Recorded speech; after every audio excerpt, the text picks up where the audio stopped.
They're trying to stop the truth. They're trying to keep me down. They wouldn't let me start the stream. Flat Earth expert Mark Sargent thinks the moon landing was a hoax. Technically, the moon itself is a hoax. Right, but betting with Sportsbet's new iPhone app? I could do this standing on my head. Thanks, Gravity. Sportsbet's new iPhone app. It's foolproof. The FTFE show. Welcome to the FTFE show. Welcome to the FTFE show. Earth thinks that evolution is real. Chemtrails don't exist, vaccines work. Climate change is happening, we landed on the moon. The FTFE show. Welcome to the FTFE show. Welcome to the FTFE show. Study, it's not alright. Baby, it's not alright.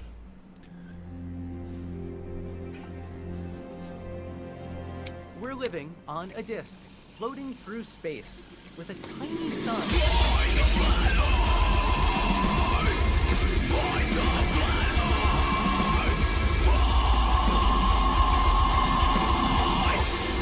Hey, it's FTFE. Welcome back to the channel that does to stupidity what YouTube does to my ability to start a stream on time. It wasn't my fault, I promise. It wouldn't give me the go live button. And apparently Down Detector says there's been a bunch of reports of issues with streaming.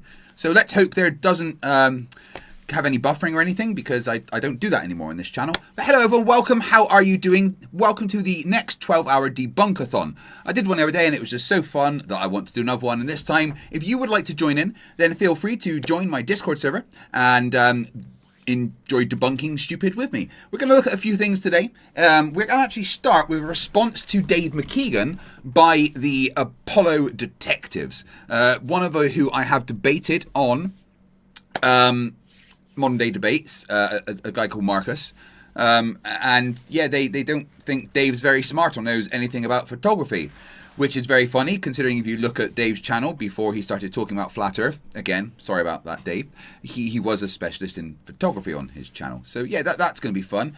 We're also going to take a look at old Roscoe, Iron Horse, being a bit crazy, talking about the apocalypse. Then we get, if the time allows, we will watch Flatzoid trying to debate thermodynamics, and later on apparently Flatzoid has a very important announcement about the flat earth. So we will watch that live and be very excited for him to announce something, probably a bunch of nonsense. But in the chat with me, we have, let me turn them on so you can hear them. Hello people in Discord, how are you? We are all good here. Yay. Right, yeah, so if you want to join in today, feel free to go to Discord and join in the voice chat. And I will be sharing the screen so you can watch the nonsense that I am watching as well, which I should actually do to you here. You want this one. Right, do you see a picture of Dave McKean? Yes. Good, that is what we want. All right, 1 second.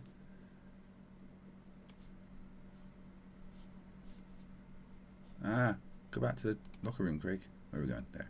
Right, so yeah, we're going to start with looking at Dave McKean being absolutely destroyed by a couple of angry old men that don't think NASA ever went to the moon. And Dave in the chat says, funnily enough, I'm in the middle of putting together a response to the Apollo detectives. Good. Can't wait for that because they're fucking idiots. Dave McKean actually then messages, who's after being a member for 18 months, so a year and a half I have been ruining Dave's life, says, Craig used to be so fat and to be able to tech. It wasn't my fault. It was YouTube.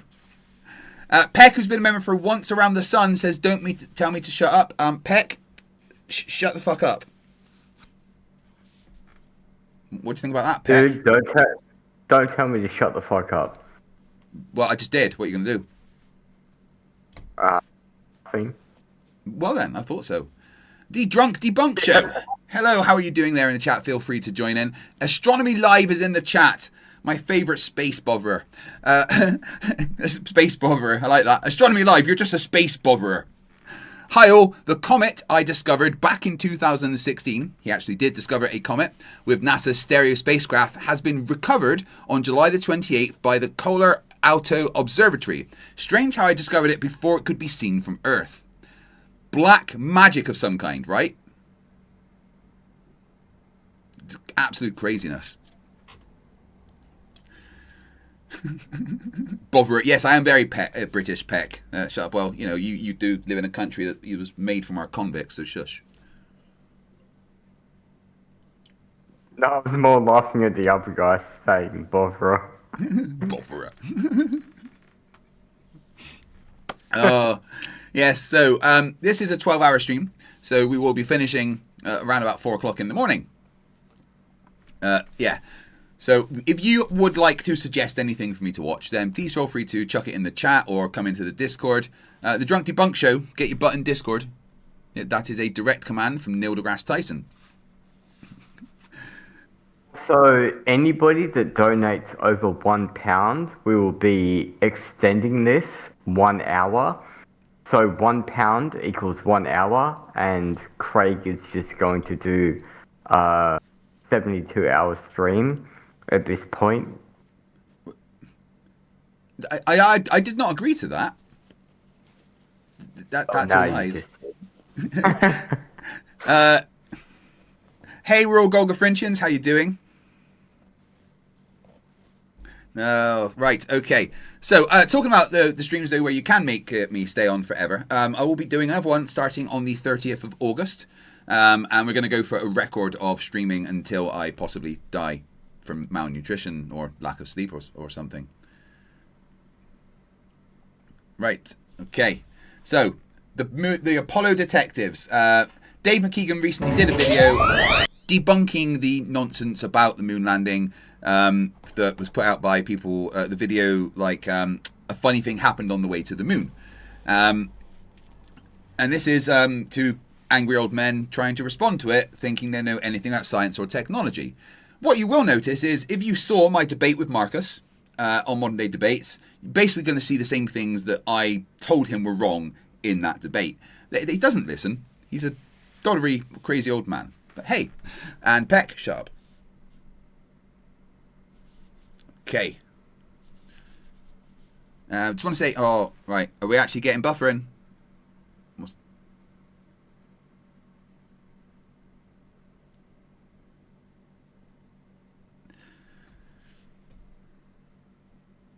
Let me know if you guys are getting buffering, because YouTube is saying problem streaming. No buffering? Okay. It's just it lying to me, I guess. Oh, they're loud.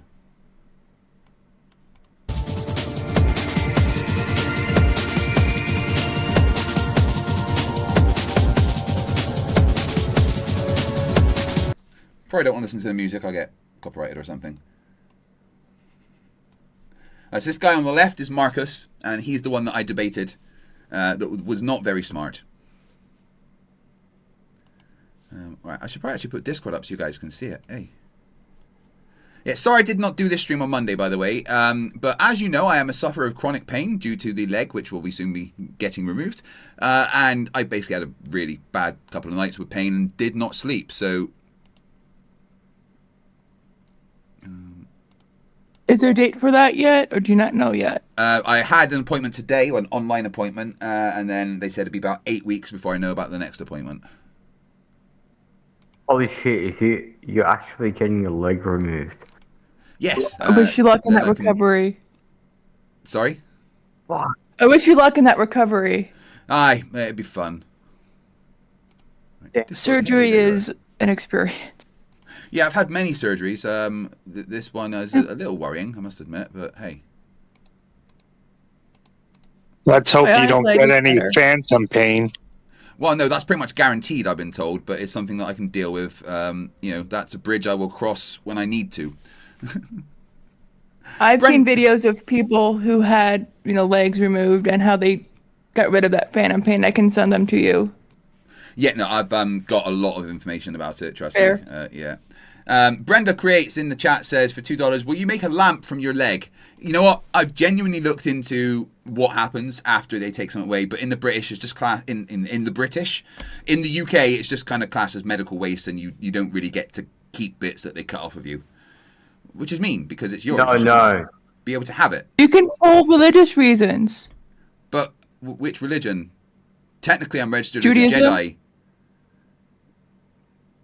When they asked my religion, I said Jedi. So I don't know if that covers that, really. I just had all my teeth removed. By choice, or did you just annoy somebody?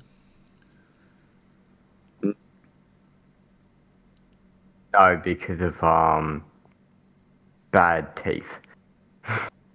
I just had to have them all removed. Oh. Well, But yeah, it sucks sorry off. about that. But yeah, it's better than having a fucking leg removed. Damn. I mean, anything getting Sorry, removed dude. sucks. Hey, man, it's not something you need to Yeah, apologize. At this point, it is something I have literally accepted that is happening in my life, and it's more of a goal than anything else to get done. Houseoy in the chat, how you doing, my friend? It says, I'm usually a while between each time I see a video of you, Craig. I tend to listen. I can't help but comment on just how drastically your appearance has changed over the last year. In a good way. Thank you very much. Yes. I started at around 146 kilograms. I am now about 83-ish. So, yeah, I've lost an incredible amount of weight. I've like, another Craig. That's how they were making the clones. They were just taking, the bits of me that I was losing. Yeah. It was awesome, dude. You're a fucking legend. Thank you. It is kind of harder to lose weight now because apparently muscle is a lot more dense than fat. And my body, according to the scans, I've gained quite a lot of lean mass of muscle. So, that weighs basically more per volume than fat. So as I gain muscle, it's counteracting the losing fat. So the weight loss has slowed down quite a lot, but I'm probably fitter than I was since I was in the military. I've not been this fit since, the day I'd finished basic training. Probably stronger though, even though the left side of me barely works, but hey. Guys, if I did make an FTFE lamp for my leg, which one of you would want it? And how much would you pay? Mr. You can buy leg says, lamps here, by the way. You can But buy they're leg... porcelain. Right, not- good, not real ones. A lot of places have leg lamps in the windows here because it's a Cleveland thing. Right, not like a serial killer thing. I mean, we have a lot of those too. Mr. Gusson went from 165 kilograms to 118 kilograms. Good fucking job. Right. Okay, now this nonsense. And it was Dave McKean talking about how photographs were taken on the moon and how they couldn't have been taken on the Earth. So I went through it, had a look at it, watched it a couple of times, and one thing I noticed was this.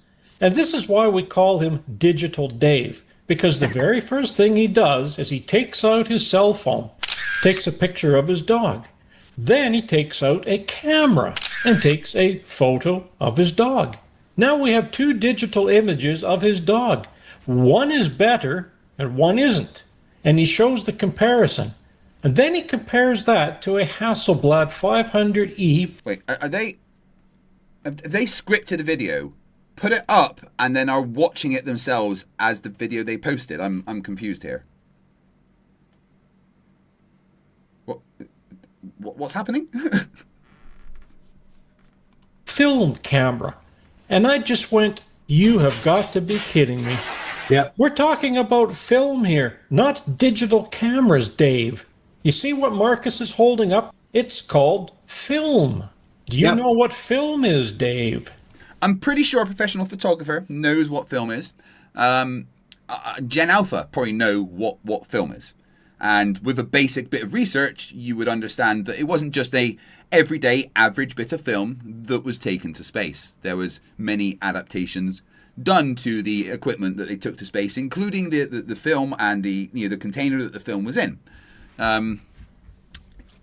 Yeah. They have. They scripted themselves a video that they can sit and watch. I'm very confused. Whoa, Dave will say that will outgas in a vacuum because it's not NASA's 3000 series magical film. It was special order, wasn't it? SO film. And you can make that whatever you want, can't you? If it's special order, it must be anti-radiation, anti-vacuum, anti-everything you don't want it to be. But they... Well, yeah. Generally, you design things to be used in the place they're going to be. Right? Right, you guys in Discord have to help me with this amount of stupid.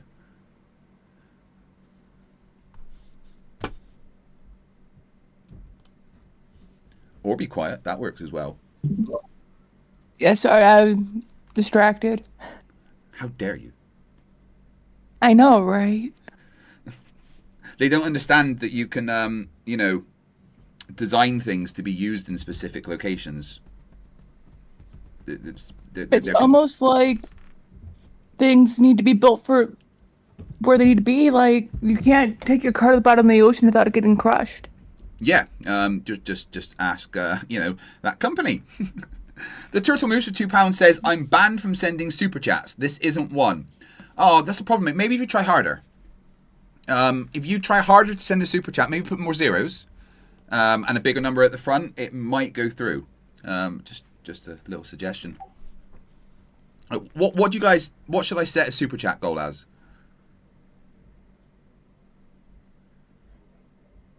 Like for an amount, or Yeah, so many super chats to do something. Yeah. You could piss off the flat earthers by setting it to 666. I don't think I can set it to 666 super chats. Like I can choose between 1, 5, 10, 15, 20, 30, or 50 super chats and what price they are and how long it takes.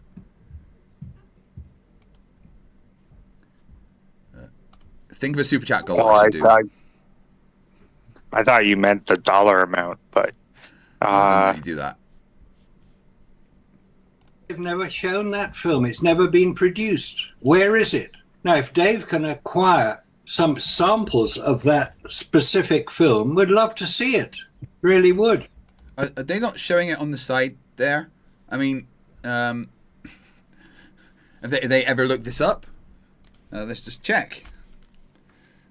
Is there any samples of NASA's film used on the moon? Yes, NASA used specific types of film on the moon during the Apollo missions. The film, okay, yeah, but is there any samples left over? I want to know. Oh, yeah, they are. They're held in video libraries around the world, apparently. Let me guess, it's Kodak, because Kodak is complete with NASA and blah blah blah, whatever. Return and storage. All film magazines and motion picture film were successfully brought back to Earth after each mission. The original film negatives are stored in a controlled environment at NASA Johnson Space Center. So, you know, you could just go and look at them if you want. Rubik's, can you go to the NASA's Space Center? It depends on the space centers, like the one in Cleveland. You can't just go there. You have to go to the visitor center, which is a little ways from the actual center.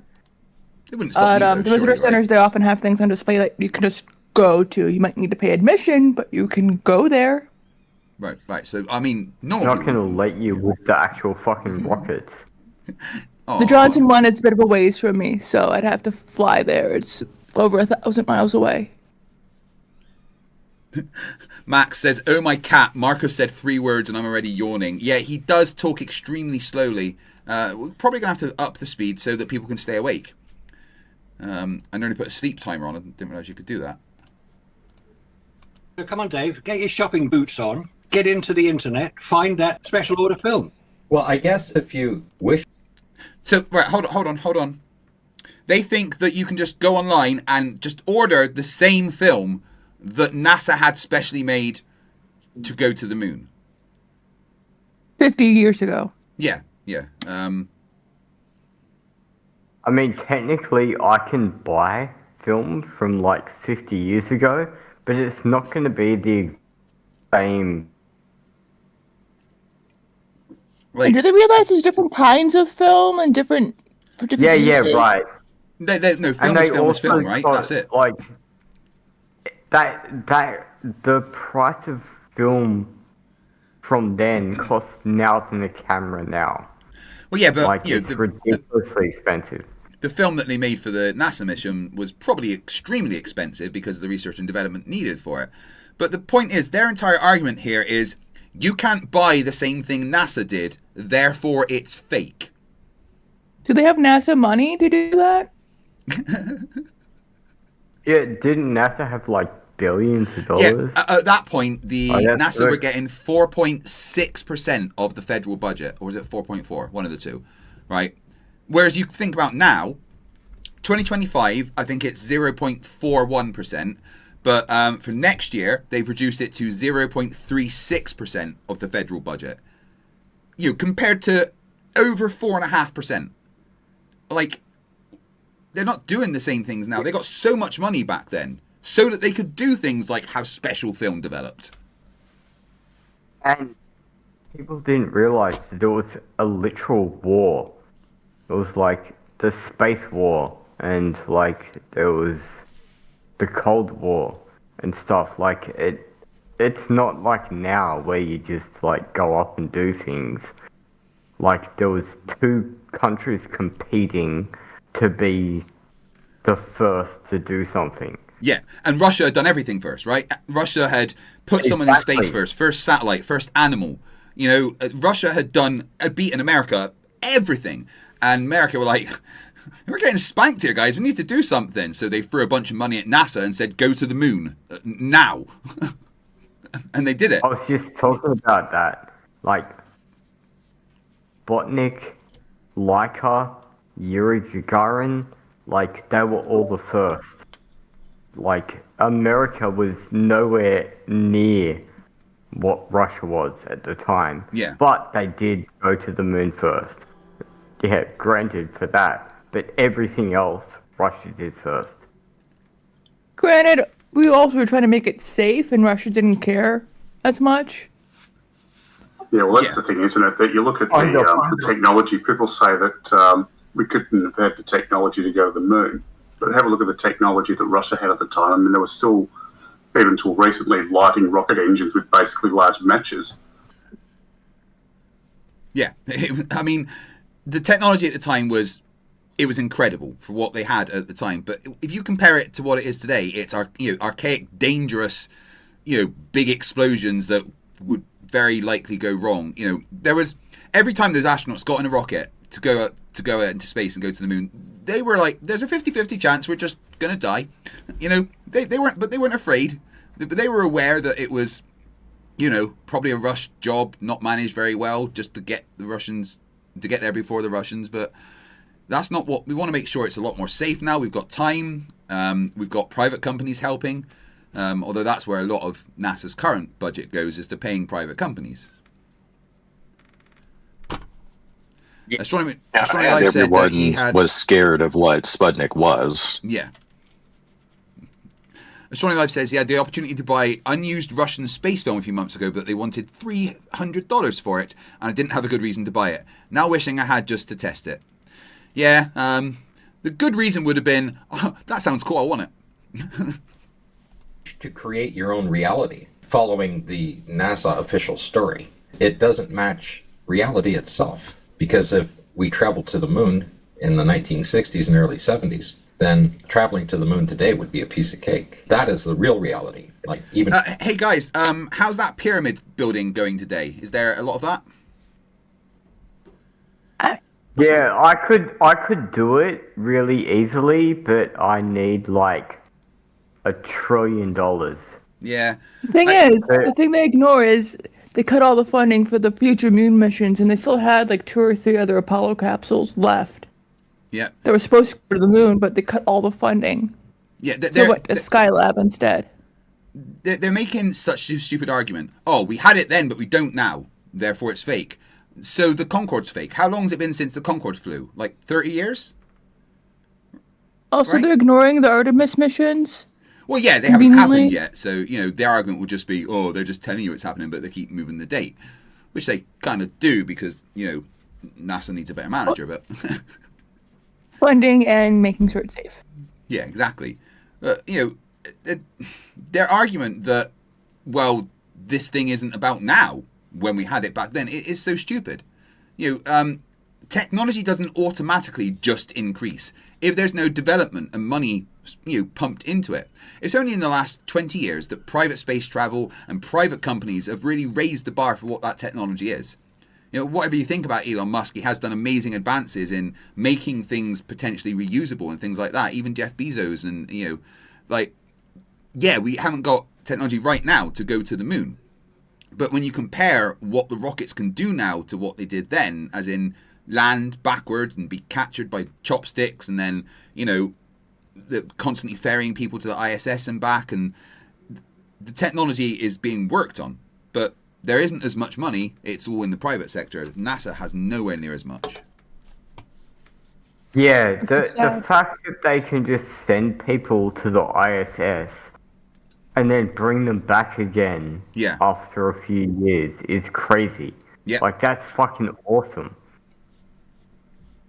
Trying to get something off the Even ground. basic things like navigation, if you look at how they used to navigate back then, it was all sextants and basically calculations on trajectories, whereas now navigation is done by plate solving. So, and that goes back as far as the space shuttle, where it's looking at stars and constellations to do its navigational adjustments. Yeah. I actually have a picture of one of the computers that John Glenn used. It's not a real actual computer. It's like a paper thing for calculations. I'll post it in the chat so you can show it if you wanted to. Okay, that'd be awesome. Give me a minute. It's going to be a real computer, right?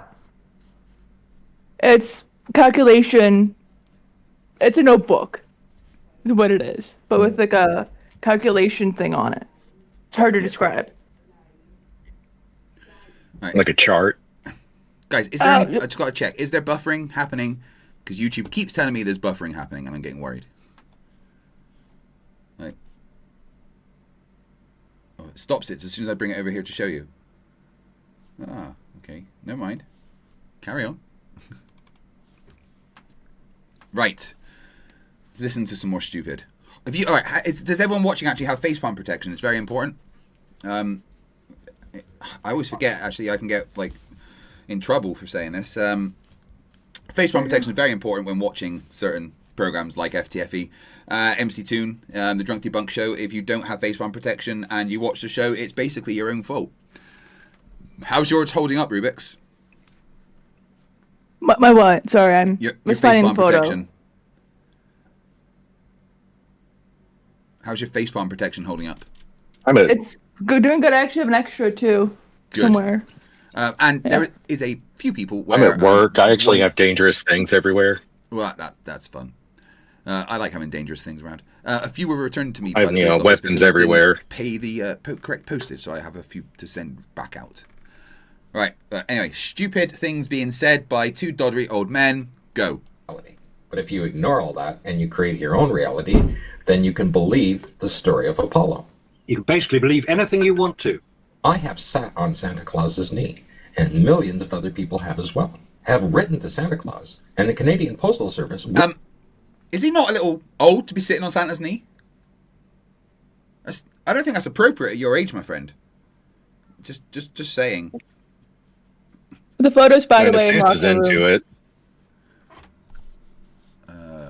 Hey, Daddy, I like your white beard and your sexy red and white. What would you like for Christmas? What would you He like for seems Christmas, like, young man? What the fuck? He seems like the kind of guy that would ask him to purposefully bounce his knee while he's sitting on it. Yeah. Yeah, right. It's weird as fuck. Below me is the what they actually use to navigate whilst out in space. Now navigating with sextants and stuff works in space as well. What do you guys think the announcement from Flatzoid later is? That he left flat Earth, hopefully. I doubt it, but No, he just discovered that that Antarctica is actually an ice wall, and there's all a bunch of different stations around, all different points that can prove something. I don't know. Maybe he found the guns. All say this. Maybe he was the first recipient of the world's first successful brain transplant. Well, unfortunately, flat earthers need a brain transplant, because they don't actually have a brain. So maybe they should queue up. They've done head transplants on monkeys or apes. I have found that there is such a big crossover between moon landing deniers and flat earthers of the way they work. Right? I've been in I've joined a few Facebook groups, moon landing denying Facebook groups, and they all do exactly the same things as flat earthers. Like, I put up a very good point. I'll be like, and I want to discuss this, and I just get memes and laughing emojis. They're just doing the same thing. I mean, I read it on a meme. It must be true. Yeah, but that's how all people reply to anything now. It's just memes and. But it's like anything in life. If it's ignorance of research, if you go and actually do the research and look at the absolute massive body of literature that's out there on even just reading the start sequence for the Rocketdyne F1 engine, just go and sit and have a look at the specs for that engine and how they started that thing up. There's enough technical information in that to talk about it for a couple of hours. And that's just one component of that entire rocket. So it's just the ignorance of not understanding just the volume of technology and advancements and development that went into this thing that it's just way beyond their comprehension. So therefore it must be fake. Oh, 100%. That's real. That's reality. And Santa Claus can fly around the world in one night and stop at everybody's house, and the packages are real. Everybody gets a package. All NASA has is some moon rocks, and nobody can touch those. Moon rocks. We have. It's encased in a pyramid. How are they? Resin pyramid. This is what some did when I debated him about Cavendish, and he was like, "Oh, it's just a parlor trick," and I was like, "Well, how is it a parlor trick?" "Oh, because I can do this." They're just doing the same thing. "Oh, NASA's fake because Santa can go around the world." What? That's not the same thing? These guys seem like they're dumb enough to believe that that Tim Allen movie, The Santa Claus, was a biography about Santa. Yeah. Well, it wasn't. In the 90s, sorry, I just need to check. Is there any buffering? Because I'm being given a bunch of announcements on my stream that there is issues. I will check.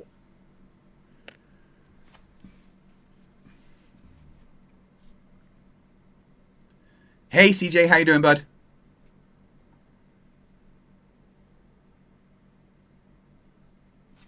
I set up a Here we Santa go. trap. Yeah, I've got a piece of moon rock. Come on, NASA, if you want it back, come and get it.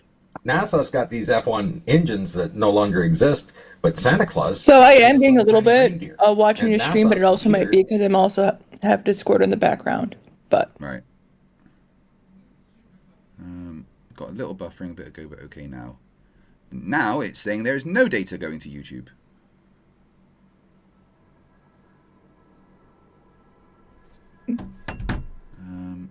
Right. Right, let me just check it's okay. Right, sorry, let me carry on. Says it can do stuff, but Santa Claus has a deer with a red nose to get him around. Right?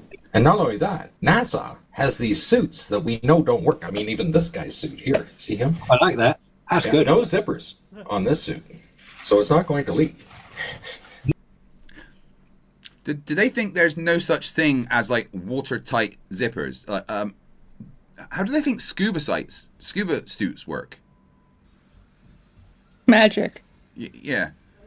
Like, you can literally create very good zippers that have material that goes together with it. Plus, that wasn't the only layer. There was multiple layers. Hello, Professor Philip Bell. How are you doing, my friend? Right. Apparently, Flatzoid has announced when he will be giving his announcement. So let me just check that. Because we can't miss Flatzoid's very special announcement about the flat Earth. Come on, guys. What do we think it is? Has he been gripping this whole time? Well, yes, but where does he say it? Hi, all. Got an important statement I would like to make. Please be sure to come listen. Out of most respect and love for all of you, I pray you humble yourself and open your heart to hear what I'm going to say. Ooh, is he coming out as next flat earther? I hope. I doubt it. Right. So, yeah, we're definitely going to be there. But that's probably not what it is. What's the announcement, guys? That he's cracked it?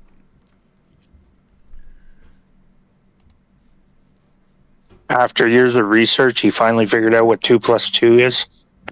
Or has he discovered where the 11 missing frames went? Your little friend, isn't it, Scott? Yeah, but you see, I'm sure somewhere there's a PDF file on Santa Claus. Bouts for $5 says, here's some money to get something to eat, you skinny thing, you. Thank you very much. I appreciate the compliment. Oh, you look famished, mate. I appreciate it. Yes. If you're interested, I eat one meal a day. That's all I eat is one meal a day. And apart from that, I have 2 protein shakes and a protein bar during the day.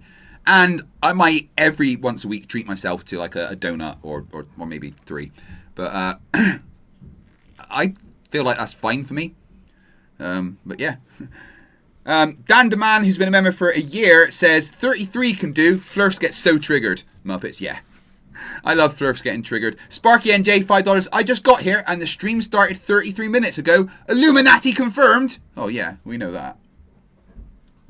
As a suit, because it can handle the extreme cold weather of the North Pole, and he can go down a chimney when the fireplace is lit, and it doesn't get any soot on it. His suit's always nice and clean. It's wonderful stuff.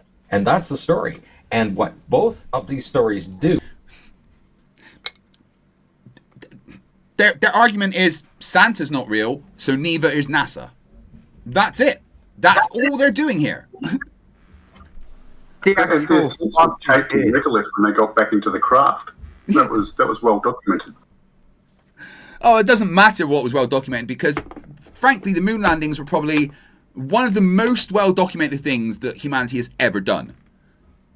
It doesn't matter what documents you show them because it's just fake. It's all made up from NASA. Every document, it's all just part of the lie.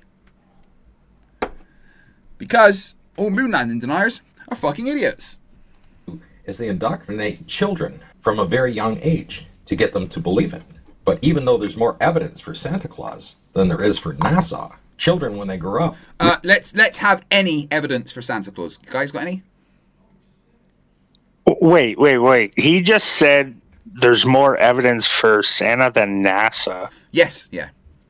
Yeah. I mean, there's a guy who lives in Amish country around here who bought a property, turned to the North Pole, pretends to be Santa for terminally ill children, and I don't know his real name. Everybody only calls him Santa, so as far as I'm concerned, he's Santa. He's also an ordained minister. So you can get married by Santa Claus in Ohio if you really wanted to. That sounds cool. Illusion says, did the weed fairy come yet? Yes, they did. Thank you, weed fairy. Does Santa always find his level? Some guys come into my house every year. I think Santa is proof of flat Earth because I don't think there's any record of Santa tipping his reindeer's nose down.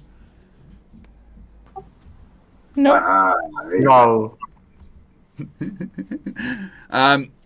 This year, right, what I'm going to do is I'm going to make some brownies for Santa, but I'm going to make them weed brownies to see what happens. That'd be fun. Every kid wakes up in the morning, Mom, Santa's asleep in the chair and he ate all my chocolate. Realize that Santa Claus is just a story. But NASA, their story, they want you to believe it as an adult. There is a difference there. But Santa... Well, yeah, there is a difference. One has video, photo, all kinds of evidence, from third-party sources, radar data, tracking from individuals that were nothing to do with anything official. Yeah, there's lots and lots and lots of evidence for NASA, but none for Santa. Just that's the point here. So, do these two clowns also believe in everything in the Bible? Possibly. I'm pretty sure Marcus does. That's a pretty good story with no evidence behind it. Exactly. It's basically, it's a Spider-Man comic, but for, I don't know, the 12th century. Pretty much, yeah. Jesus was the first superhero.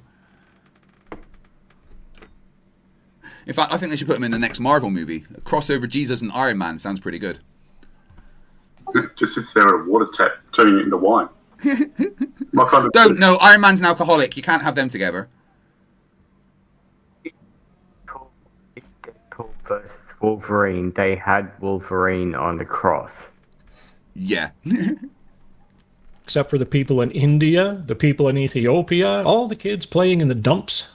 All those kids. It's amazing how he misses all those ones. It depends on your level. Hey, props to all the Jewish kids for not ruining Santa for all the kids in elementary school. Frankly, a little jealous of the Jewish. They get like 12 days of gifts, man. I get one. It's a bit weak, actually. Come on, Christianity, catch up. And I mean that sincerely. Like, props to the Jewish kids for not telling all the kids Santa isn't real. Yeah. Oh my God. Has been doing it for years, and these presents are there. How many millions of people have sat on Santa Claus's knee? That's for sure. How many children put milk and cookies out, and the milk and the cookies were gone in the next morning? But those children see that it's gone. That's evidence. That's better evidence than... I don't think they understand what evidence is, right? The thing is, everybody else, apart from the kids, know that Santa's not real. And let's face it, once you're older than like 5 or 6, you pretty much know Santa's not real, right? Come on, did any of you here, were you surprised when your parents told you Santa wasn't real? No. They never told me. I figured it out for myself when I was like 6 or 7. Exactly, right? I don't think there's any... Yeah. When my daughter, she came, are they real? And I'm like, no, they're not. She's like, yeah, I thought so. Mainly because we'd keep forgetting to put money under a pillow for the Tooth Fairy, and she'd wake up and be like, there's no money. I'd be like, oh, the Tooth Fairy must have been too busy last night. Fuck, we forgot again, Emma. When I was about probably 5, I set up a whole bunch of like Home Alone traps for Santa and Christmas. So, like, my parents would step over tripwires, setting off bells and shit. And then I jumped into the room and was like, haha, I got you. Like, trying to catch Santa, and it was just my parents. And, wait, Dad, you're Santa? For the Tooth Fairy, like, we put our tooth in an egg cup with water in it, and our parents would take it away and then leave a coin in the egg cup. And oh, your Tooth Fairy was special. Yeah, well, my mum, like, probably the first time, she dropped the egg cup on my head, so I spilt water on my head with like a metal egg cup smacking me in the head. I was just like, fuck off, it's just me. Like, don't tell your kid. Don't tell your brother and sister.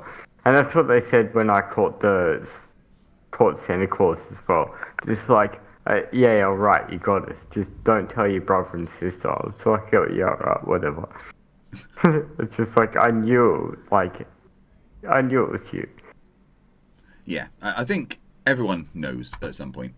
Any of the photographs can produce. That's physical evidence right there.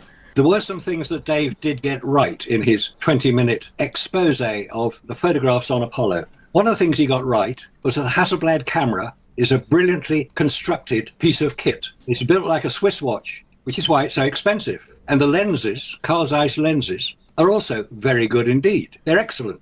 People use Zeiss equipment today. They know how to make lenses.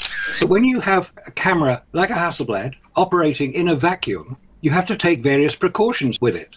And I'm pretty sure NASA did. Should we ask for a list of things that NASA did to compensate? I wonder how Lucy's feeling. I haven't used her in a while. Well, she's probably feeling dejected then. Yeah. They ruined her voice. Hello, Lucy. How you doing? Lucy, talk to me. She doesn't want to play. You've really pissed her off. I know. Lucy, can you hear me? Hey, Craig. Loud and clear. How's it going? Yeah, so do me a favor. Just list the alterations done to the cameras taken to the moon. No, don't give me any waffle. Just list them, please. Sure thing. So the cameras taken to the moon had a few key modifications. First, they removed the leather coverings to reduce weight. They also used a special lubricant that could handle the extreme temperatures on the moon. They even added a big trigger that could be used easily with the astronauts' gloves on. And finally, they left out the viewfinder since framing shots wasn't really a priority in the same way. Cool. Sort out your voice, by the way. You sound weird. Oh, my bad. I'll keep it simple and straightforward. It doesn't give a shit. Yeah, I know. You are mopped for $5 says, I'm not letting you off the hook for our push-up contest in November. I don't care how many legs you have. Okay, all right, I'm totally down for it. We're going to have to get them to broadcast it as well. And one of the things that Dave mentioned, which is quite interesting, he said that the lubricants in the camera were changed. That's all he said. Changed to what, one asks? Because a different lubricant that was designed to work on the moon, maybe? Possibly? I don't know. And this is the same thing with flat earthers. They get really confused by the idea of, you know, things being designed to work in specific locations.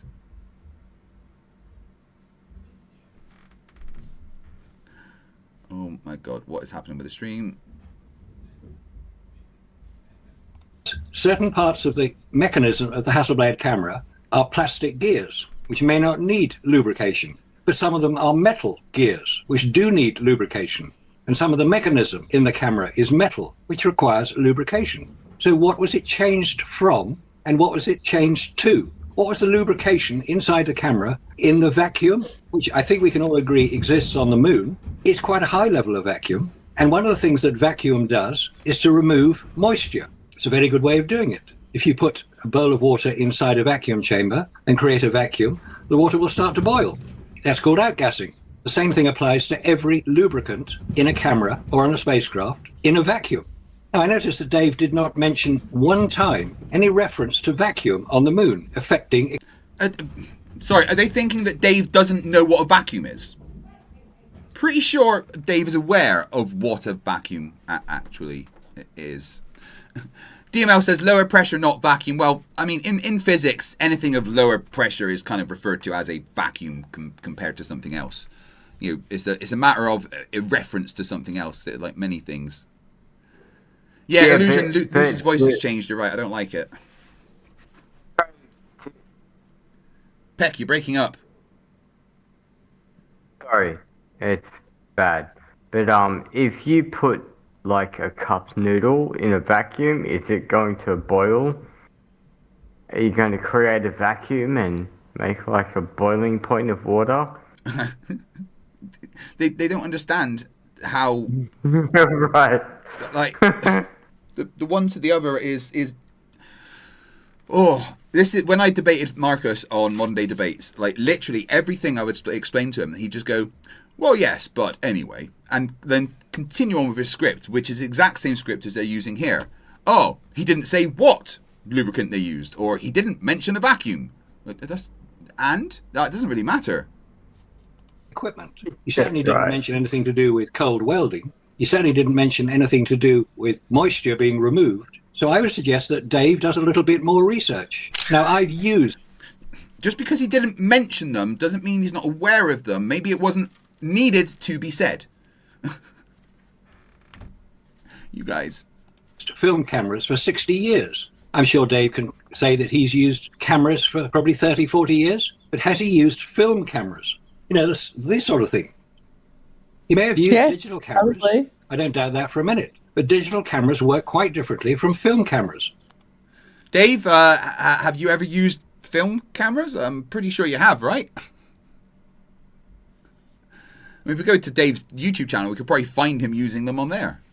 If you put photographic film in a vacuum, even a relatively low level of vacuum, as you have done, Robert and Scott, you've done the tests on it, at the very least, the film is affected by the vacuum. Let's just say that the color balance of the film is affected, visibly affected. So if these films on the moon, we're told, are not affected by vacuum, where do these films exist? Where are they? These special... In the Johnson Space Center. That's where they are. You know how you could have found that out is by, I know, looking it up, 30 seconds of research, and you wouldn't have looked like a doddery, stupid old man. No, he would still look like a doddery, stupid old man, wouldn't he? Yeah. Conspiracy Music Studio says, I turn on the computer and what do I find? FTFE streaming. Excellent. Hello, my friend. How are you? Anti-vacuum films. Are they part of the special order, the SO films that Kodak produced? Anti-radiation? How do we know that? Anti-vacuum? How do we know that? What tests have been done? The tests done by the contractors to NASA who tested and reported on vacuum levels affecting film said it would be effective. Do they not realize you can make a vacuum on Earth? Yeah, we probably tested it beforehand, you know? Like the largest vacuum chamber in the world is at the NASA center here. Oh, that's just controlled by NASA. It's all a great lie. True. That's Obviously. just all bullshit that they said in the 1950s to get women to clean up dust or something. I don't know. But we have a little thing we bring out for experiments to show. It's like a glass dome over a plate, so it creates a vac and suck all the air out, showing that water will boil at room temperature in a vacuum. Yeah, of course it will. You lower the pressure, you lower the boiling point. Yep. And I'm sure that you can easily shoot a camera, rig up a camera to shoot in one of those if you really wanted to. Bruce Wayne says in the chat, what's your favorite color? I'm a Green Lantern, dude. You should know. Part of the process. And just one little additional point. The handle underneath the camera, which Dave continually refers to as a handle grip, is technically called a pistol grip because that's what it looks like. And that's not visible. Is it not a handle? I mean, just... From inside the helmet of the astronaut operating the camera. How did he know his hand was anywhere near it, let alone pressing it at the correct pressure to ensure a photograph was taken? Because you can't see the dial on the side of the camera, which records the film advancing. It just counts the number of photographs being taken. But you can't hear anything in space. Nobody can hear you scream either. So how do we know a photograph has been taken? We don't. It's just... because of, the thousands of photographs that came back. And we saw them? Yeah, but you realise that none of the people in space that we took photographs of were screaming. So, yeah. You got owned. Absolutely owned. Just, you suck. I've been enjoying AI owning flat earthers over on X. If you guys go to Globe Slayer's profile on X and look at what happened when he asked X to estimate his IQ, asked Grok to estimate his IQ, it was quite funny. Grok.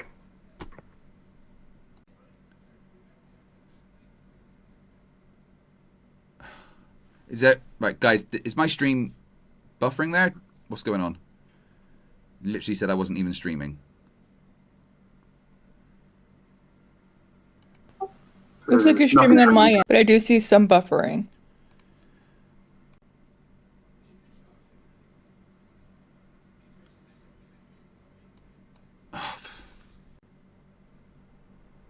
Yeah, I've started getting buffering now.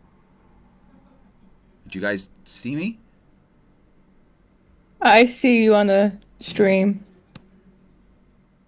Right. Okay, I think it stopped. Everything looks good right now. If it does keep happening, because I can't do like a 12-hour stream with buffering, we'll try again. Maybe You've done like tomorrow instead. 50-hour streams with buffering. Right, here we go. Let's go. Work. And inside a helmet, inside the spacesuit helmet, could the astronauts actually visibly see the controls on the aperture, focus, and shutter speed rings? Or was it guesswork? Dave correctly indicated that there are parameters on the lens which show how much has been affected, whether it's between f5.6, which is the aperture of the bygone 60mm lens. It could operate between 5.6 and, say, f11. That's fair enough. It's a wide-angle lens, as Dave also correctly indicated. It's a slight wide-angle lens. Well, if they took away the viewer... So they're saying that Dave was right, yeah? Good job. Well, if they took away the viewer, I wouldn't be hearing about this shit. Yu-Gi-Oh! Scotland says, I think this guy needs to learn focal equations. This guy needs to learn everything about cameras and photos and physics and science and engineering. They took that away because the astronauts couldn't see it. That's correct. So how could they see the dials? Good question. Let's have the answer, Dave. Test it out. Put a helmet on, get a Hasselblad camera with a 60mm lens, mount it on your chest and see if you can see the actual aperture settings. You have to do the tests. You can't just assert these things. There's a lot of assertion going. Well, there's a very good chance they had it set to the right focal length and stuff before they went out, so they didn't have to adjust it and muck about with it. What the? No, it's just all standard crap that they gave them. Right, YouTube is giving me warnings again about buffering. This is getting very annoying.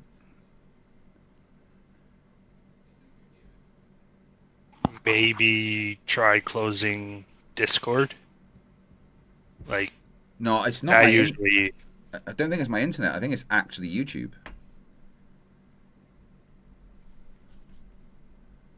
Right, it says it's stable again. On. And some of the comments seem to think that us opponents of Apollo, skeptics of Apollo, didn't know what a film camera was. How do you know? What a stupid comment to make. I know exactly what a film camera was. I've used it for 60 years.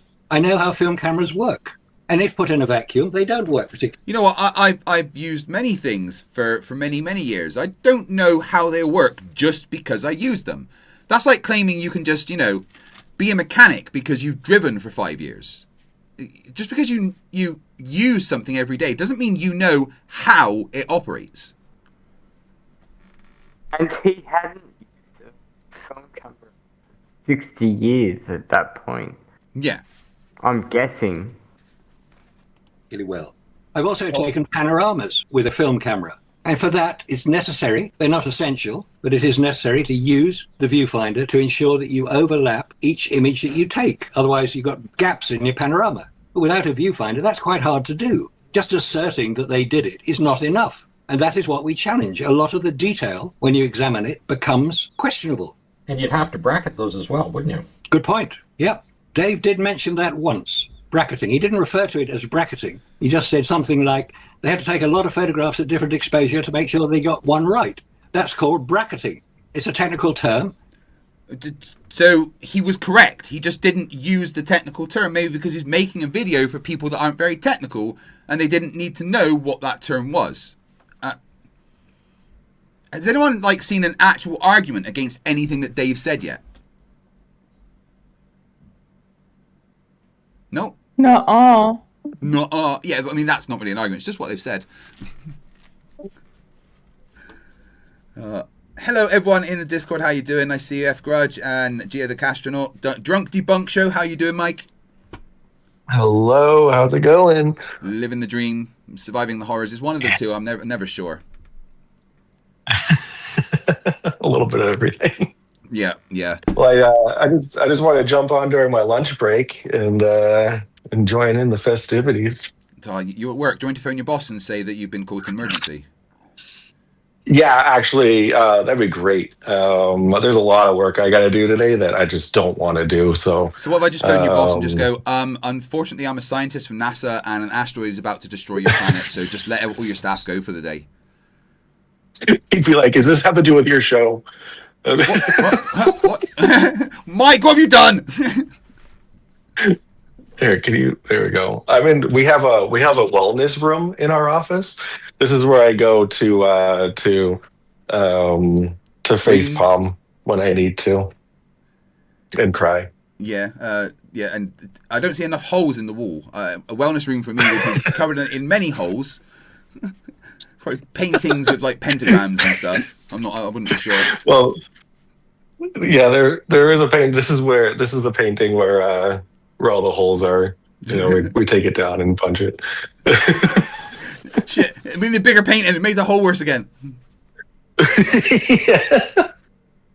So we're covering two doddery-old men that don't understand how anything works and have so far not debunked anything that Dave said. They've just gone, "Oh yeah, really? Well, what about Santa?"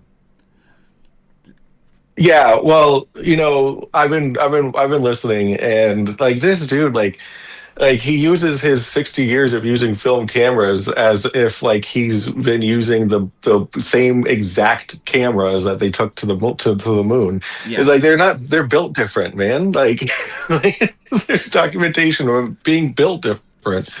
Like, we all use smartphones every day of our life, but I bet none of us could build a smartphone. Exactly. You know? Do I know how every bit of this works, even though I literally have it in my hand all day, every day? No. I know there's a camera and a gyroscope and some circuitry in there, but I don't know what the fuck it does. It's some kind of black magic, right? Exactly. You know? Use professional photographers to ensure they get one image correctly exposed if they're not certain of the exposure. Yeah, but that never happened with Apollo. Yeah, exactly. And a good example is the famous boot print, which Dave inadvertently probably referred to as Armstrong's boot print. It was actually Aldrin. If you follow the Apollo Lunar Surface Journal, when they handed the camera from one to the other, it was actually Aldrin's boot print. One photograph. Now, did he take the camera off his chest, point it down at the ground, having altered the focus ring, which required it to be focused to 3 feet, the shortest distance he can focus at, point it at the ground without a viewfinder and get it all nicely in frame? Is it possible that they made the controls easier to use instead of the normal fiddly little bits that you have on a standard camera? Just crazy that they would have thought about these things, you know? Oh, we're putting an astronaut in a bulky suit, sending them onto the moon, and they've got to take photos with a camera that's quite fiddly. What can we do to adjust that? Make it less fiddly? Sounds like a plan. Crazy, right? I'm surprised they haven't brought up how the dials would be hard to use with the gloves on. Yeah. Sarah Jones says, my soldering skills are too bad for phones and even full-size electronics now my eyes are going. Yeah, apparently only like, I don't know, 12-year-old Asian kids are allowed to make phones or something. I'm not sure how that works. Doesn't seem fair, frankly. Bruce Wayne says, there's a math equation at my university that a physics professor challenged students to solve. If I sent you a picture of it, would you try to solve it? Probably not. You know, I studied maths like, 20 plus years ago. And I'd have to probably learn what even a lot of the symbols mean in a big fancy equation. Genesis X80HD says, why don't we just assume Earth is a hot dog? Sort of round, sort of flat. I'm hungry, shush. The question hasn't been answered. Why did they only take the one picture? Why didn't they bracket it? Take half a dozen pictures, different exposures, different apertures, different shutter speeds.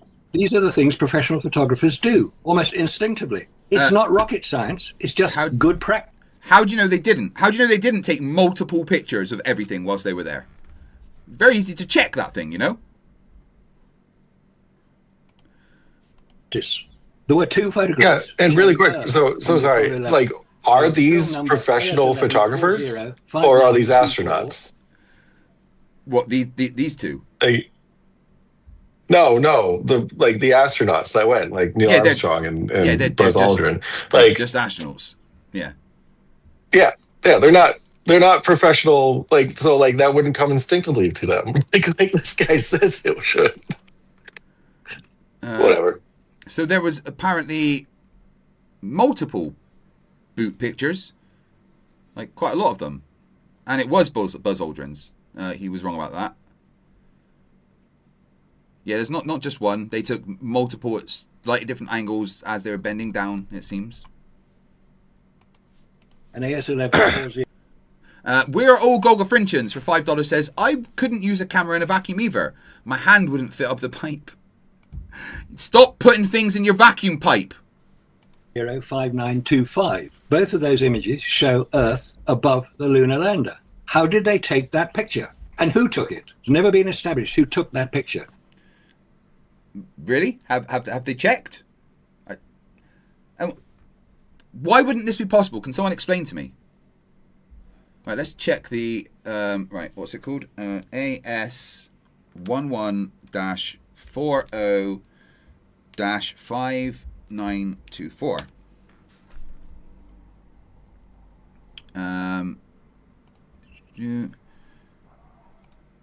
See if we can figure out who took it.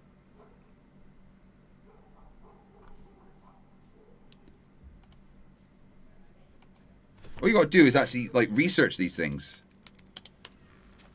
So I've been reading a little bit on the Hasselblad camera whilst you've been going through this. So they had larger dials on it. They had little tabs on the focal ring and the aperture ring. And there's actually 12 of them left on the lunar surface because they were too heavy to bring back with the other rocks and samples they brought back. So if he really wants to find out how they used them, he could go up there himself and have a play. Yeah. So this picture was taken by Buzz, the lunar module pilot. He took this photograph. He was engaged in photographing the lunar module's landing gear and structure at the point in the mission, and it's possible he just captured this image during that activity. Yeah, I mean, literally just 20 seconds of Googling is all it takes. But no, they'd rather just say it's Santa Claus for some reason. Because Earth, at that point, assuming they're on the moon, is at least 60 degrees above the horizon. You can see it in the picture, it's quite high up. In order to get it in a camera, you've got to either take the camera off the chest and point it up in the sky, or you've got to lean backwards, in which case you'll fall over. Did he not just show a photo of it being taken off the chest?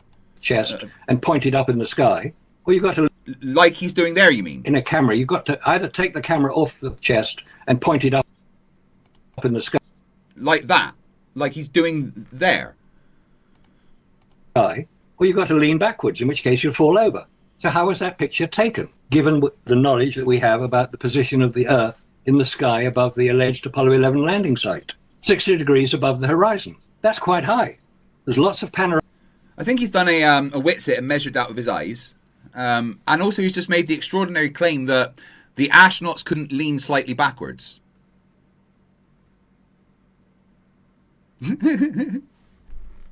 I'm sorry, what? Yeah. The astronauts were not able to lean slightly backwards.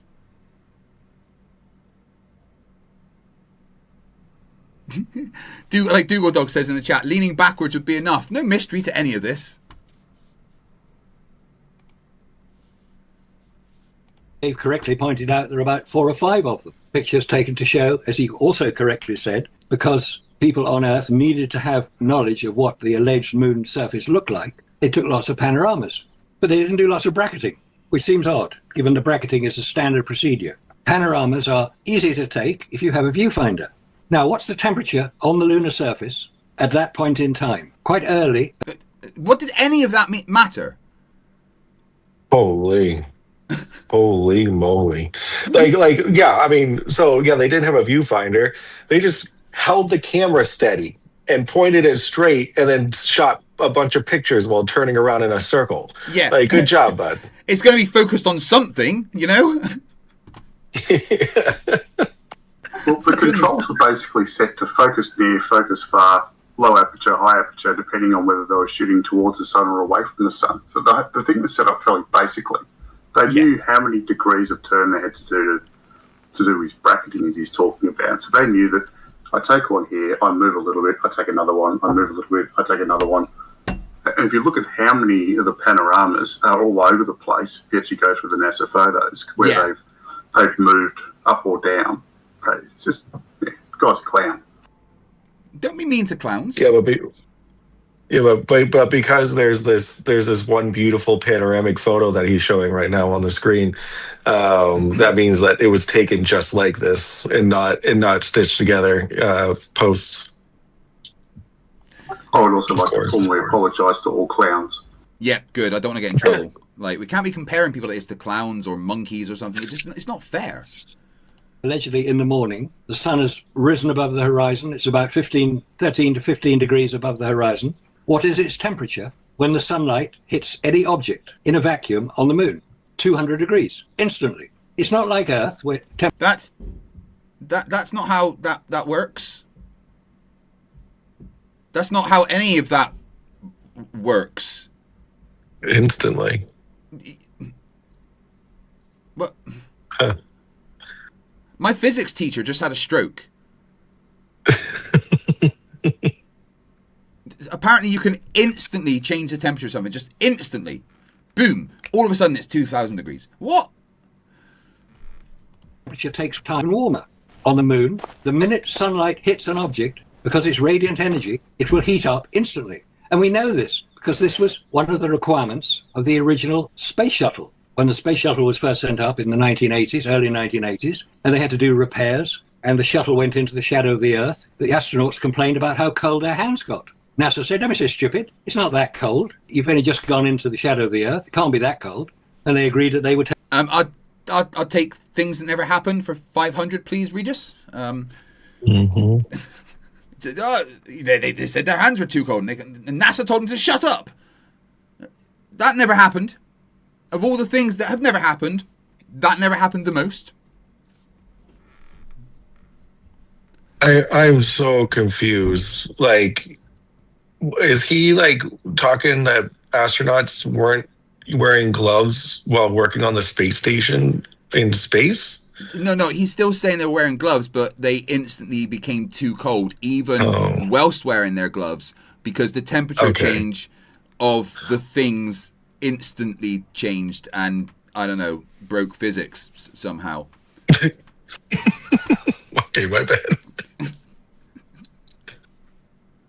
Take a thermometer up and measure the temperature as they went from sunlight to shadow in the shuttle, and from shadow into sunlight again.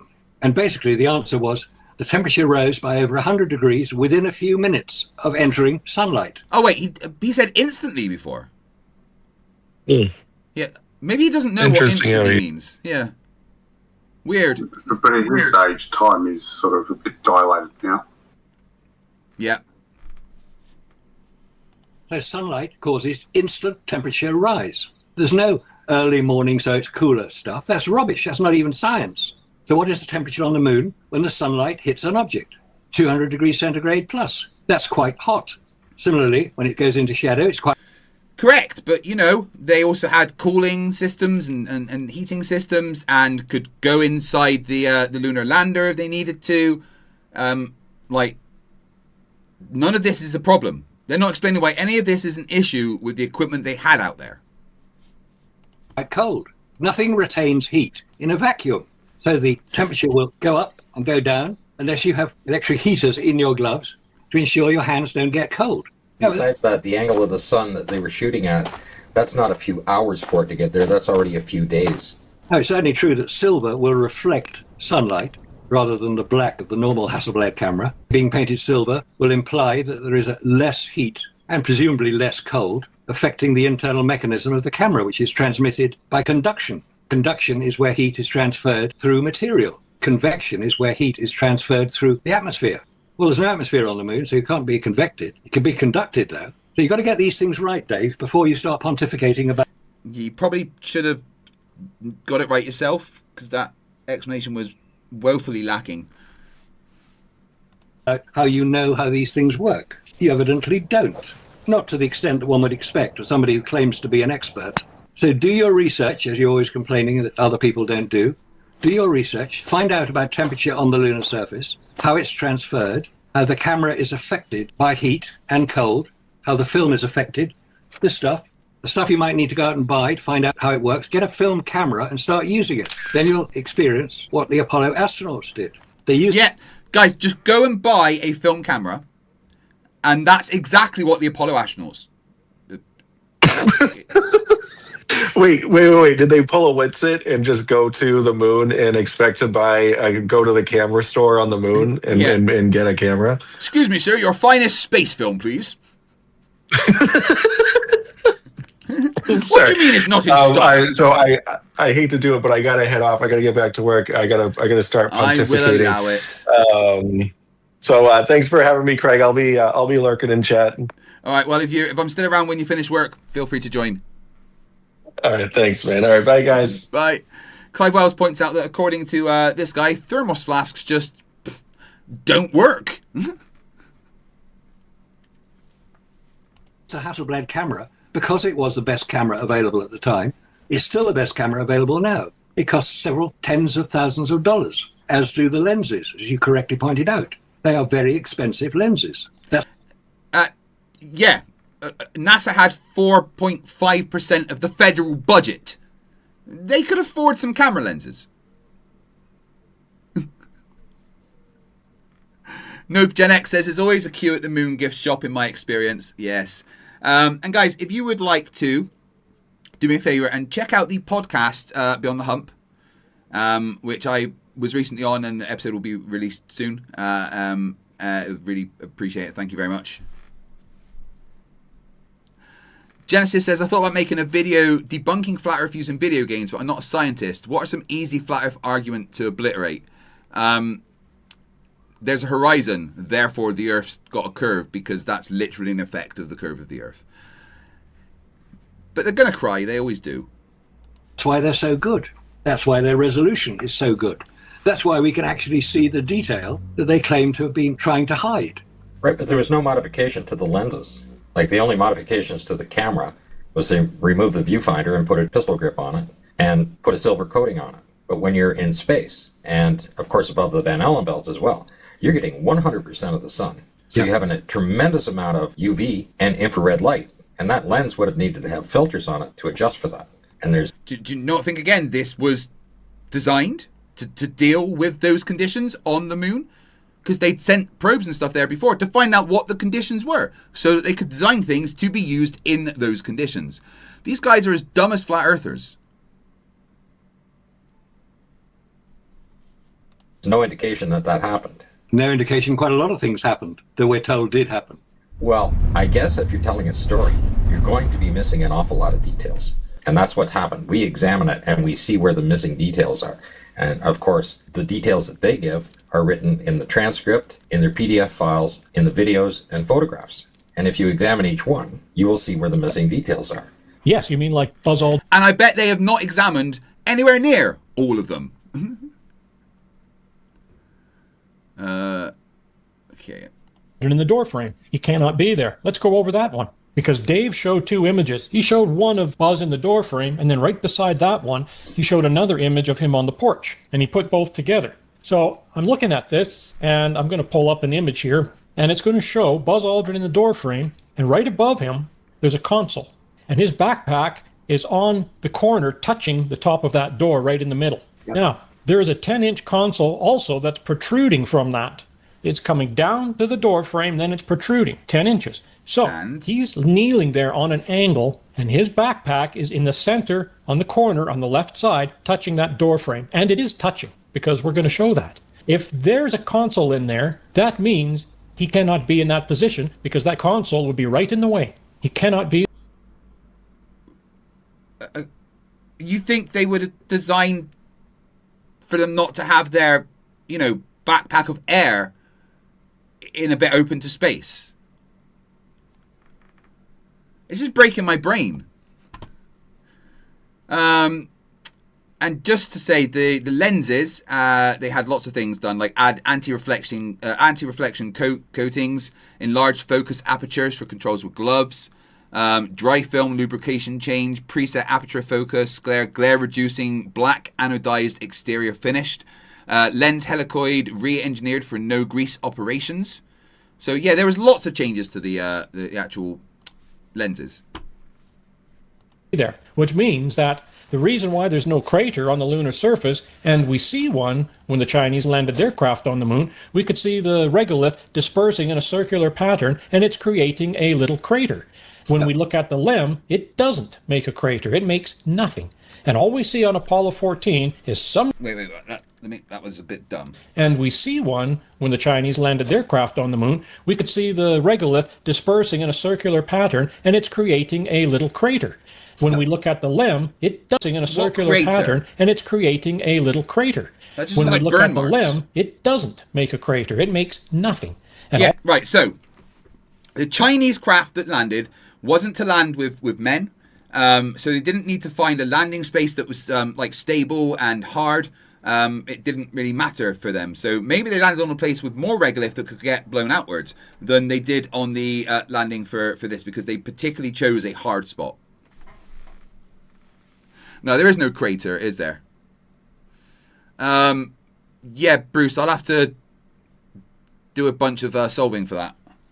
all we see on Apollo 14 is some guy with his hand in a hose spraying something, whether it's dust, whether it's sand, whether it's steam, doesn't matter. You can see him spraying it across the bottom of the LEM, which is nowhere near the thrusters at the top, by the way, Dave. What is he spraying? Whether it's dust, whether it's sand, whether it's steam, doesn't make a crater. It makes nothing.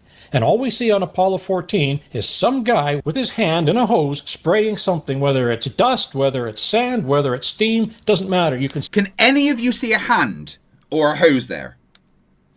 It makes nothing. And all we see on Apollo 14 is some guy with his hand in a hose spraying something, whether it's dust, whether it's sand, whether it's steam, doesn't matter. You can see. That just looks like one of the directional jets for thruster movement to me. Him spraying it across the bottom of the LEM, which is nowhere near the thrusters at the top, by the way, Dave. So that means that if there's no console in the LEM and there's no crater under the LEM, that means there is nothing in that LEM to begin with, which means it's a hollowed out prop and nothing more. Now you know why we refer to Dave as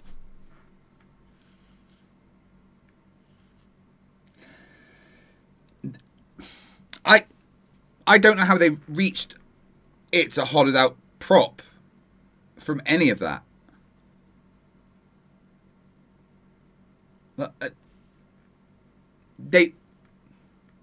Someone want to run me through that line of logic?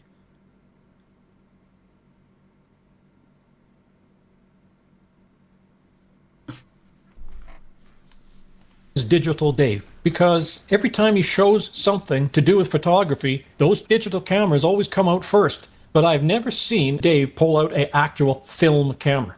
So he's not talking from first-hand experience of. Let's just have a quick look at Dave's YouTube channel and some of the older videos. I'm pretty sure I've seen Dave talk about using film cameras. Let's just go to the search and type in film.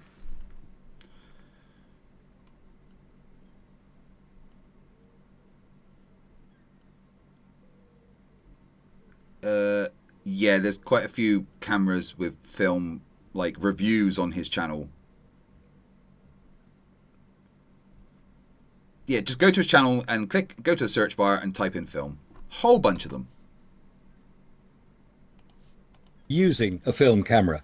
No, and if he has, I've never seen it. No, and we are.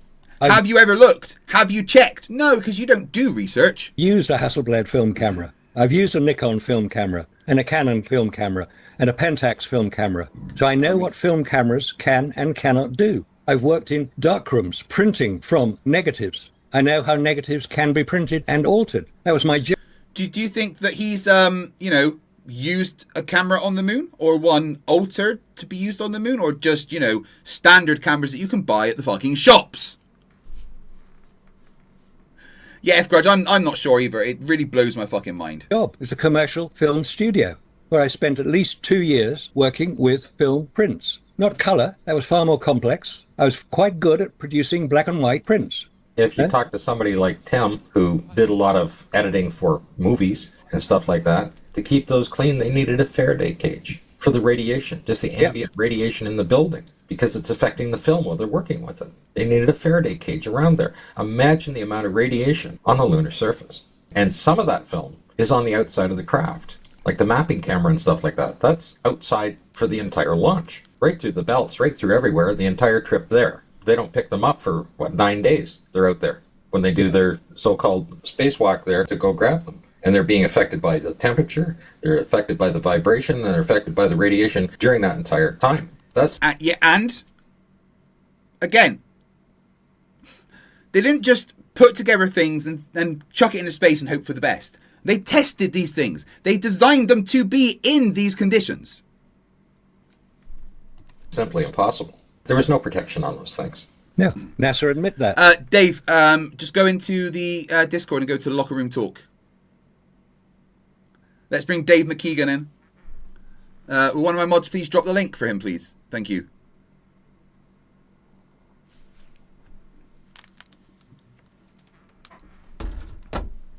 And guys, if you want to watch the Fakatzoid announcement live, feel free to hit that super chat button and reach that goal.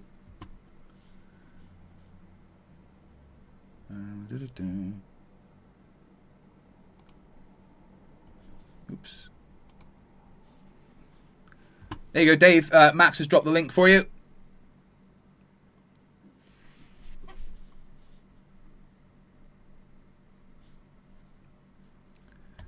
Conspiracy Music Studio says we should do a poll about Fakatzoid's stream and his announcement. His money is, I'm back in the Flat Earth Arena. Maybe he's quit it. We don't know.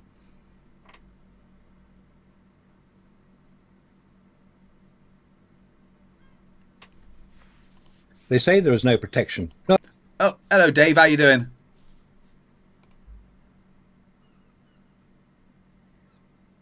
He's got a tech.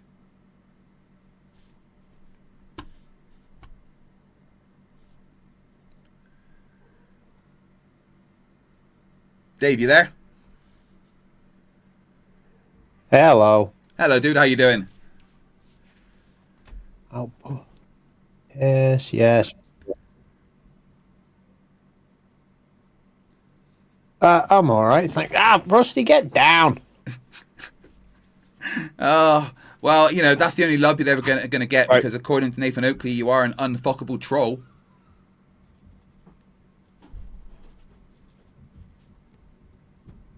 He went away.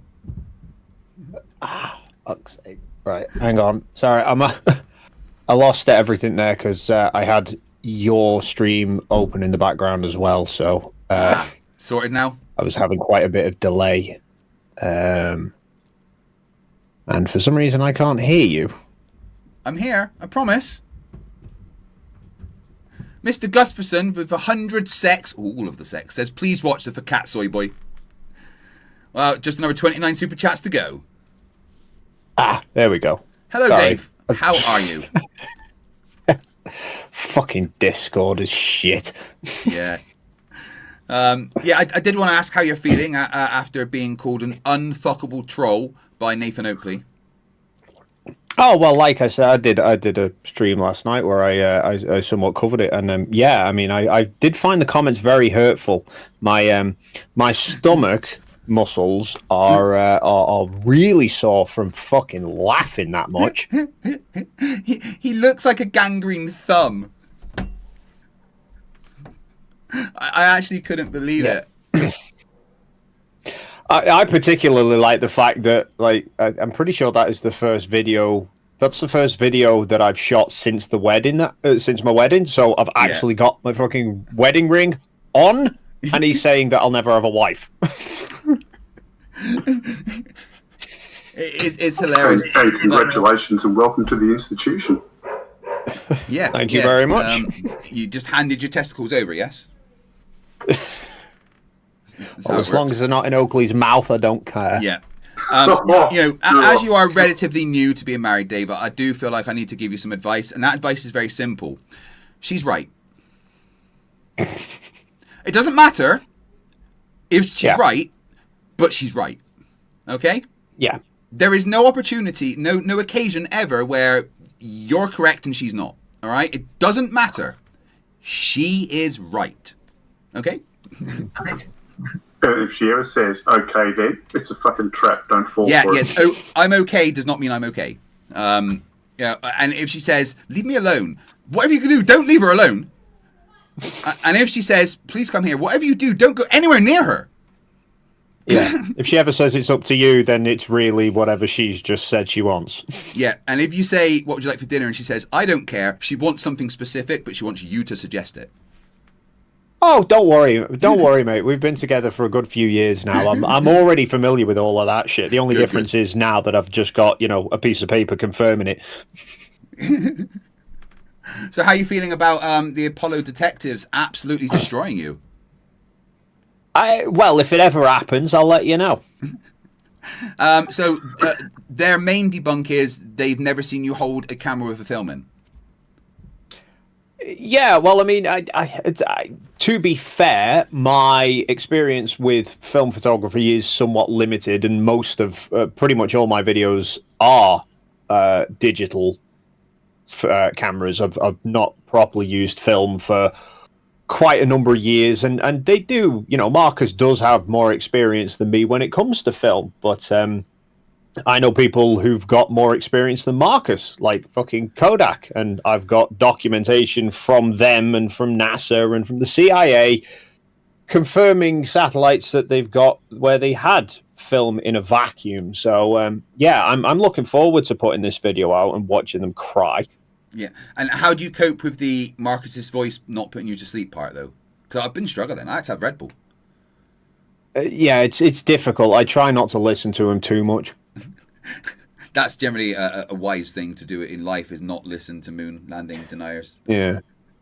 It's quite funny though listening to them, because like I've not done a video covering them now for about 2 years, but the last one that I did was just showing how they are either completely fucking clueless or extremely dishonest, because I've had interactions with them before, and every single time they then talk about me and things that I've said, they completely misrepresent everything.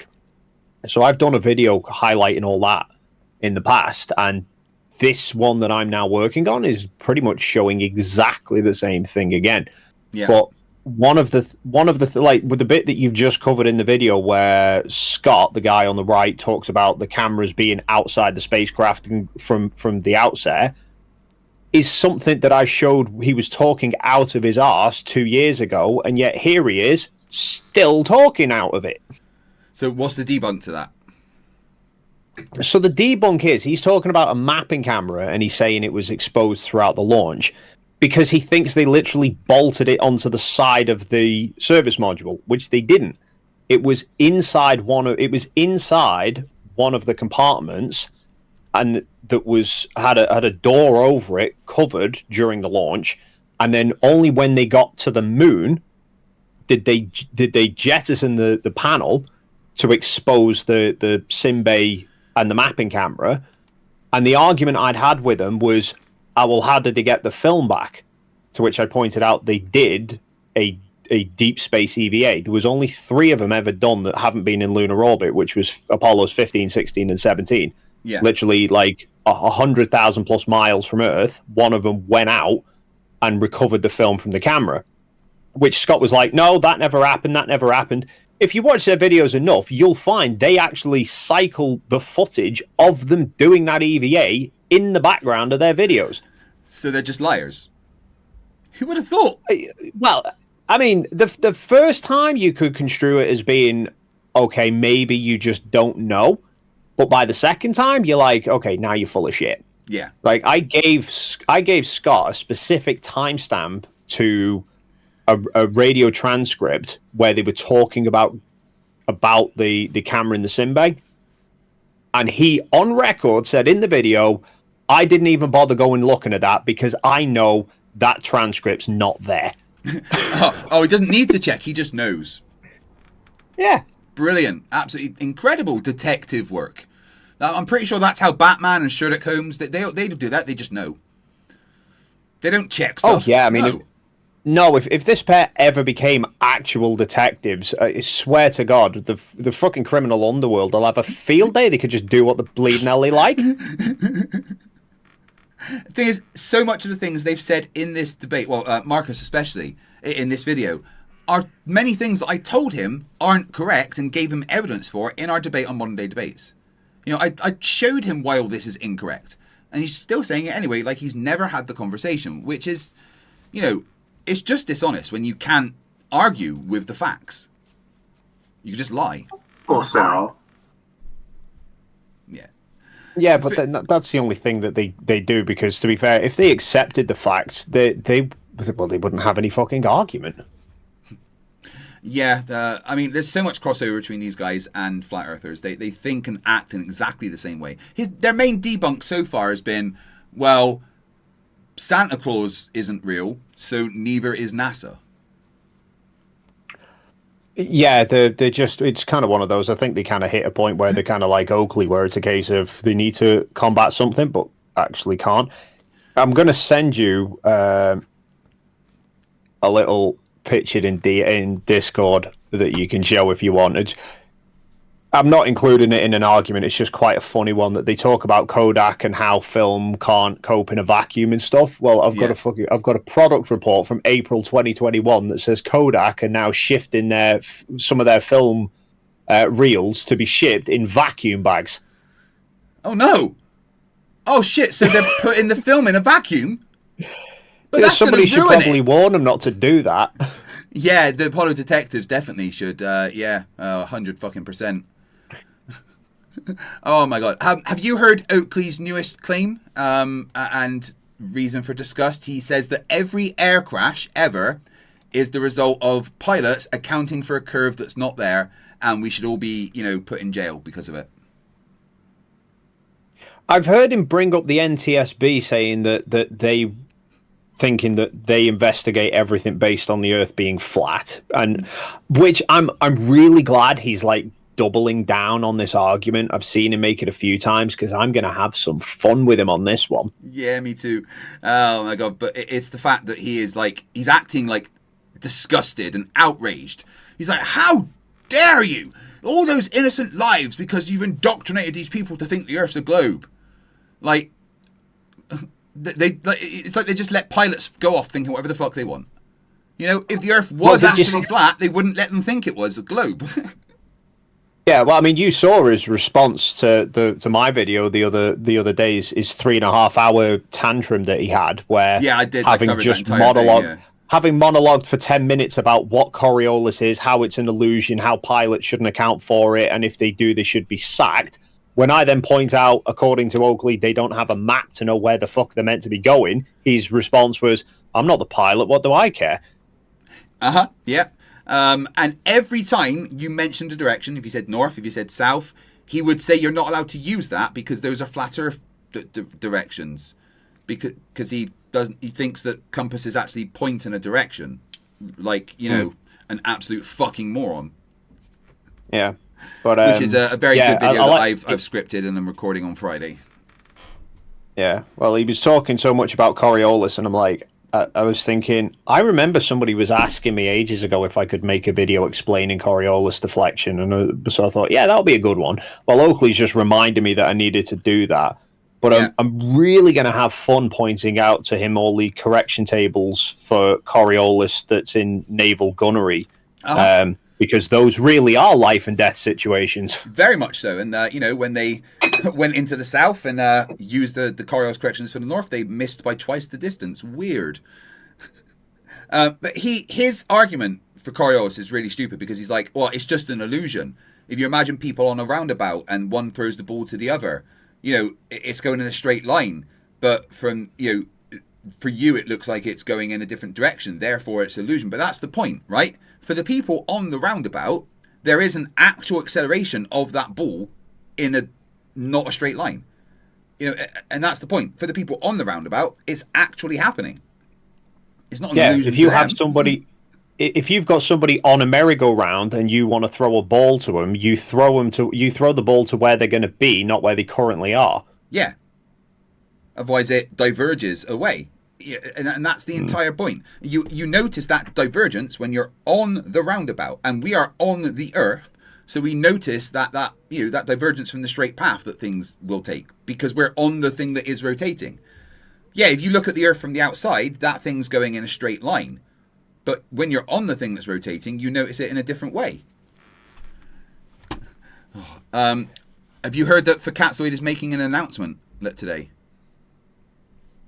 Oh, Jesus, what's this one going to be? Because the last one something very went well, important wasn't to it? Flat Earth, apparently. Is what? It's something that's very important to Flat Earth.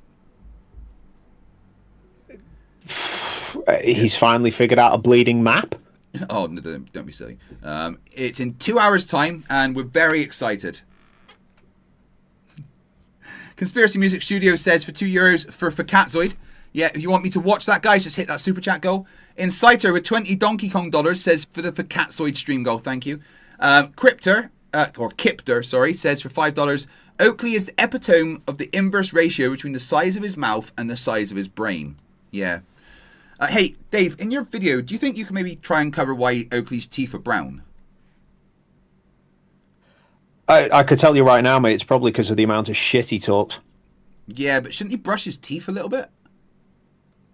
Well, you would think, but then, you know, don't criticize the words of the expert, all right? You know, he's clearly an expert in dentistry in the same way he's an expert in surveying and in flying and in cartography and everything else he's an expert in as well. Oh, in his head, do you think he genuinely thinks that he is a much more attractive man than you?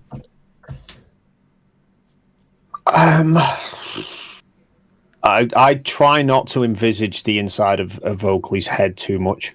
Yeah, it's kind of grimy. Smells like a lot like cat wee and weird stuff in there, actually. It's horrible. Speaking of operating in a vacuum. Yeah. Yu-Gi-Oh! Scotland says he claims corpuscular rays reflecting off his pearly whites. Oh my god. So is this the video you're responding to, Dave? The one that I'm covering? Well, it's kind of a mixture of them because... Yeah, there's like 3, isn't there? Well, they've done those 2, but then they also did a follow-up one that was sort of aimed at me and Simon Dan. Yeah. And then they did another one like 2 months ago, which was only a really short one, which is one for me that really just that combined with this one that you're covering highlights the dishonesty, because I'm pretty sure it's in this one they say that we won't talk about vacuum, we just won't go near it, and won't address any of the arguments, or it might have been in the previous one. But in the live stream that I did with Jaren, I covered film in a vacuum and addressed all the claims, and then they did a response video where they got very selective with the bits of that stream that they chose to cover. Oh, selective with evidence. That doesn't sound like science deniers at all. No, not remotely. My god. Yeah, there's I'm not going to cover both of their videos straight away. After I've finished the first part, we're going to take a break from Marcus and Scott, because they're very hard to watch, and watch someone even harder to watch, and that's for Catzoid. Although we might have a little bit of a palate cleanser and listen to Iron Horse talk about doomsday predictions for August.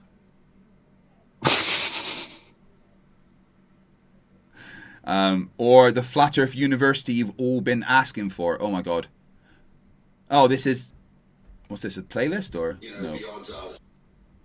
It would be funnier to watch the August Doomsday predictions in September. Oh, hold on. I'm prepared to do it. Any university in the world wants to employ me as the first. Take that risk. I will consider your offer. He wants to be hired by a university as the Flat Earth expert. Does he not understand how interviews work? You're meant to sort of pass an interview and then get hired? Not just go, hire me. Why haven't you given me the job? You know what? I would pay to watch him go to a university to be interviewed for a job. That would be hilarious.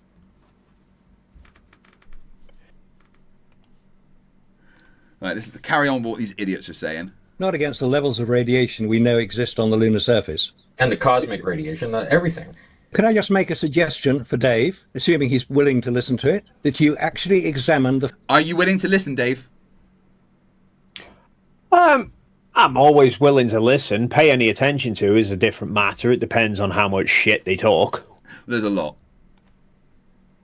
Could I just make a suggestion for Dave, assuming he's willing to listen to it, that you actually examine the film make-believe smoke and mirrors, which is a masterclass in how you fake Apollo, with the still photographs, with the films, the size of the set, the models and mannequins used to fool us all into believing they were full-size humans. They weren't. They were about that high, some of the mannequins. You can see they had homunculus. How did they manage that? Oh, jeez. Yeah, they don't seem to fathom the miniatures. Like, if you look at any miniature set, you always wind up with really blurry backgrounds because you have to focus really close on stuff, which you don't have in Apollo. Yeah, no, not at all. Plus, saying it's a small people and a set and everything, it's great until you start analyzing the videos and realizing that they're literally, even if it is a miniaturized set, they would have somehow had to have changed gravity and removed all of the air in that miniature set. Well, also that, and at least on, Apollo 11's photos, there's the photo of Buzz standing next to the flag, and you can see his freaking face. These people are smart. The photographs. Oh, Scott's got his own mannequin, like I've got my own moon rock. He's even got his name on there, Eaton, astronaut Eaton. I like that. So make believe smoke and mirrors. Are they okay? He's just showing off a doll, like that's some kind of. All right. Box for $2 says 3 a.m. here. Time for bed. Happy streaming. Well, it'd be at least 4 a.m. before I go to bed. Dave, that is your homework, should you choose to accept it. You'll find it on the Apollo Detectives website. There you go, Dave. Do you accept that homework? A direct challenge to you. I'll put it on my to-do list of everything else as well, because they give there's a lot of potential material within this, but I've got another fun one that I'm gonna pick up on as well. Yeah, but this is a direct call out to you, Dave. There you go. You can't ignore a direct call out, can you? No, I can't. I know, and I'll get round to it. But I mean, I saw in one of the videos that they've also done on me. I'd mentioned in the live stream I did with Jaren that I'd had an email exchange with Marcus. Like, after the very first video I did, I had both of them email me separately trying to argue different points. And Mark, the images from the Chandrayaan-2 probe of the landing sites. I sent him that, and I was like, they can see the hardware on the moon. And he said, that's not a lunar module, that's a 3-legged surveyor probe, not a 4-legged lunar module. And I compressed the image down because the shadow was really long because it was early in the lunar day. And I compressed the image so that the shadow looked normal. And it's a shadow of the lunar module. And I sent it back to Marcus. I was like, you can see the shadow is literally the descent stage of the lunar module, not a surveyor. And he's silenced. Nothing. Yeah. Didn't hear a word back from him. I mentioned that in the stream to Jaren. And I showed the picture of it, the same thing that I did. And Marcus responded saying that was a different picture, that it wasn't the one they'd analysed and shown as being a 3-legged surveyor probe. And that it wasn't him that emailed me. Apparently, it was just somebody else with using his email address and pretending to be him. Apparently, of course. Yeah, so I'm gonna have some fun making a little video of that, because they'll be like, oh no, that's not the image that they used. This is the image that we used. I'm like, okay, well, I'll do it with that one then. The crazy thing is that going into the groups on Facebook, and they're all like, go and debate the Apollo detectives, they'll destroy you. And I'm like, I've been there, done that, and now they blocked me. Oh man. Right, only 1 hour and 54 minutes until for Catzoid's announcements. If you want to watch it live, just hit that super chat goal, guys. Find Smoke and Mirrors on the Apollo Detectives YouTube channel, the full version of it, which is narrated so that you can understand what the fella is saying. It's very detailed, it's very clear, and it was probably filmed at Cannon Air Force Base, the original fraud of Apollo. And it was witnessed. Oh, well, there you go. They've cracked it. It was probably filmed here, the original fraud. Let's all just pack up and go home, shall we, guys? They've cracked the case. Brilliant. There's Cannon Air Force Base where they got only 1/6 gravity in Cannon Air Force Base. Yeah, and massive vacuum chambers that you can put entire film studios in. So it's impressive. Sigma Step in the chat says, "What the crap is Fakatzoid up to now? What do you guys think?" Put a poll. Mr. Gustafson with 20 secs says, "Come on, more super chats." Could even be the little £1 one, guys.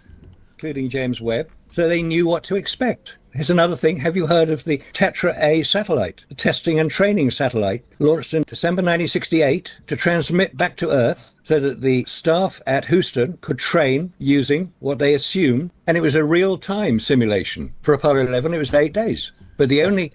Is he trying to say that they lied to all the staff and said it was a real call? Because I don't think that happened. No, well, I mean, the level of detail that they must have done with the fakery is pretty insane, because there's record of amateur ham radio operators picking up the transmissions from the moon, which means they had to have sent something up there to pretend to be it. And there's even somebody from one of the Smithsonian people went to Hawaii for Apollo 8 and photographed the translunar injection burn because he knew exactly where it was going to be. So, like, they sent something to the moon for Apollo 8 as well. Yeah. For fuck knows what reason. And they must have been really good at fooling people, because even the bloody Russians thought that they were there. Yeah, that's the massive point is the Russians. Like, if there was any chance at all that it was fake, the Russians would have jumped on that, like 100%. And well, not only have the Russians not said anything, in fact, quite the opposite, and said it all happened, but they had a craft around the moon at the same time, and they openly told NASA what the flight plan and the position of it was, so that there was no risk of it crashing into Apollo 11, because they didn't want to start World War III. Also, they even though they were against each other, they were probably like, oh shit, are they going to put a man on the moon? Well, that's still pretty cool, right? We should, not try and disrupt it. Like, the scientists that were in charge of the missions probably didn't care about what the government wanted. They, Step, $50 for the XP. Thank you very much, my friend. Monkey in the Works with £1 towards the super chat goal. Sorry, Dave, what was that? I was just going to say that they knew Apollo 11 was on the way. They were actually trying to beat him. Yeah. They were actually, I think even though they knew they couldn't get a man on the moon first, they wanted to try and get some rock samples back first. But then there was some issue with it in orbit, which delayed it. So it meant they couldn't get landed before Apollo 11 landed, which is why they decided to then speak to NASA about it and let them know. But they then did a low-pass flyover to photograph the Apollo 11 landing site. But, I mean, the pictures never made it back to Earth because the thing crashed. But, they went looking for it. They knew something was there. Oh, sounds quite convenient to me. Oh, didn't come back to Earth. Might think it's fake, yeah. Insider 50 Donkey Kong dollar says, not for Catsoid stream, for FTFE's wireless earbud funds. I like these ones. they're £3, and if they break, I just get another one and I don't lose them because there's a big string attached to it. Monkey in the Works with the 3 super chats towards the goal, very much appreciated. Publicly available film of Apollo 11 was the launch from Florida and the splashdown in the Pacific off the coast of Hawaii. Those were the only publicly available films. Everything else, we relied on NASA to tell us what was happening and to show us what. Oh, right. So there was publicly available films, but just not enough. Yeah, I mean, it's strange that, isn't it? That you know, everyone on Earth could see the rocket leave Earth and go back to Earth, but only NASA could provide videos of the NASA rocket that went where no one else was. Incredible. That's like literally a flat earther going, oh, well, we're going to have to take their word for it that they were in Antarctica, because I mean, we could see them leave to go to Antarctica, and we saw them come back from Antarctica, but only their footage of them in Antarctica. Yeah. It's just nothing to believe, right? You know? Unfortunately, smartphones didn't exist then, so there wasn't a bunch of people recording it. Monkey in the Works with another one, thank you. Dihydrogen monoxide for $5. Obviously, clearly it was the 33rd degree Freemasons that faked the moon landings. Get with the program, Craig. Yeah, he knows. Yeah, that's the right address. Yeah, just take out the whole family, replace them with clones. All right, thanks. Dihydrogen monoxide, you might want to open the door.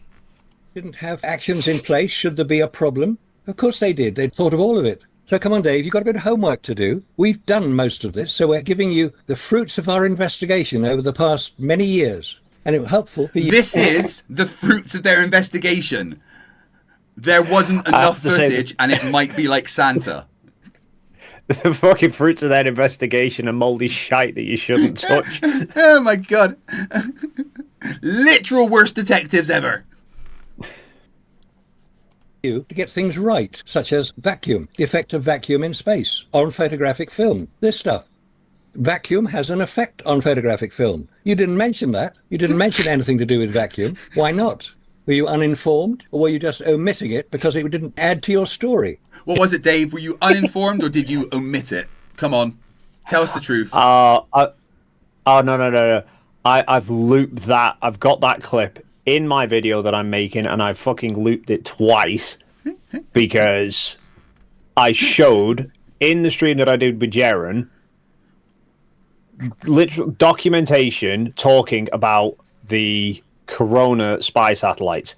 And this is why I don't call them the Apollo detectives. I call them the Apollo deceptives, because they fucking lie about everything. When Marcus talked to MC Toon, he asked Toon what two cameras, what two satellites went into space with film cameras, and he asked it twice. It's like the only two that they ever did, according to Marcus, was the Hexagon and the one that went round the moon. One of the ones that went round the moon, and he says both of them were sealed and pressurized because the film would have outgassed. Except the Hexagon was the KH-9 satellite. And kind of take a guess as to why it was called the KH-9, not the KH-1, because there was 8 others. And all the other 8 before the KH-9 vacuumed. There was no pressurization to them at all. And I showed that in the live stream with Jaren. I showed the documentation, showed sample photos from the various different ones, and go, here's all these film photographs from spy satellites that have been used in a vacuum, not pressurized, all perfectly fine. And so in their years of research, seemingly they managed to find that the Hexagon satellite existed and that the Hexagon satellite was pressurized. Failed to notice the 8 other series of satellites before that. I just would love them to explain the vacuum-packed films. That's the ultimate killer of their main argument. You know, they've done all these tests on like stuff. Yeah, and it's like, well, here it is vacuumed. Yeah. To be fair to them, I think those, like the Hexagons were I think they said the Hexagons were pressurized to 1 psi. So there wasn't a lot in there. They only needed a little bit. Yeah. And I think realistically, you vacuum pack those vacuum bags, they're not going proper vacuum, are they? There's still obviously bits of air in there, so it's not as extreme as being in space, I don't think. But yeah, it's just funny that they talk so much about how catastrophic a vacuum would be, to, having sort of such low pressure around vacuum around a film, and I'm like, Kodak literally packed it in, like they literally vacuumed the film to pack it You'd think that would be a problem, but yeah, I've also got a document here that's an interviews with two of the guys who were at Kodak. Yeah. And yeah, one of them said, so the film used in the Eastman Kodak cameras was used in the Corona project. It was originally acetate-based films. Question. Well, that was a question. And then he replied saying the film used originally was manufactured on acetate base. Aerial photography during World War II and the Korean War used high-speed, fairly low-resolution acetate-based film. And then they talk about the fact that when they then put that into vacuum tests, they found it just ruined the cameras. So they changed the film to a polyester base for Corona because Corona was operating in a vacuum. Like, this is the guys from Kodak. Amazing. This is like they don't realize that you can design things to be used for specific circumstances. That's why not every film is the same. You know, you even get films that are better used in cold temperatures and more, films that are more suitable to warm temperatures and films that are suitable for humidity. You know, they design them to be used in specific circumstances. Well, do you know, funnily enough, that's the analogy that I go with, because I'm like, the dilemma, one of the videos that they made, the short video they called Dave's Dilemma.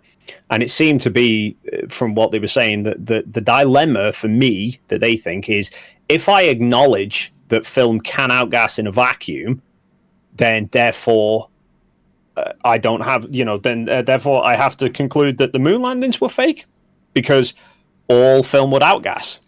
To which I then bring up a picture of some firefighters and I say, do you acknowledge that this clothing is fire retardant? Because if you do, then surely you have to accept all clothing is fire retardant. And so, we might as well just run into blazing infernos in jumper and jeans. Yeah, exactly. It doesn't matter. You can't, there's no clothes that can help you in a fire. Right, because I'm wearing jeans right now and they got set on fires. Rubik says NASA hush money for $2. Thank you. Rachbot for $2. Did Fakatsoid find his brain? Don't be silly. Monkey in the Works with number 1. Thank you very much. What are we doing? We've got 22 minutes and we need 13 super chats. 12 super chats. Thank you, Monkey in the Works. It didn't fit his narrative. Those guys will never touch vacuum. They won't go near it. Not one of them. No, they don't. None of them. No, and the other reality of the vacuum is we can't even reproduce it here to that level. Then how do you test something when you cannot achieve that level? How can you test it and certify that it's going to work in that level when you cannot? Dave? No. This one's even more painful when you know what he talks about, because this is just them not knowing how freaking powers of numbers works, and because they can only get their vacuum chambers down to 10 to the minus 6, and on the moon is 10 to the minus 17, and they're like, that's a world apart. But it's really not. No, you're just shit at maths. They're just both practically zero. One's just a bit closer to being practically zero than the other. That's all. It doesn't matter if we're in a 10 to the negative 7 or a 10 to negative 17 Tor vacuum. We're going to die. No, but Scott kicks off about that. I don't know if it's this one or if a different video, but he goes on about that, saying, "Oh, they'll just say it's this, but it's not.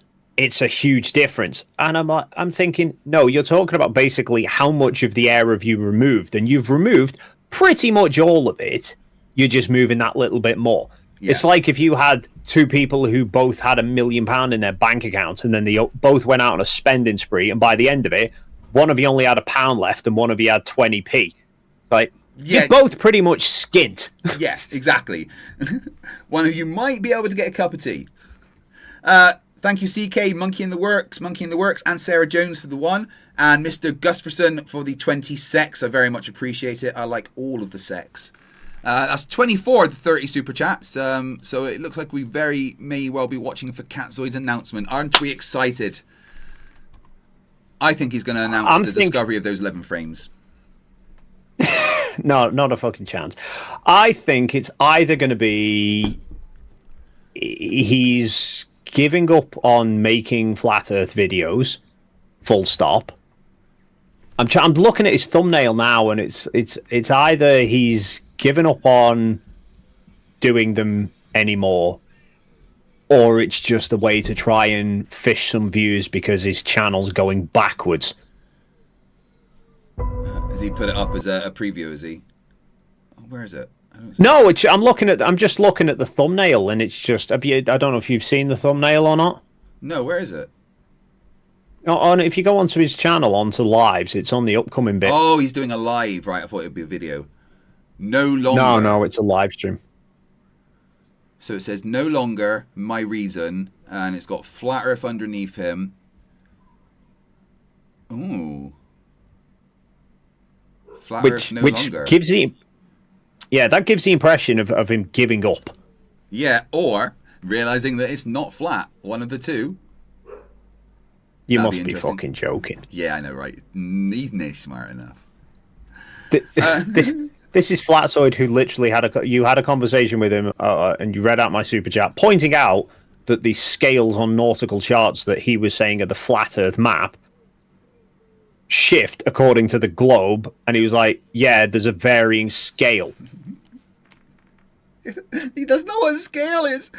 CK199 says, this super chat won't be as exciting as if a cat's news. Thank you very much. Inciter $20 Donkey Kong dollars for negative $40 Donkey Kong dollars. Wait, what? I mean, I have to give you money. Dihydrogen monoxide for £2 says Oakley's partner probably cheats on him. I mean, there's no way she could kiss him, that's for sure. Rachbot, thank you for the one. That means we need 2 more super chats, and we will definitely watch his announcement live. Can't wait. So excited. Not reproduce the environment. That's the other thing, and that's what everybody just simply wants to ignore. Oh, and then we've got the Apollo kid who comments underneath our last video, and of course I kind of mentioned that he's just a parrot, and he said he wasn't. Oh, the irony, he's just a parrot. Are you not literally just parroting the same things that you guys have said for the past 15 years?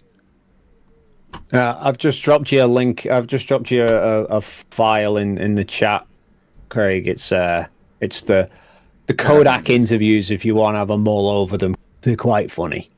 That would be very interesting to look at. Yes. Well, page 3 and 4 seem to be the main ones where they talk about it, where they literally say, like, the guys from Kodak saying they had to change the film and make it work in a vacuum, but the Apollo detectives won't like that. Well, no, that would mean reading, and I don't think they have the reading glasses with them today. Right, so I've lost my cursor. Do you ever find when you got multiple screens you just can't find your fucking cursor? Oh yeah, I do that. I send it straight up to the top left and then try and find it back again. Yeah, I just start wiggling it around until I see it on one of the screens. From the lunar surface and how easy it was to reconnect to it and everything else. And he comes out with all these delta calculations and stuff, which are just, copy and paste from whatever you get off of AI generated or chat GPT kind of stuff. And he doesn't understand that to do the actual any proof that it came from ChatGPT, just making an assumption. And who says that that's wrong? Rosie $2 says, here's $2 to help deny flat for Catzoid a view or two. Yeah, I'm watching it so you guys don't have to. Calculations. Every time the CSM is so-called orbiting, because it's a fantasy, it's going to be on a different path. The moon is actually rotating, so it's not going to be in the same orientation to the CSM. So you have to do all of those calculations where it's going to be, or you're not going to be able to hit it. He doesn't understand that the 35... So they didn't pass maths is what they're saying? This stems from, just more Scott's a fucking moron, basically. So I think this one stemmed from the fact that in one of my videos I'd mentioned that they did a slow roll of the spacecraft. They called it PTC, passive thermal control, because 3 days cruising to the moon, you're going to have the sun just sitting baking one side of the spacecraft. So they put it into a slow roll to even it all out. He can't quite grasp that when they got to the moon, they stopped the fucking roll. Yeah, but there's many things you can't grasp. I'm not very surprised by that particular thing. 500-pound thrust. A scent engine actually doesn't have enough fuel to do the 7-minute burn. Because if you take the documentation from the X-15, which is using basically the same 3,500-pound thrust engine, and is on a planet with much higher gravity, burned for just a little more than 3,000 pounds of fuel in it, the X-15, and burned for 3 minutes. The ascent stage only shows in the PDF files that it has about 6,000 pounds of fuel, about 50% less, and it burned for over 7 minutes. Both of them are full throttle until they use the fuel. So 9,000 pounds using the same thrust burns for 3 minutes, and then another document using the same engine burns for over 7 minutes with only 6,000 pounds of fuel. And yeah, because you don't have as much weight to fight against, so it'd be using less fuel. Like your car uses more fuel when you go uphill. You know, it's I had a look into that as well, because I've not actually glanced over the video. I've not covered that bit in the one that I'm doing. But he compares it to the X-15 versus the Lunar module. But then I look at it, and the engines produce 2 completely different amounts of power. Well, there we go. That would require some research from them, but as I've shown earlier, by simply Googling their question and finding out they were wrong, research isn't really their thing. You take the volume of the tanks in there, you can't get 6,000 pounds in. No way. They're not nearly large enough to do that. But that's another part of the story. And then he made a little comment saying, well, it went up 15 kilometers and then had an elliptical orbit up to 110 kilometers in an elliptical orbit. Well, how the hell are you going to connect with something that's up at that height? And what's the estimated speed? 3,900 mile an hour, something like that, for the 1.5 hour orbit? 3,800, 3,900 miles an hour. Well, how are you going to connect when you're just going by and then back down to a lower orbit? Well, because they would have designed the orbits to intersect while going at the same speed? Yeah, this is where I can't quite fathom what they're at, where their line in the sand is as to what's real and what's fake, because he says this, but they managed to get to the space station. Exactly. Shit manages to take off Earth and find its way to the space station when the orbits are in that sort of manner. 17,000 miles an hour, you know? Yeah, but doing it around the moon suddenly becomes a big problem. Because the CSM's not going to come down to the 15 kilometers to pick you up. It can't all of a sudden get into your orbit. To come up, you have to get up and get a steady orbit with it, and the timing has to be exact. And on top of that, the LEM is not sitting vertical in its attitude. It's tilted to one side. When it's so-called landing, it's not on level surface. So which way is that pointing? That's part of the calculation. And they definitely included that in the fucking calculations. Every time you go around the orbit, because the moon is rotating, that's going to be a different direction. Yeah, you know what's interesting? Let's take a look at Chang'e 6, and let's compare that to the little crater and the dispersal patterns of the LM. Well, Chang'e 6, its descent engine had a maximum thrust of 1,686 pounds, which is less than the 2,500 pounds of thrust that the LM is said to have used. This was posted by Brian Knox in the Facebook group. So I just thought I would add that in there. Yeah, but you're talking about 2 different crafts. I mean, one's so-called a manned machine that weighs a hell of a lot more. Okay, that's right. It's a manned machine and it weighs more. So why then is the Chang'e 6 putting a crate... Who are they talking to? I think there's another guy. So he turns up in a few of them. So I think he's... they all sit on a Zoom call, I think, a bit like Oakley stream and stuff, but it's only these 2 that are on camera. Right. It's just a disembodied voice, I see. On the lunar surface with pattern dispersals, and yet we don't see that with the LEM, which weighs even more, with humans on board, supposedly, with a 10,000-pound engine, and even if it's using 2,500 pounds of it, it's still going to dig a hole. It's going to put up that cosmic dust, that fine cosmic dust that's been around and building for billions of years. And it's so... Michael Carpenter says, and he's been a member for 6 months, which is halfway around the sun. Keep going. I swear these idiots forget that maths exist. Yes, they do. So light that a photoelectric charge will levitate it when the sun hits it. And if it's capable of doing that, anytime you disturb that, it is going to remain there. It's not coming back down again. They wouldn't be able to take a photograph. They wouldn't be able to even see the craft when they walked out there. They think it could make clouds of dust like landing on Earth because they forget that gravity is a lot lower and there's a vacuum. So yeah, they're just that dumb. It's not coming back down. Do they think 1/6 is nothing? Yes, they absolutely do. You're correct. Right, so that is the Apollo detectives incredibly bad attempt to debunk Dave McKean. Look out for Dave McKean's video responding to that. It's going to be hilarious. Right, I need to take a Riley, so I'll be back in 2 minutes. In the meantime, please enjoy this video from Conspiracy Music Studios. Back in 2 minutes, guys.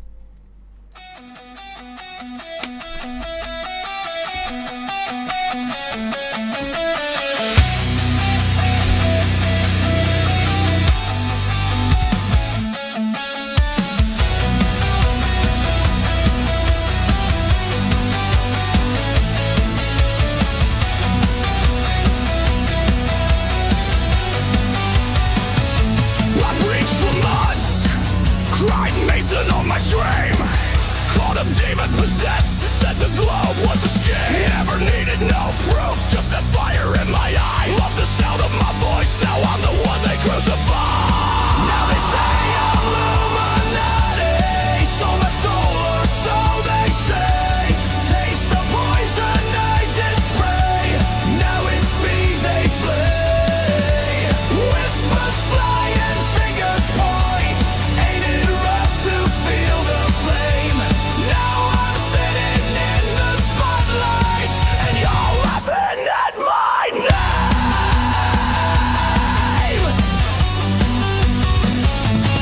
Saw every shadow as a sinister hand. I blamed every ill on a secretive band. Never looked back at the damage I caused. The fear in their eyes, the lines I crossed. Just me and my megaphone against the whole world.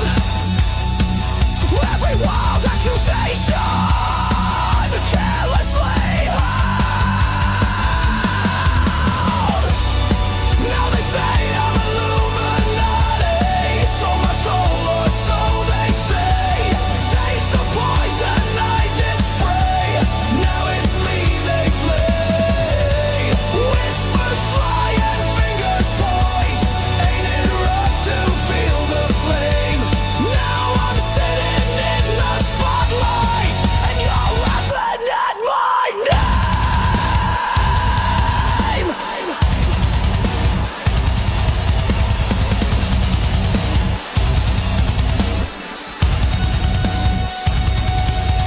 I called every man a liar, accused the world without a clue, preached my gospel of suspicion. Now the joke's on old me too. I lit every fire with reckless delight, but it burns when it comes back to bite. Funny how a dose of your own venom bites when the dark accusations haunt your night.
absolutely incredible Conspiracy Music Studios, and that is my favourite one.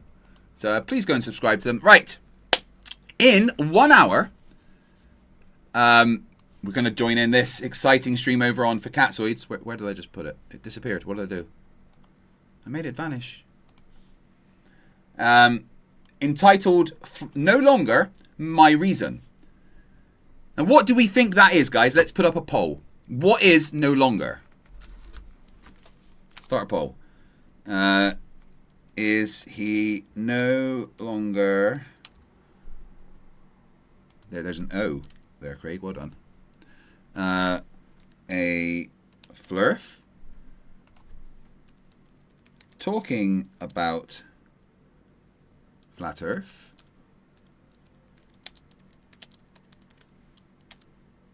Maybe he's prepared to accept that we didn't fake Antarctica. I don't know, like...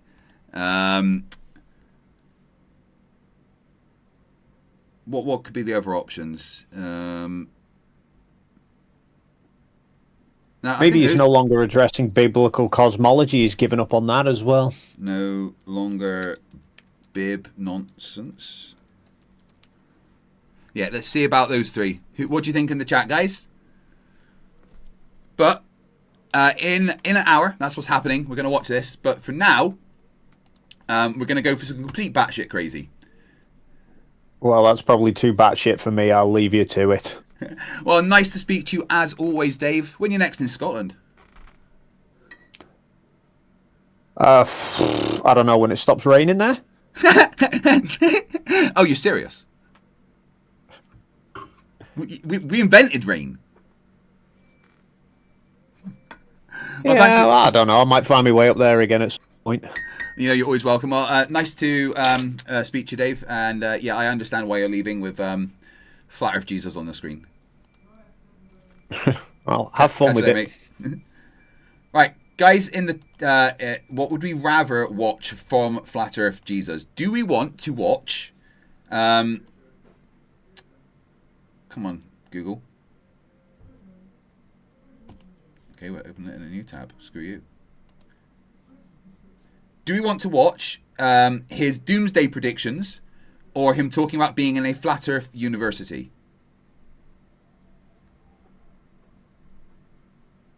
University. Okay, then. We'll do the doomsday predictions after. It's kind of cute that What's that? Someone say something? Maybe that was on his video. I've got 20 minutes left to record. Just listen to the top 100 of the Australian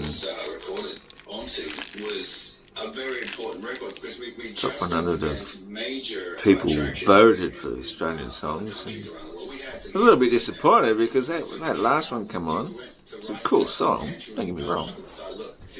Cool. What's he talking about? That previous video we should have seen here?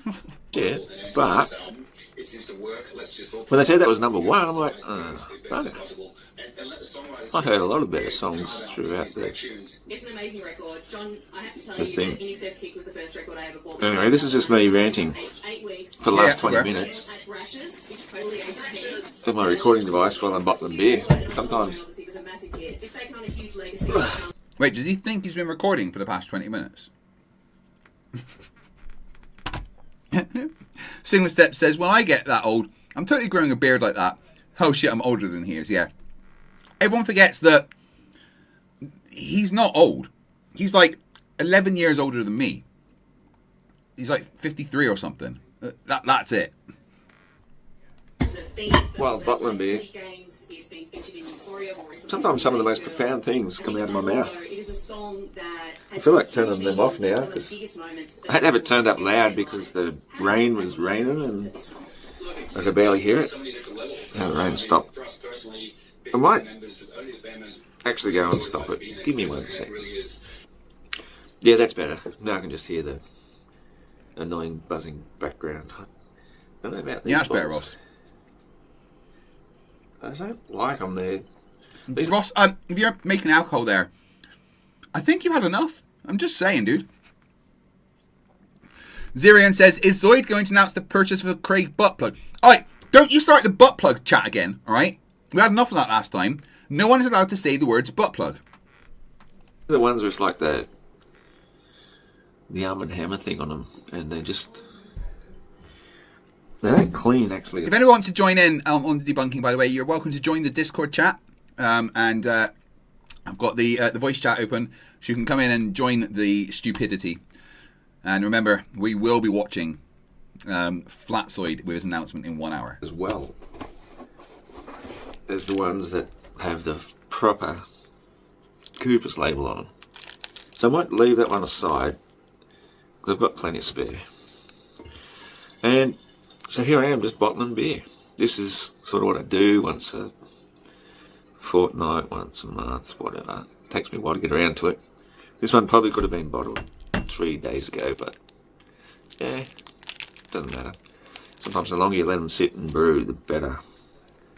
But the bottling process is important. Once you've mixed the sugar syrup back into them, you've got a very... I thought this was something to do with Flat Earth. I'm waiting. small window of opportunity to ensure that you bottle and cap them in a decent amount of time, or you will find your standard of beer starts to slip. So because I put one of those ones aside, I'll just grab one I prepared earlier. If I can even get it in. Don't have a really good place to stand the camera either, so sorry you can't really see what's going on. I wonder if he talked about Flat Earth at any point. The bottling process is happening. Consequences of fate and destiny, which is one of the things I love about brewing. This is going to be this batch, so this one's the cut. So a lot of water has passed under the bridge since I last did a capping beer video. The beer's going a little bit longer. I've got myself something to munch on, and I think sticks are problem. And what I find is that on social media, Facebook and all these places, they just want instantaneous answers. Some of them will even send out a questionnaire of 20 to 30 questions. Explain this, explain this, explain this on the flat earth. And it's like, there we go. Hello? The first question requires a chapter of an entire book just to explain so that you can get it and understand it. Question 2, that's possibly 2 chapters, and so on and so on. But they just want to hear it all in a single response. So, I don't know. There could be a university out there actually prepared to hire, or yeah, I think that's the word, hire, enroll, employ. That's the word I'm looking for.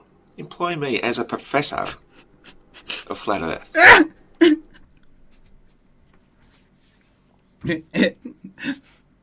So he's making a video whilst completely pissed out of his brain, making more of the poison that's making him pissed out of his brain, and saying that he wants to get hired as a professor.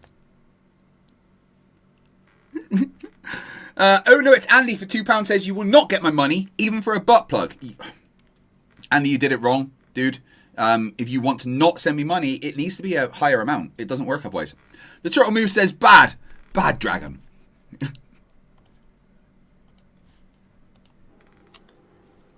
I will teach a 3-year course where by the time each and every student has finished it, they will know 100% what the flat earth is. They will understand everything that I've accumulated in the years of my knowledge of how the firmament works, how the atmosphere works to create the light that we see through a line of sight from the source to the... Why would a university hire you to say this shit to people?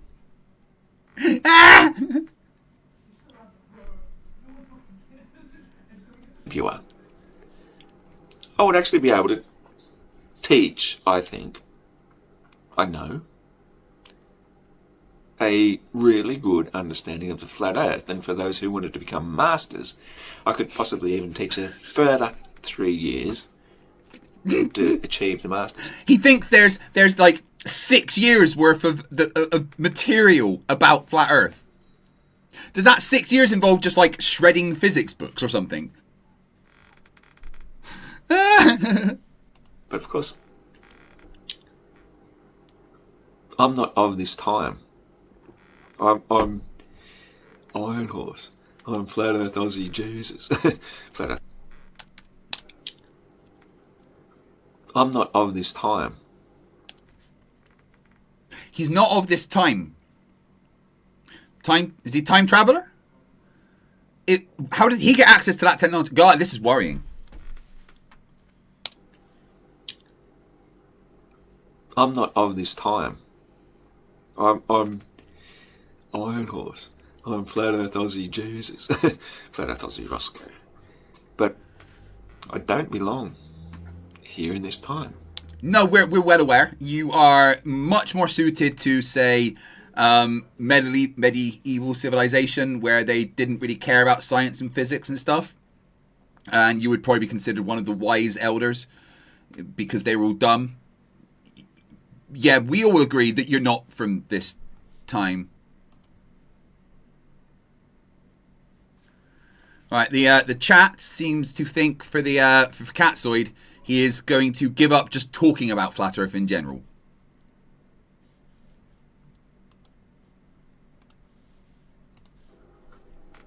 My knowledge is... But you said that before, so...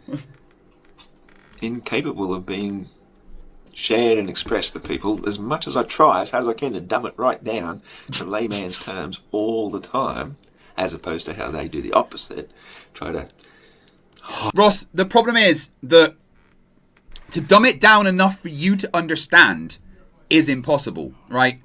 I can't explain Newtonian physics to you by eating crayons. It's not possible. I'm sorry. It's not my fault that you have the mental capacity of a 2-year-old slug. I don't think slugs even reach 2.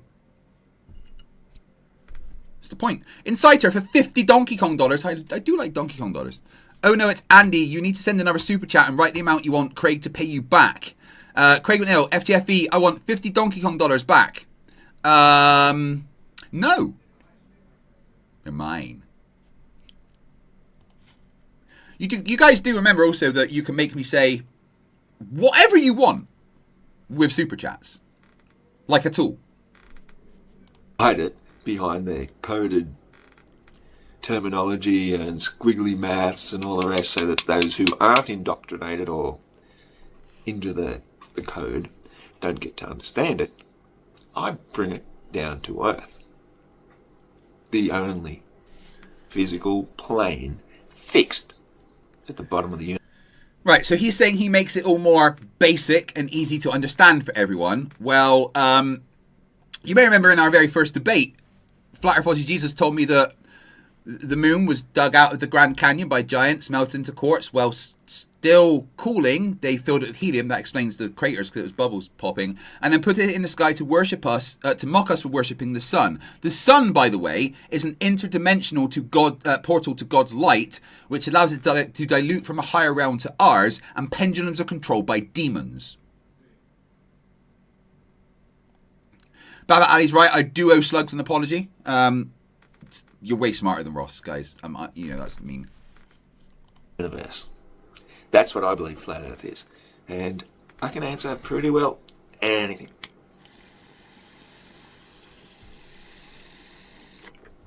Go on then. But the problem is, you can't walk before you've learnt to crawl. And you can't run and leap over ravines and valleys and rivers and climb mountains till you've learnt to run and jump. And you can't do that from the first day. You have to start at the very basics. Stepping stones, one at a time. So you just slowly start to understand the physical base fixed at the bottom of the universe, where everything finds its place in accordance with density and buoyancy. That buoyancy. Always I love it when they bring up buoyancy that includes the Gravitational acceleration due to Earth's mass of 9.8 meters per second squared in its formula. When you can start to remove your diaper, stop crawling and learn to walk. But you won't be able to run and jump straight away. It takes time. Knowledge takes time. And that's the thing that most globers don't have patience for, because they think they've gone through all their diaper and brainwashing. Yeah, I did like 5 years of uni, dude, and 2 years of college before that and school. I've done the education. I've learnt the stuff. Turns out everything you think is not only wrong, but fucking stupid. 200 of you watching right now and only 88 likes. You know that I can send Daniel Pratt directly to your house, yeah? I'm going to wait. You've got 5 seconds to press the like button or Daniel Pratt is coming straight to your house. 5, 4, 3, I'm not kidding here, 2, 1. Well, about another 20 of you pressed it. The rest of you, you might... That smell's not going to get out of you. You're going to... You'll be smelling that forever. Inciter, for 20 Donkey Kong dollars, I thought the moon was Ferris's chew toy. Butt plug. Stop making me say butt plug! Aaron Beck, for 10 PlayStation Network dollars. Computer, add large butt plug to my cart. Alexa's currently unplugged in here because I've been rearranging my my office. Stage through the government indoctrination institution centres, and think they know it all. And they think that the flat earther is dumb and uneducated. Yeah, he definitely is. We went through the same process, bro. No, you didn't. You've never been to college or university or studied physics or passed a maths test. You did not go through the same things as us. Otherwise, you wouldn't be a flat earther. We went through exactly the same education process as you, but we got better. You only understand how to learn once you forget what you've already been taught. That is such a dumb thing to say. Just forget what you've been taught, guys. It doesn't matter. What's one add one? Shadow War for $2 Canadian. Maybe an Adam and Eve sponsorship for butt plugs. Stop making me say butt plug. Something like that. Zoomy Tomato, who's been a member for 42 months, says, Hi, my name is Craig McNeil, and today only I'll be demonstrating my new FTFE butt plug on my OnlyFans. Tune in and drop out. What's dropping out? Don't clip that. Rosie for $2 says, I hit like twice. That's 4 times more. Daniel's coming to your home. It's a Mark Twain. Samuel Clemens quote. He said it better than I did. Anyway, you have to unlearn what you've learned before. Inciter, 20 Donkey Kong dollars. Hey Google, add butt plug to my Amazon cart. My phone and my watch both heard me. I can't directly add items to your Amazon cart. You must do this yourself on the Amazon website or app. Thanks, Google.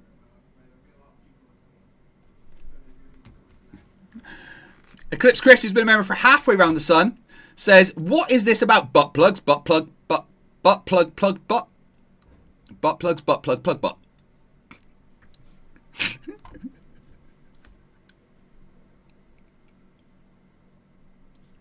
I didn't know my phone could do that. You can learn. The Earth is flat and stationary. It is obvious. It is so damn obvious. It's in your face all the time. You see water level. You see water? Level. I did fucking, oh my goodness me, you hurt my brain. That's not what level means. Guys, remember the Discord room is open. Come in for a chat. Never water curve. The horizon always flat. There's so much proof. Unless you raise an altitude and the horizon becomes curved. Because it's a circle. And when you take the rim of a circle and go above it, you see how it becomes a curve?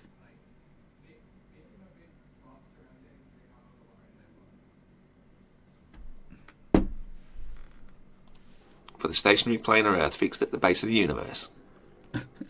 Bruce Wayne says, would you buy a butt plug and use it if you were paid $1,000?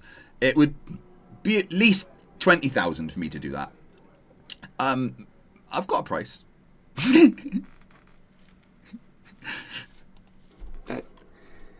I think people need a 3-year university course, which I'm prepared to teach. Just send me your money. Who's going to sign up to this course, guys? One in the chat if you are signing up to Flat Earth Aussie Jesus Flat Earth University course. You know what? I'd fucking take it for the funsies. Doesn't matter. I don't need your money. I don't care about the money. It's just a tool. It's just another tool, another thing you use. I want to remind you that many years ago, Ross put up a video saying about how sick he was and how unable to work and how he needed money. Because I'm a human and I have empathy, I asked for his PayPal address so I would send him $20 so he could get something to eat or whatever.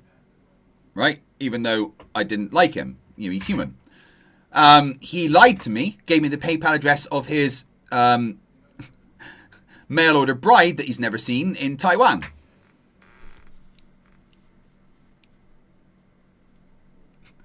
Zumi says, at least you aren't TJ Kirk, the amazing atheist who once on video used a... Shush.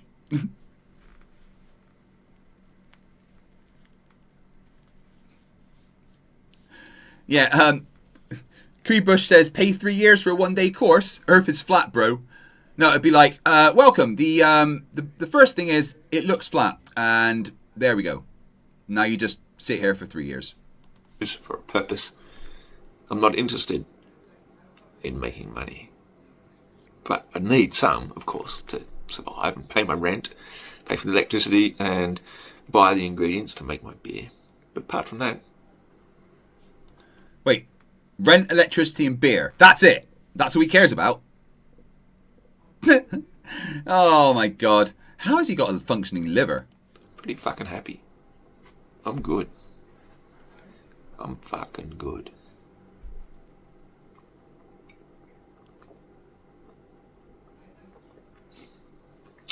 So if you want to learn about the stationary planar Earth, how light works, how we see it through a direct line of sight from the source to the eye of the viewer, through various layers that create different apparitions of that source, I can teach that. Thank you, Note Gen X. I'll see you soon. Happy to do it. But I'm sick and tired of having to give my information away free of charge to every single globetard who keeps attacking me on Facebook and tells me I don't know what. You know you don't have to respond, right? You know you can put your phone down and not use Facebook, right? Ernie Matthews for $5 says, Trump is the Pope of the First Church of Christ butt plug. Trump is just a doddering old crazy man at this point. It's absolutely fucking hilarious. Apparently in America now, when you go and get drugs from the pharmacy, you get paid for it because Trump has reduced your drug prices by 1,600%. So that means that, like, if it was $20, you'll now get paid several $100s to take that medication, right? Did anyone like taken through the arithmetic on any of this? I'm just. We're all Gogol Frinchins, £5 says it's real money. Where can Bert put butt plug if Bert's pug can hurt Bert? Bert's pug has his butt plug because Bert pug bit Bert's butt.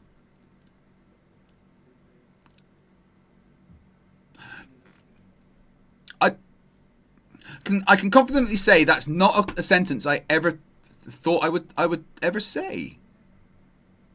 Wesley Curry, don't time him out. That's fine. Let him spout his nonsense.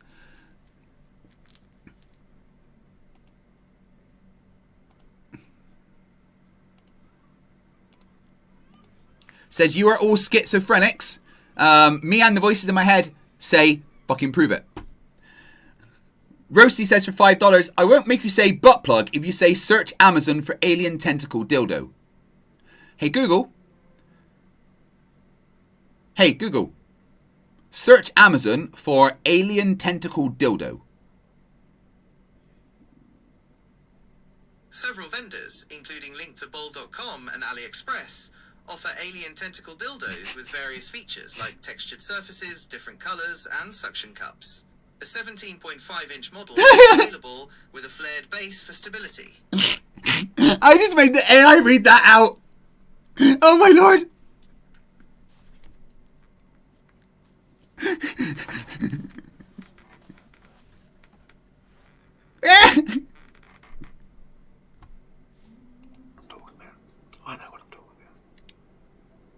And I'm happy to share my information, but I just can't simply keep doing it on an individual one-to-one basis every day.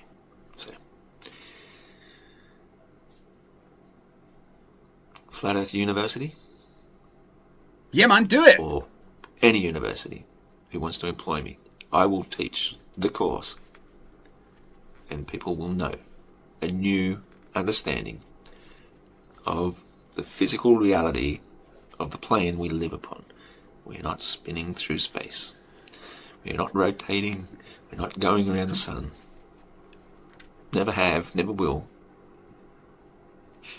And I have the knowledge to be able to share with people so that we can all share in the Who wants this course to happen? I do. The truth. Thanks for watching. I'll see you next time. Oh my god. Right. What's the biggest university in Eastern Australia where he lives? I think it's East Australia. Like, should we maybe phone them and ask if they'd be interested in hiring a flat Earth professor? What time is it in the universities in Australia? Could we give them a call right now and just ask?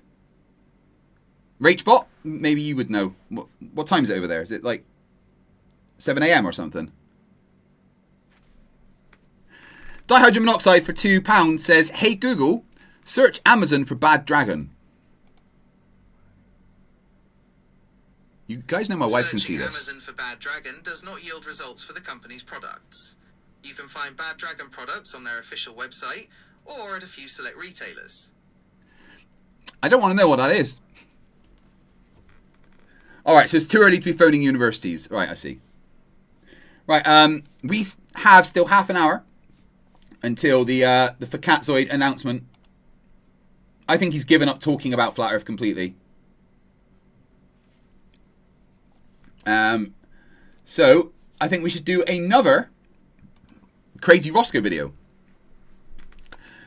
Robert Pilmont, who's been a member for 4 months, says, Fakatzoid explaining Earth shape is like a vegan chef teaching steak, no experience, full confidence. Yeah. Right, so he has a video out that came out yesterday called Doomsday Predictions for August 2025. Well, g'day. This is Iron Horse here, Ross Thatcher. I'm generally not one of those doomsayers who will come and make the doomsayer type videos. In fact, I should probably find something to hold the camera for me because I'm sick of freaking holding it. But, you know, every once in a while, you put a lot of... Ross, that sounded like it was very, very hard for you to just sit down, my friend. Pieces of a picture together and you start to see the pictures. You put a lot of pieces of a puzzle together and you start to see the bigger picture. And it's something I've been doing all my life. And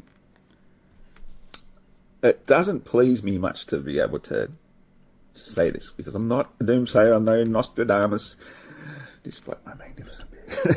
I'm not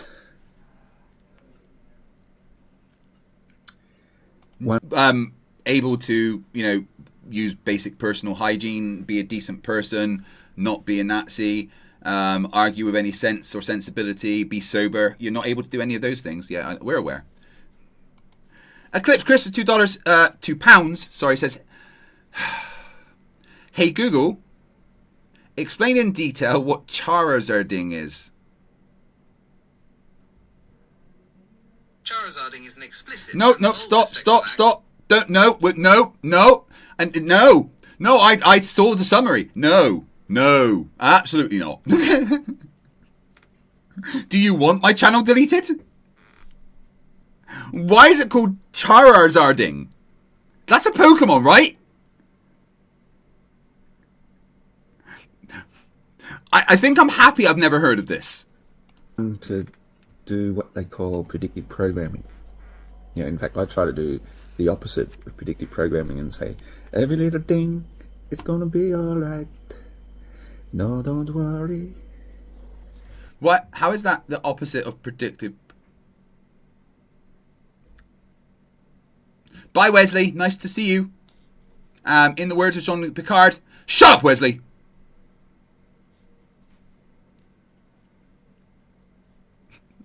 How many of you have now just Googled Charizarding? Charizarding. Charizarding? I did. Do you regret it? I do. Yeah, yeah. I get why, because Charizard is a fire Pokemon. So that's why it's called Charizarding. Okay, no. It's putting too many images. I don't want those images in my brain. Make it stop. Those are bad images.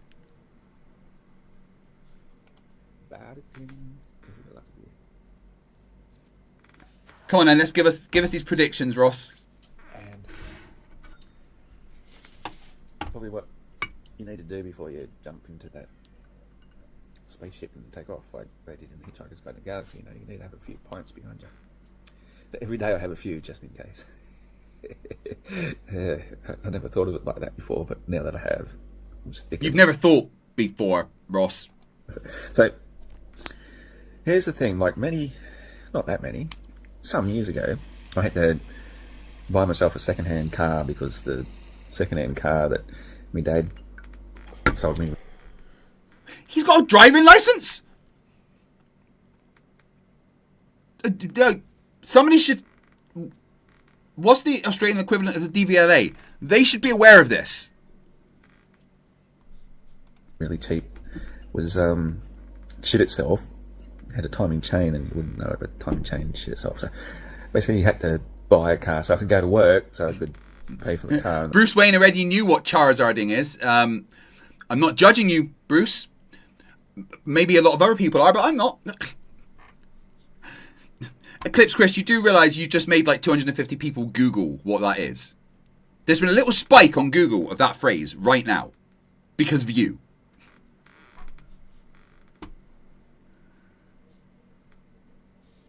The fuel so I could go to work and pay for my food and accommodation so that I was rested in order to go to work. And you know the story. If you want to live in a house, you have to work so you can pay the rent. And you have to pay the rent so you can live in a house so you can go to work. And you have to have a vehicle, go to work, pay the fuel, get paid the salary so you can use that salary to pay for your accommodation and your clothing and your fuel and everything so you can go to work. So I bought a car and it got registered at the time. I'm trying to think now how many years back. It's not that many. It was probably before 2020. Yeah, it would have been. Waiting for these doomsday predictions. We're a third of the way through. Only 20 minutes until Fakatzoid's announcement. Who's excited? It's probably going to be boring. I'm not talking about Flerfs anymore because I get beat in debates all the time. Otto, who's been a member for 20 months. That's nearly twice around the sun, you cunt. New meds for intimate situations. My cock's a filling. You can leave now. It's probably clickbait, says Conspiracy Music Studios. Most probably. We'll see what happens. If it's not interesting, we're just going to review his debate about thermodynamics, which would be hilarious. 2018, 2017, something like that. And all the number plates that were getting put on the vehicles at the time, because they had to, when you re-register an unregistered car that gets a new number plate, they all started with the letters CV, and then you have numbers, and then you have some other letters as well, 2, 2, and 2. So, but the number of vehicles that I saw going around with CV sort of made me a little bit suspicious, because I'm thinking, here is a little bit of predictive programming here, isn't there? It's like, and not that long after, I think it was 9. Guys, registration numbers, organised so you know what year the car was produced and where it was produced, are just predictive programming. Remember, this guy once said that tennis is CGI because, well, it has to be. because that's what it's called, CV-19. COVID-19 came out as a major pandemic. And it was almost as though, you know, the CV was just sort of chucked into our minds and everything. And I'm just... Insider for $20 $. Says, can we get a warning next time my Google reacted? That blame Eclipse Chris, not me. One of those ones to see the patterns, okay? So, anyway, getting closer towards the future here, or the past, towards the present. What? Towards the future here, or the past. So, anyway, getting closer towards the future here, or the past, towards the present. I'm getting closer towards the future here, towards the past, or the present.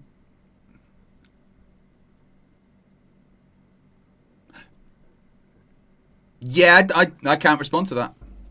I had another vehicle, because that one served its purpose and that move. And when I re-registered another vehicle that had Queensland plates and I had to put a new engine in it and everything, and it took a fair bit of time. When I got that one, all the plates in this area, at least, I don't know where you live, but at least where I live, all the plates, including my own, starts with DD. And so at first I'm thinking, oh yeah, you know, no, straight away. What's strange about that? Danny Mirjanovic,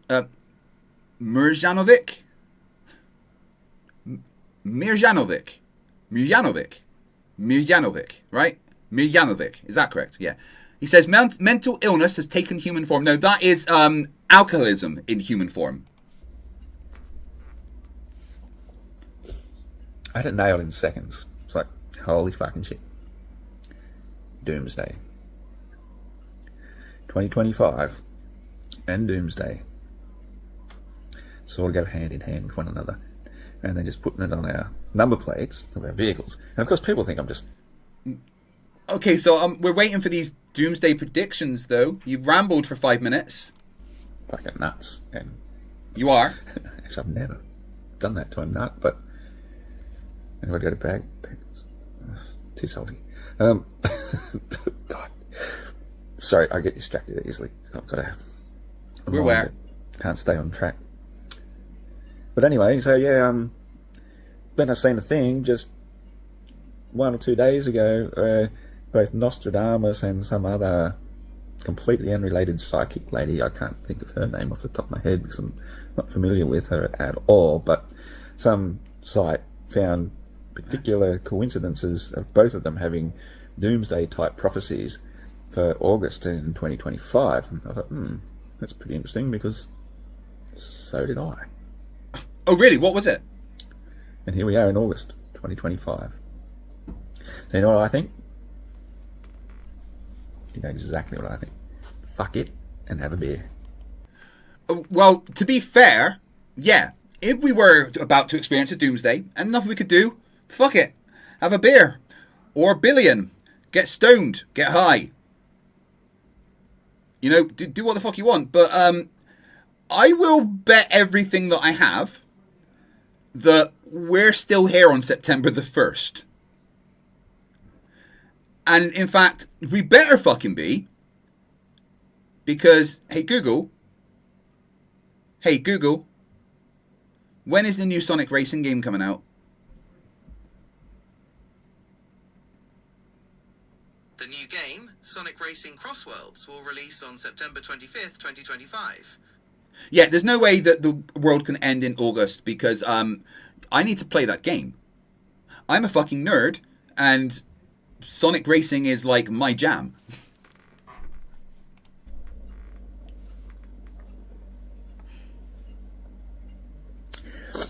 But I don't mean the bag of nuts. Crackies. You could get salt burn on your thing. Seriously though, I think we're going to walk straight through this. The powers that be have been playing with our minds for so long. I mean, let's be fair. There's some kind of doomsday prediction like every other month, right? Weren't we all supposed to die in 2012? And then 2015? And like every other year? Oh no, it's Andy says that my tablet answered him. Anyone else looking forward to the new Sonic Racing game? If not, then you should be. Power resides within each and every one of us to just say no. I do not consent. That is not going to happen. There we go, guys. That is how to stop a doomsday. Just say no. Tidal wave? Pfft, I don't consent. Volcano? Absolutely not.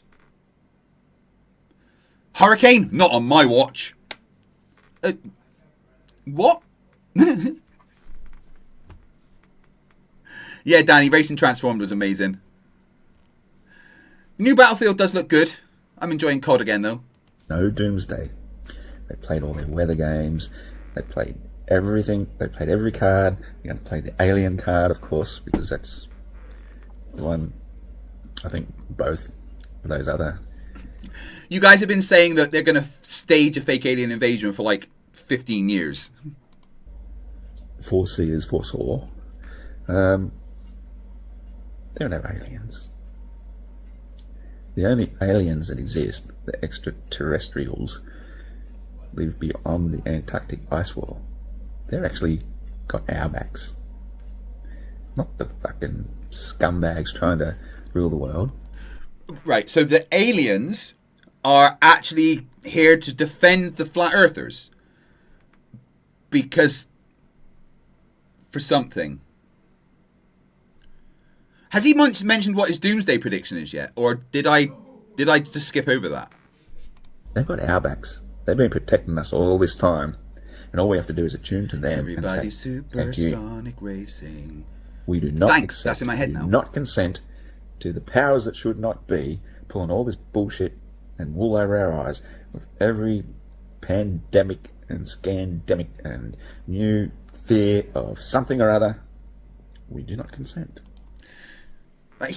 So let's just say the powers that be really want to force it and they come up to you with a gun to your head. I don't consent. That going to stop the bullet? No. Andy, oh no, it's Andy says, don't forget the aliens look like penguins.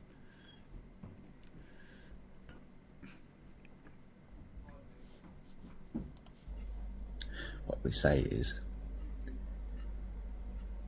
I appreciate you having our backs, and we wish you would remove the scum from the surface so that we may live and breathe freely and easily.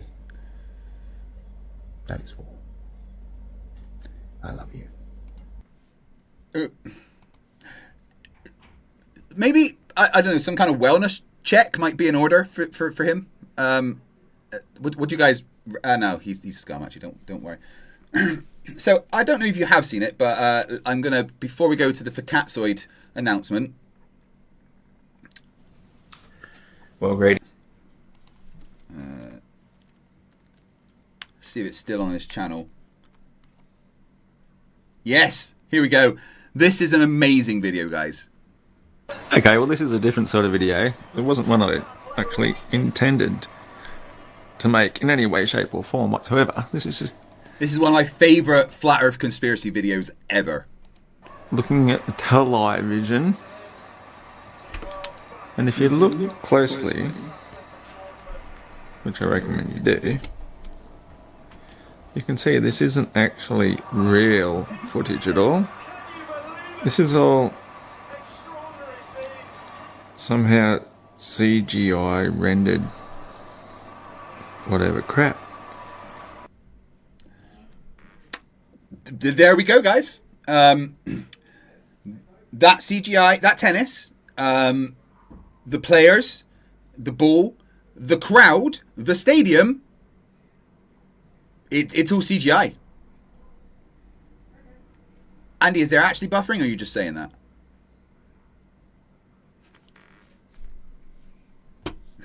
In fact, I'm finding it very hard to tell through looking through my camera.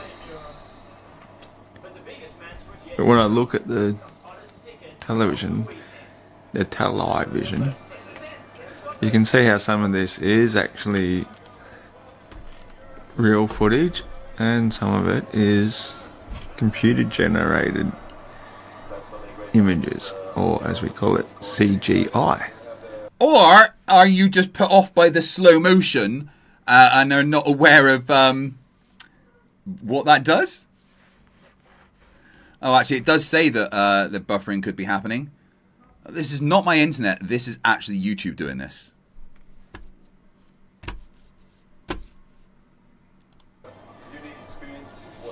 Which I find is quite interesting because they're putting this on for some reason or another after tonight's grand final. Tonight being the 30th of the 9th. And that clock's always a few minutes fast, but that's about right. Why don't you put it at the right time then, you moron? That would drive me nuts having a clock in my house that was showing the wrong fucking time. Alright, give me 1 sec. I'm going to try and change the settings.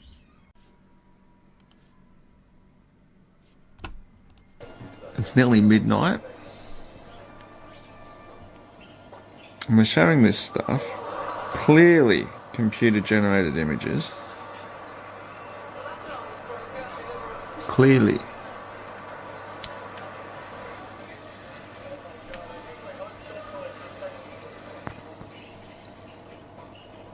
And I believe that this is done in such a way, well, not just to get people out of the pubs and going home. Here we go, guys. Here is the reason behind it all. Of course. They're getting us as though it's reality, so that there's going to be a time, if we haven't already reached it, where we accept computer-generated imagery as reality. I mean, you know what? Right. AI is actually fucking incredible now at making things. Like some of these AI skits that are around are absolutely incredible.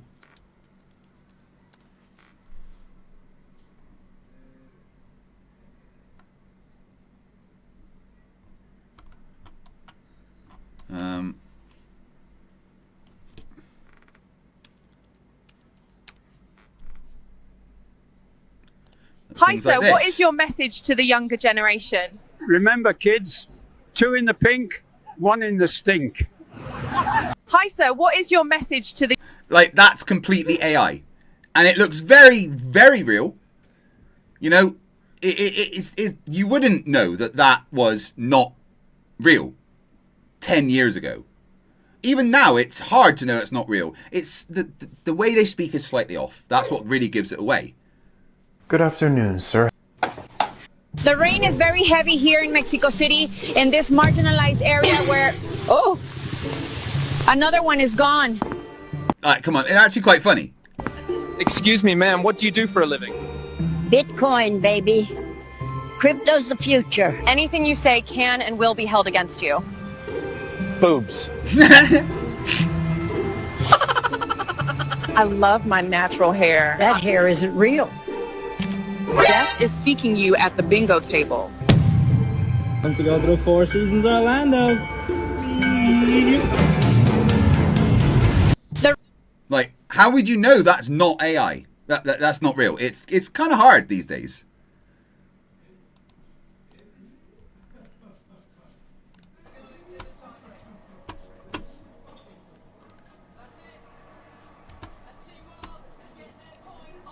Nice. Yep, it's really hard to tell the difference, actually.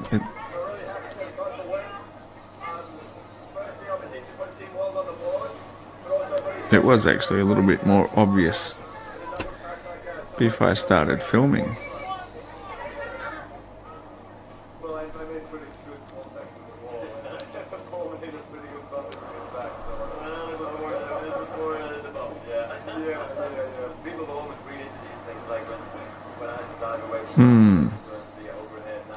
Anyway, clear and obvious nonsense. I have no time for watching mainstream television. I'm just about to turn it off anyway. But it just happened to be on. And I thought I'd make... Like, if it wasn't for the fact that this was a tennis match that was shown. People were there. It was live. You know, how would you know it's real? That's the thing. What is the name of the program that they use to make all those AI skits? Does anyone know?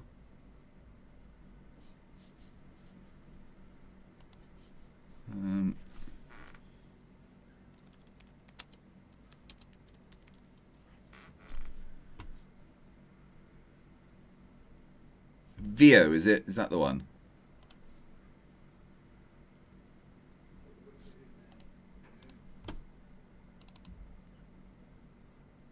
Sora doesn't do them that good, surely. Eclipse Chris for £2 says, hey, Google, show me the Sonic Hedgehog Rule 34. Sure. No. I can help with this. No, I don't want you to. First, please unlock your phone. Oh, thank God my phone was locked. And now stop. There we go. I don't want that.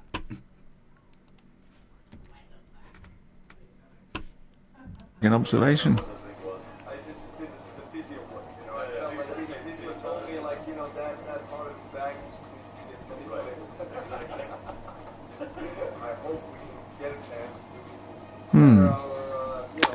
There you go. See you, bye. Well, there we go. He's batshit crazy.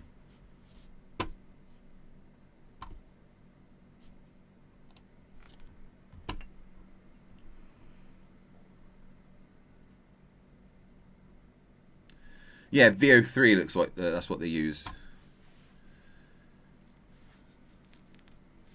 I hope you don't happen to know what that is. Rule 34. I've heard of Rule 34.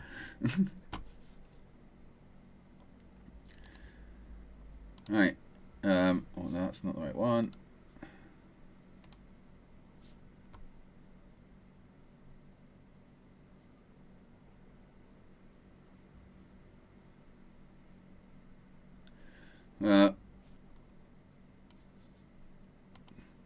Flat Earth no longer my reason.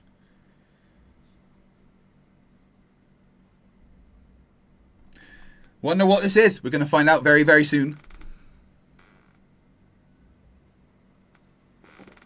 Oops.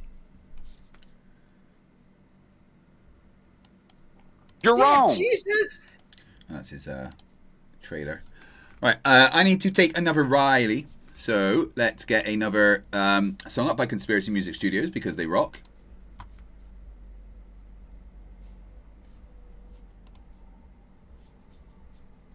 No, we did that one already. Hold on.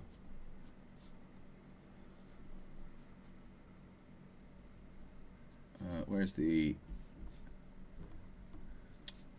My brain stopped working for a second. All right, I'll be back in 2 minutes.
Oh, I muted it. Oh, for God's sakes. Shrugs, it's not.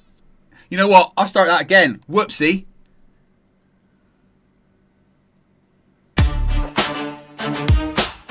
My bad.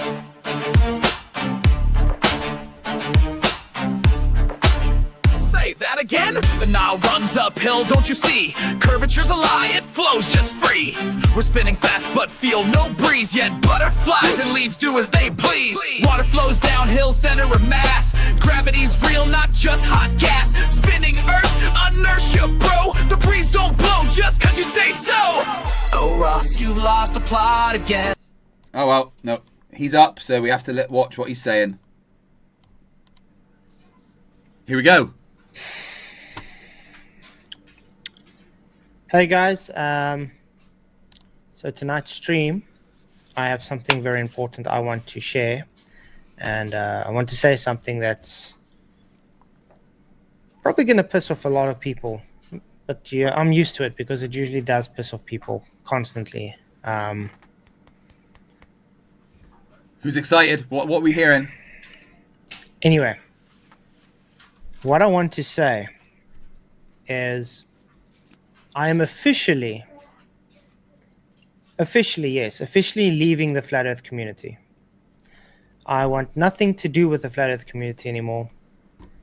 Not because the Earth is not flat. Don't get me wrong. The Earth is definitely still flat. No, it's not. You fucking moron. I just don't want to be part of a community that is very, I'm trying to put this in a very nice way.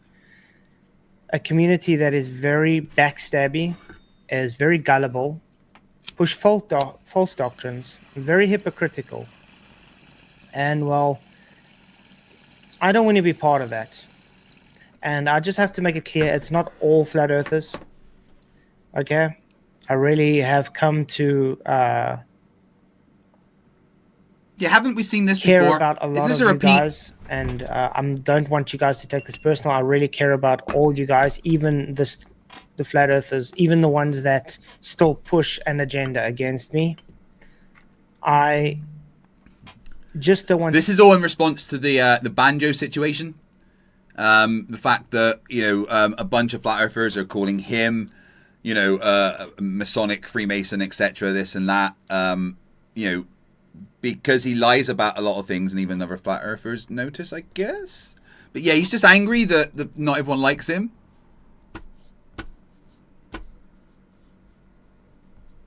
To be part of a community that is fake. It all started as an actual community where people were together, and it was about truth. But as the years have descended, I've just figured there is no truth in this community. There is no... He said it. Listen to him. Just figured there is no truth in this community. There is... Flat Earthers' own words. There's no truth in the Flat Earth community. None at all. There is no honesty. It's hypocritical. It has turned to a community that just pushes false doctrines, pushes falsities on people, and has become a hate community. Oh, yeah, I agree with everything Flatzoid's saying here.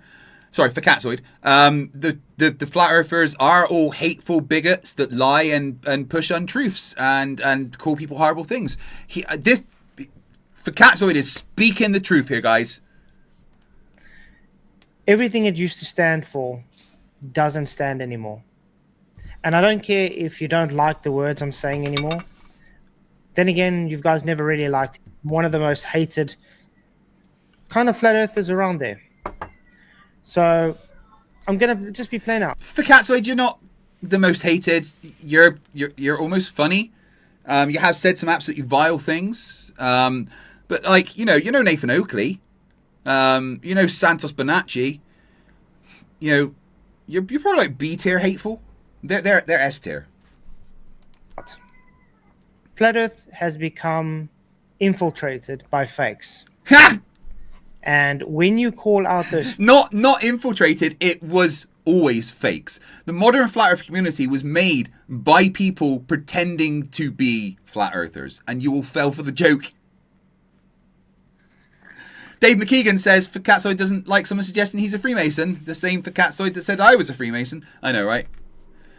I mean, he does look very sad, and, you know, I'm trying to have empathy. Fakes, you get attacked. If you defend something, you are wrong.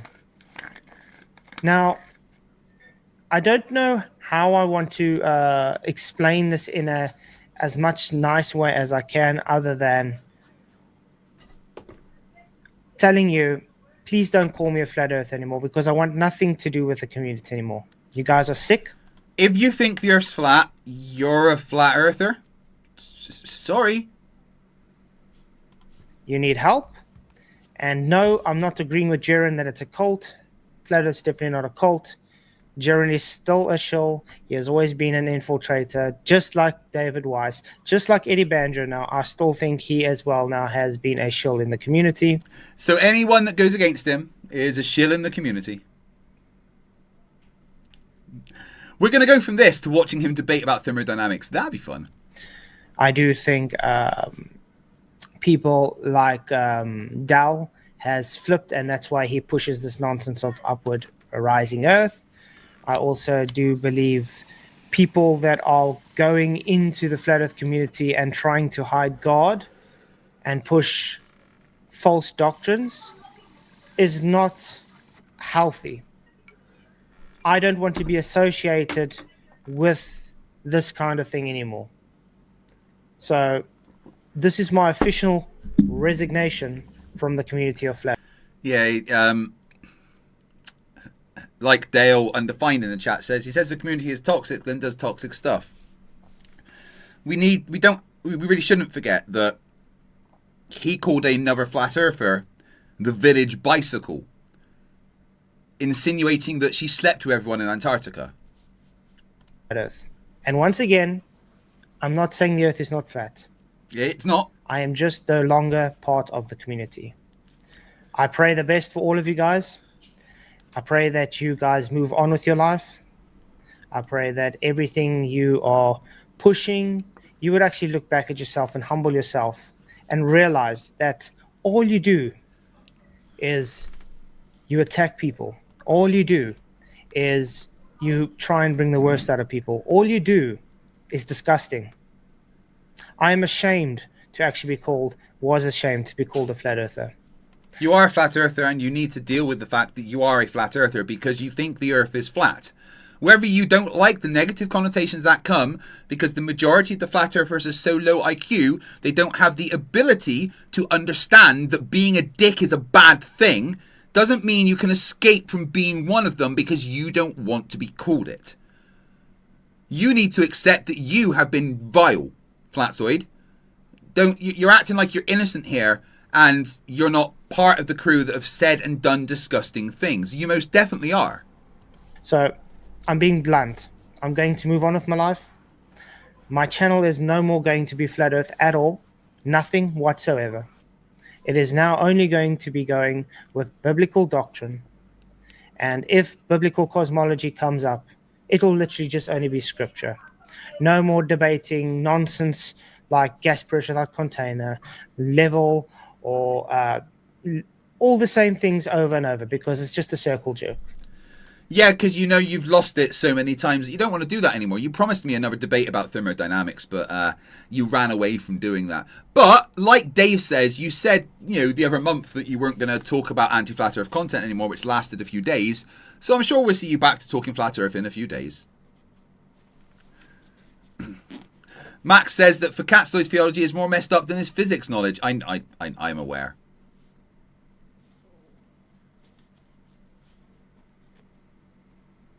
Paul says this is how you leave the flat earth without having to admit you are wrong. So from now on, it is scripture. And if you don't like it, that's your problem.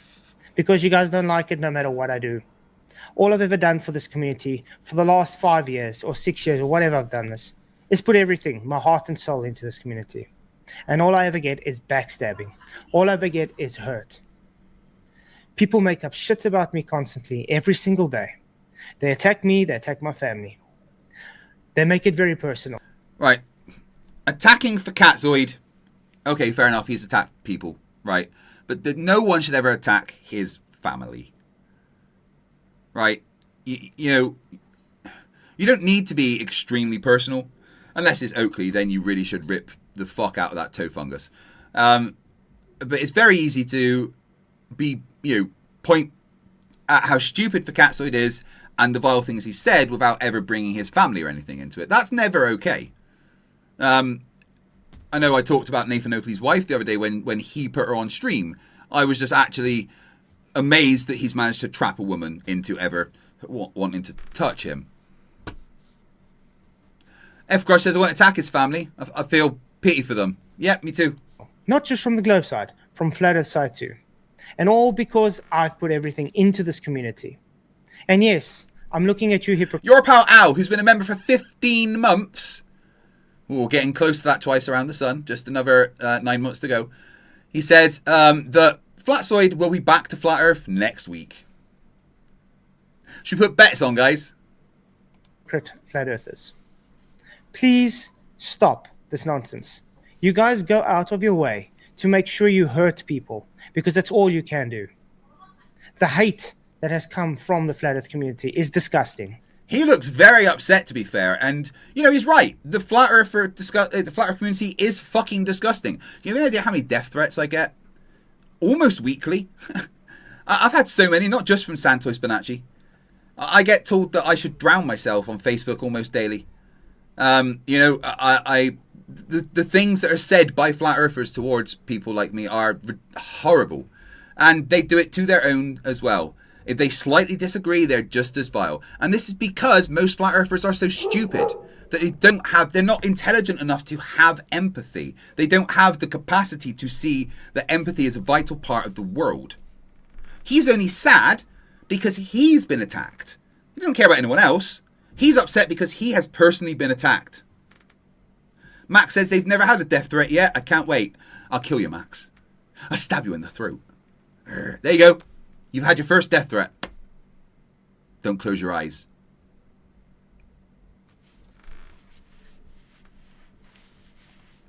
You guys need to be ashamed of yourself. Get back and look at yourself and sit back and think, damn, what am I doing? What do I get out of doing this? And yes, there's been a lot of personal attacks to me and my family by Flat Earthers, guys. By Flat. Do you think that he should kind of, you know, look in the mirror? Just saying. Flat Earthers. So I'm no longer a Flat Earther. I am yes, now you are. Not a Flat Earther, but a realist. Oh! Look. He's joined Leo. He's just a demonstrable realist. But there we go. Why didn't he fucking say? At Flat Earth content anymore. I'm not going to talk about Flat Earth content anymore. So, if the rest of you want to unsubscribe from me, go ahead. Because like I said, this channel is no longer my channel. It's now God's channel. I've given this channel over to God. Hey, God. Yeah, did you hear for cats? No, you don't want it. There's no point. Oh. Oh, well, he said it's yours. Well, I mean, you should probably tell him because he said it. Listen, I'm not the one that's saying that it's your channel. He said that it's yours. Yeah, Flatzoid. Well, you should have a word with him then. He says he can hear you. All right, bud. I'll speak to you later. Party at Satan's, 6 o'clock. Yeah, man. All right, cool. Bye. Oh, shit. My bad. Eclipse Chris for £2 says, make a montage of the crap he did to this video. That would be quite funny.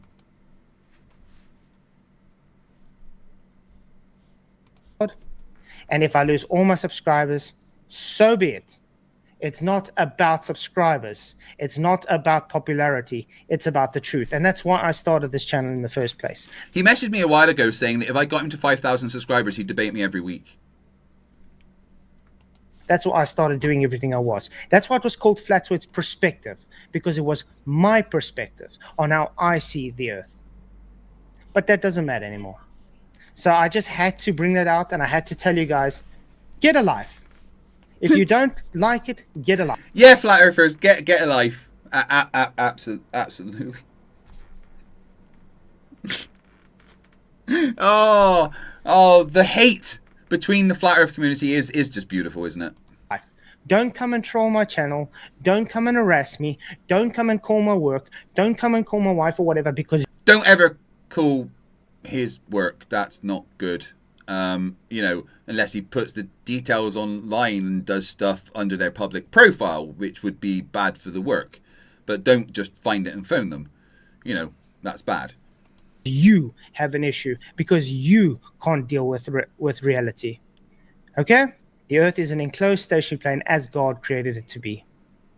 And I pray for your future. I pray for everything you're doing, because you guys don't understand what you do hurts people.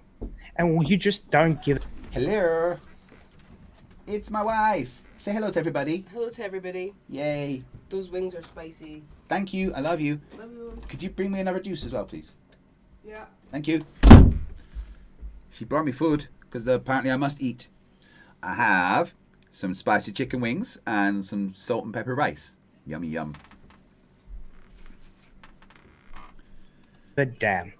So you know what? So be it. So be it. I have given enough for this community, and if this is the things I get from the community, then stuff you. That's all I have to do. He's butthurt, right? That's what this is. He's very butthurt.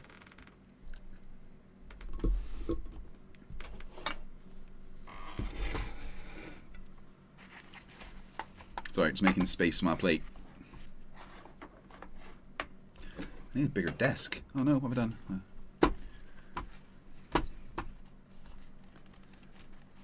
Yes, there's chickens in Scotland. And then again, thank you for all the people that have supported me, all the people that have my back.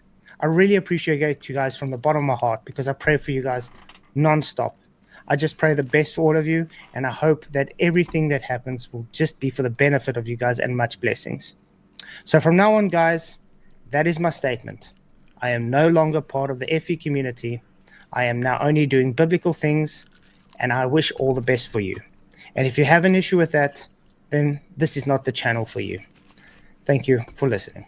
Now we'll let the people in the panel come in, because they obviously have things to. Thank you very much.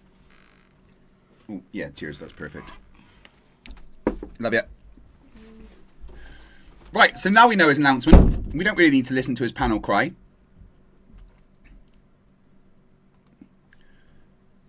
So, that's Star Trek background someone's got. That's pretty cool. What we're going to do is listen to him have a debate about thermodynamics, which was really bad. Greed. Hello, Greed. How's it going? Hope you're doing well. Everything fine. Why do you have a... Oh, that's because I have the OBS cam. Oh, Yeah, no, I that don't sounded like you had an AI voice. That's how it sounded, so, but it's good to see you. Are you a Glober? Let's say that I don't agree with Flat Earth, but I'm not necessarily a Glober. I'm a skeptic of both sides. Oh, okay, well, it's good to have you in. I really appreciate you coming in. Yeah. We can debate whatever you want. We can start with thermodynamics, maybe gravity, whatever. It's up to you. You're the guest. So, but like I said, I appreciate you coming in, and we can try to keep this as respectful as possible and respect each other. Agreed? Yeah, yeah. Cool. Well, this sounds like it might be two idiots talking about things they don't understand, which is always fun. So, play that speed. Let's go for 1.35, because it's as close as I can get to 1.33. Doesn't let you type it in manually, doesn't it? No. So I got a copy. I'll be back. Now, please excuse me while I eat my dinner. We can start with, I think I saw a video of you talking about the second law, right? Oh, sorry, what is it? I think I saw a video of you like 2 days ago in which you talked about the second law of thermodynamics. Second law of thermodynamics. And it's being violated by by a non-closed system with gas? Yes. Yeah, yes, okay. space. So can you please summarize the argument to me? Because I remember some of your points, but I couldn't make anything clear about it.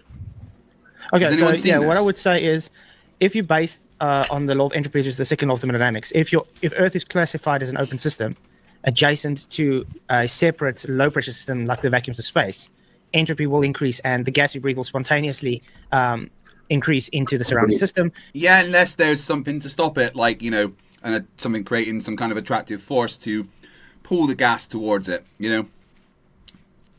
That's it. And therefore we wouldn't be able to breathe. So yes, it violates natural law. What's up, PJ? Okay, and you say it because to maximize entropy, the gas would have to expand to that free space, correct? Yes, because it seeks entropy. Well, you're assuming an ideal gas, I suppose. No. Because if you don't assume an ideal gas, you have to account for other forces. Yes, we do have other forces because we live in a dynamic system. I think you agree that we have temperature changes, we do have some volume changes, and we do, you know, just... Maybe this greed does know what he's talking about. Have pressure changes because of these behaviors of gas. Yeah, but there are multiple forces that can stop a gas from moving from a low pressure system to a higher pressure system. For example, intermolecular forces, if you have intermolecular forces that are bigger than the pressure gradient that you have between two containers, for example, that are separated by a membrane that is permeable to one component, for example, you can have two different pressures in those different containers, and they don't equalize because of those intermolecular forces. There are many examples that I can give you in which you have, for example, two containers, one next to the other, and they're separated by something, and when they reach equilibrium, there isn't the same pressure in the two containers. Okay, I have a case right here that I can give you as an example, an exercise of thermodynamics that I did from a thermodynamics book. Oh, that'll be great. Yeah, if you can present that, that'll be great. But I want to ask, what's that membrane that separates the two systems? Let's say that we have two systems and we have a membrane, and we have in both systems two different components. Let's say N1 and N2, and there are different... Right, I think this greed isn't a skeptic of the globe. I think he knows what he's talking about so far. Amount of moles in each container, okay? And let's say that originally we have a piston or something that was blocking the components from one system from going to the other system, and I removed that restriction, and then the two systems start equalizing. Well, when they reach equilibrium, we can see that the pressures at both containers are different. So you can reach equilibrium with two different pressures. And all of this is using ideal gases. So even if with ideal gases, you can do this. You're talking about... What's that? I'm trying to think what the name is, where the demon principle, where he separates and sorts out the gases. No, not really. The demon principle. No, there's no magic. If I can, let me see, because I remember I had the exercise right here. I'm going to tell you basically what the exercise was about, but let me check. Oh, awesome. So I can give you the exercise from the book if you want. Awesome. Yeah, we can do that. Are you studying thermodynamics at the moment? Yeah, I'm reading some books. It's a very interesting topic, so... Awesome. So you do understand the difference in thermodynamic systems? Yeah, obviously. That's like the first thing that you see in every book. So when you say Earth is an open system, you would understand what that would entail. It's it has no boundaries, though, correct? Yeah, but I know what you're going with this, that the gas should expand. That depends on the second law that says that entropy is always maximized, and the form in which it is usually... I don't think he's just reading a book. I think he's actually studying it. He's clearly... enunciated is that the differential of S is equal to 0 at equilibrium. Like, you have a maximum of a certain function, the function S, for example, that is the condition for a maximum means that the first derivative of the function is equal to 0, for example, right? And that happens with the function of entropy. Systems always tend to go to the state that... The Katzoid has no idea what's going on right now. In relation to all other states, has the maximum entropy. That's the second principle, if I'm not mistaken. And the maximization of entropy depends on what state in particular maximizes entropy.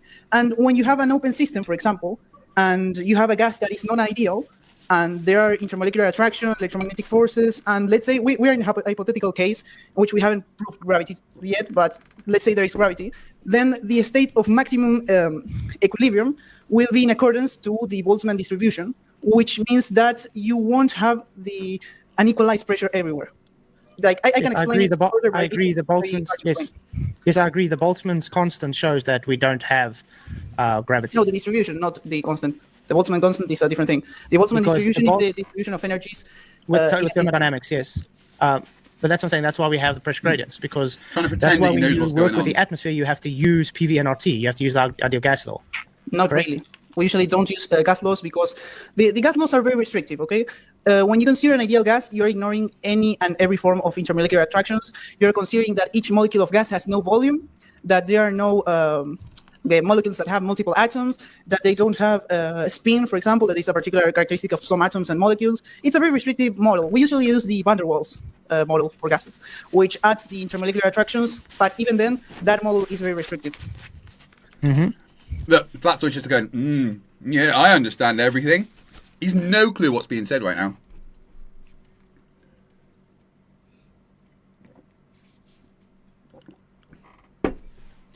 So that's why I'm saying, just so that we don't derail the topic at hand, that if you consider a real gas, and let's say gravity exists, we can prove that, but that would be a different debate.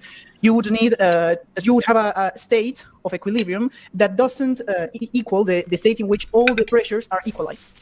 And that's why I wrote the other example. Yeah, with Dalton's law. But I just want to correct you quickly. The atmosphere, you do use the atmosphere derived off of ideal gas law. Would you think Penn State University is a good citation? I think that it's very simplified, because for barometric pressure, for example, you can use gas laws like there is a bunch of gas laws that include gravity. Ideal gases, but we all know that the atmosphere doesn't behave like an ideal gas. If it did behave like an ideal gas, you wouldn't have any distribution of anything, because ideal gases have the same velocity everywhere of each particle. Like for ideal gases, you consider that I don't even think this guy is a student. I think he's done his work by the sounds of it. The median velocity of the particles is the same as the velocity of each particle, which doesn't happen with gases. Every particle has different velocity. It's a chaotic system. Yes, and this is why I say when you guys use for the atmosphere, use the ideal gas law, is because you're using it based on Dalton's law.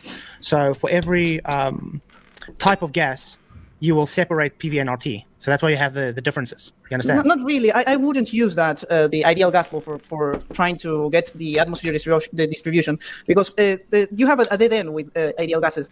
For ideal gases, you have to consider that there are no forces interacting with the gases of either the containment or of nearby gases. That's not true, because the ideal gas law, the ideal gas. He's going to totally misinterpret the ideal gas law here, pretending that it just doesn't need gravity. Law is based on temperature, pressure, and volume barometrics between each other. So it does give the dynamics between the gases. Those are barometrics. That doesn't make sense. The barometrics between each other. No. But the only thing is, that's what I was saying. The ideal gas law is specifically based on the ideal situation for a certain gas. Now, if you take every gas separately based on Dalton's law, you are able to use the ideal gas law separately on each gas in its conglomerate to get your atmospheric pressure. No, you can't use individual gas laws on mixed gases. That wouldn't describe anything. What? How would you use the Dalton law by separating gases? I didn't quite get that. Because remember, it's also based on the densities. Because, for instance, carbon dioxide has a different density than oxygen. Yeah, that's so your derivative will be different because your pressures will be different. The derivative of what? If Flatsoid, sorry, just thinking about his stream. If he was serious about never talking about Flat Earth again, he'd delete all the Flat Earth content off of his channel, like this.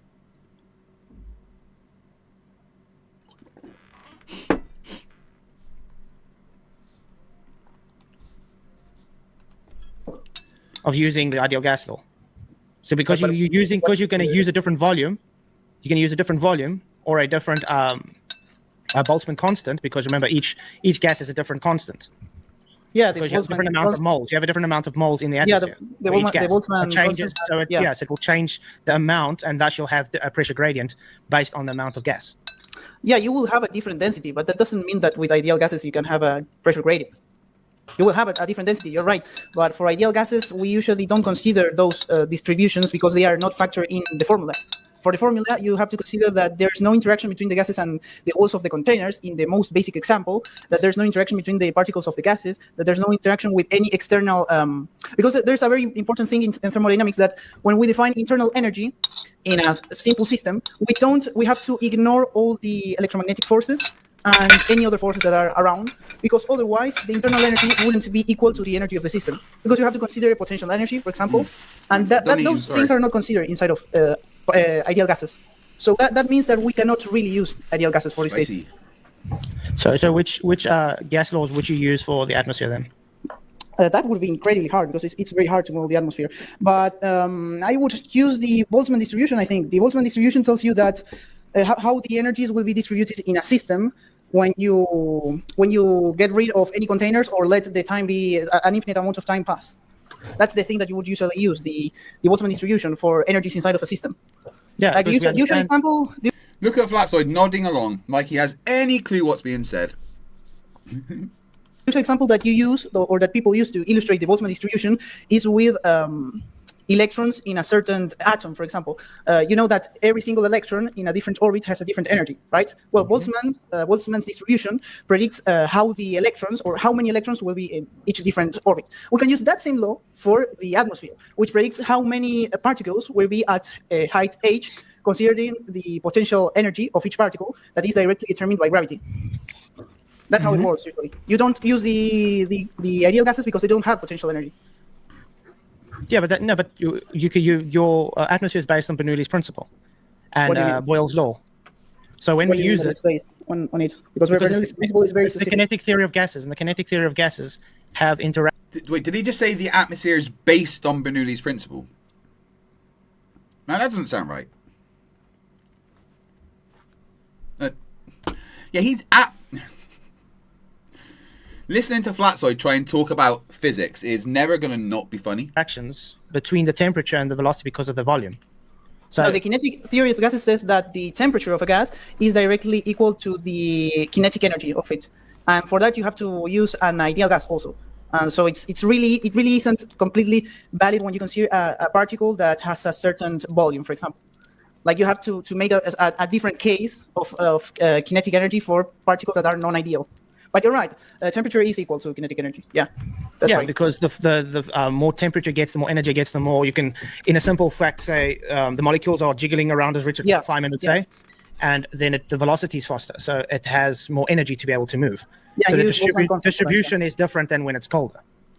The distribution, not the. And that's the point. That's why it won't just expand forever, right? It won't once it runs out of that kinetic energy. Once that's been expanded, unless there's something to, not to stop it, like you're in a vacuum or something, complete vacuum forever, like it's, just in a lower pressure, it's just once the kinetic energy's gone. The kinetic energy of the gas. Yeah, but like the distribution of that energy. But I mean, for an ideal gas, that energy would be different. You can talk. For an ideal gas, we don't consider a pressure gradient. Like if you change the temperature, let's say that I have a gas inside of a certain container, like a small cube. I don't have a piston or any barrier nor anything, and it's an adiabatic system, for example. And let's say that I increase the temperature in some way. I don't know, it's an adiabatic system, so I can, put a thermal bath between the barrier and the gas that is inside. And it starts heating the gas. Then you wouldn't have any pressure gradient if that's an ideal gas. You would only have a more chaotic movement. And that would translate to a bigger temperature, obviously, but you wouldn't have a gradient. You would agree that with a greater volume, you have more chance for pressure gradient to happen. Wait, what? Oh, if it's bigger, it might settle into a pressure gradient for no reason. No, it's chaotic. There's no reason a pressure gradient would form. That just wouldn't happen. Yeah, maybe I should debate Keith on some Bible stuff. That could always be funny. Admiral Snappy Turtle, they always were. Not really. With an ideal gas, inversely proportional. Because it's inversely proportional. If you're increasing the volume, you're decreasing the kinetic energy of the gas, which causes the density to increase. So the velocity slows down, and therefore you are changing the dynamics of the gas. Are you sure that the kinetic energy slows or gets lower when you increase the volume? Because nothing is changing. It's inversely proportional. It's inversely proportional to one another. Well, let's think about a system, and we have a lot of particles moving around. And let's say that I expand the system, like we have a bigger volume now. Did the gas particles start moving slower? Sorry, say again? Let's say I have a system, right? And I have a piston, and I expand the system. And I don't change the number of moles that are inside of the system. And, well, obviously the particles start expanding everywhere. Do the particles lose velocity, which is the kinetic energy, in that process of expansion? Are you expanding the container volume, or are you just No. leaving the gas? I'm explaining something very simple, that expanding a gas and losing temperature doesn't necessarily imply that you lose kinetic energy, because the kinetic energy of each particle, we agree that is the same. The velocity of each particle hasn't decreased when you expand it. Well, I was talking about the volume change of the container. Yeah, So yeah. That's what. Yeah. When you're taking a set container and you're saying you're not changing the volume, and the gases are just moving, obviously the energy is going to be distributed by hitting the container wall into the surrounding system. So you mean that you will have a set of particles that have a different temperature from the other set of particles? You mean that? It transfers. Let's say heat energy at work. And remember, as soon as the gas particles are moving around, it's work done. So as soon as work is done, it's used that energy up. You would agree? Well, work is done when the system expands. So if we have a fixed volume, we don't have work. But if you do have a piston and you increase the temperature, and the piston is free, for example, the piston will expand when you increase the temperature. That's obvious. That's a very okay. Let's take it in another way. Let's take, for instance, this mug, and we put a lid on. We throw. Well, I mean, you're a bit of a mug, to be fair, right? A bit of hot water in it, and we close it. You would agree that this mug is going to heat up. Yeah, because he's Pat in the chat for Catsoid's announcement was that he's not ever talking about flat Earth again. You know, until a few days' time when he wants to talk about flat Earth, of course. Not an adiabatic system. And the air, yes, and the air around the mug is now going to get excited from that thermodynamic system, and this mug will eventually become room temperature. Yeah, but for that we have to use Fourier's law. That doesn't apply to ideal gases, because the temperature moves. You would say. Yeah. F-grudge energy doesn't get used up. When I say used up, I mean converted to another form. No longer kinetic energy. Becomes heat or something else. Once the kinetic energy has run out and been changed to another form of some kind. That's what I'm talking about. At an infinite velocity, when we consider ideal gases, so you we would have agree a range of temperature and everything equalizes. That's so what you would happens agree with with me gases. then, according to the kinetic theory of gases, gases have no. They are totally. They can only change direction with collision. They don't lose or transfer any energy. You would agree with that?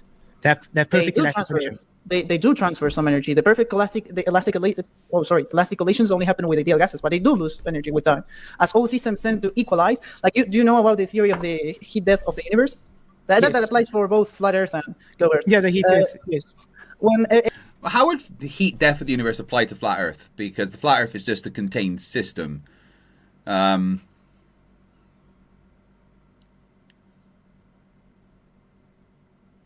And it's not, the heat death of the universe is to do with the expansion of the atoms and everything. But, if the universe isn't expanding in the flat Earth, then that's not going to happen. Riker's being a bit mouthy today. If you guys want to get Riker in and say hello to him, then there's a little super chat goal you can try and hit. Every system in the world equalizes. Each particle would be at the same distance from But that each is other. hypothetical, though. Well, it's a deduction from thermodynamics. All systems tend to equilibrium, and equilibrium is reached when that happens. The reason it's hypothetical, though, is because it's taking the universe as a hypothetical isolated system. And because of thermodynamics, entropy always increases to the isolated system. It's not able to decrease. So, yes, obviously, it seeks equilibrium, and eventually heat death has to happen. You mean that the total entropy of our world, if we consider it to be isolated, will be the same as the universal entropy? That's what you mean? Like the entropy of our world? No, the universe is isolated, not the Earth. Okay, but you don't... Yeah, wait, but isn't it isolated in a flat Earth, though? Which would mean that, entropy would always increase if the flat Earth was the entire universe inside a dome. Oh, wait, that's interesting. Really need that for the heat death to happen, but that's a completely separate topic. Let's go to the main one. You were talking about the gases having a great... Rosie for $5 says, Keith wants a dearth check to keep nobody leaves a flat Earth. Allegedly true. Yeah, lots of people leave flat Earth.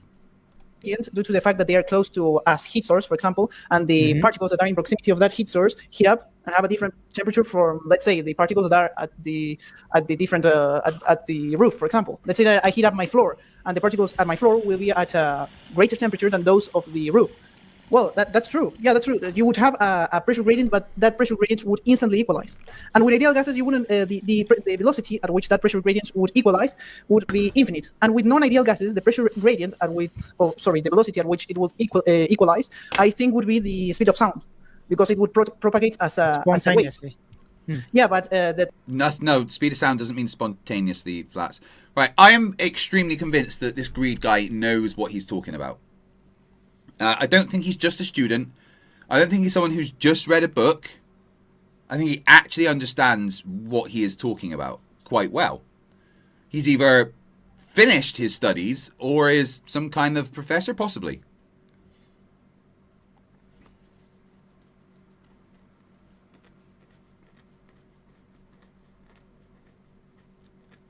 Yeah, that's right, isn't it, right? If the universe... excuse me. If he believes in the second law of thermodynamics, and the entire universe is the flat Earth, which is an isolated system, then that means that entropy should always increase. Because the sun's inside it, always heating up. Yeah, right, okay. Yeah, second law of thermodynamics destroys flat Earth as the entire universe. Tori Hanzo for $10 says, can I pay in United States dollars? If you want, you get a worse amount of money to me and more to Google overall because of the conversion rates involved. But you can.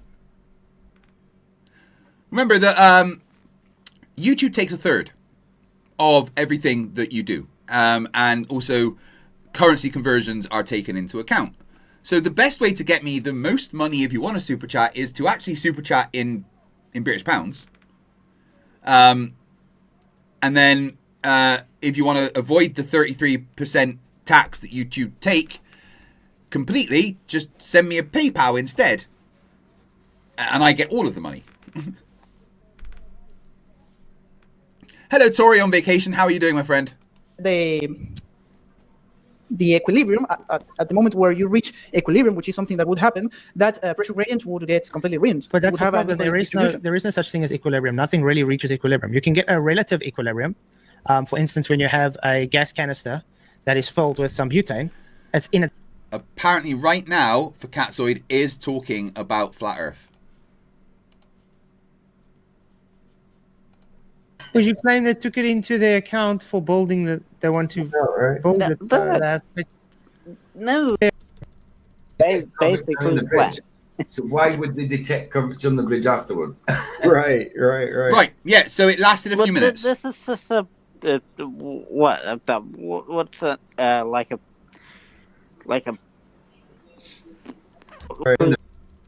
feet above the water at the midpoint. I did my own. And no curve. But if we do just... Yep. but won't be observable yet. Yeah. It lasted a few fucking minutes. That's quite funny. I'm not talking about flat Earth ever again. Same stream talks about flat Earth.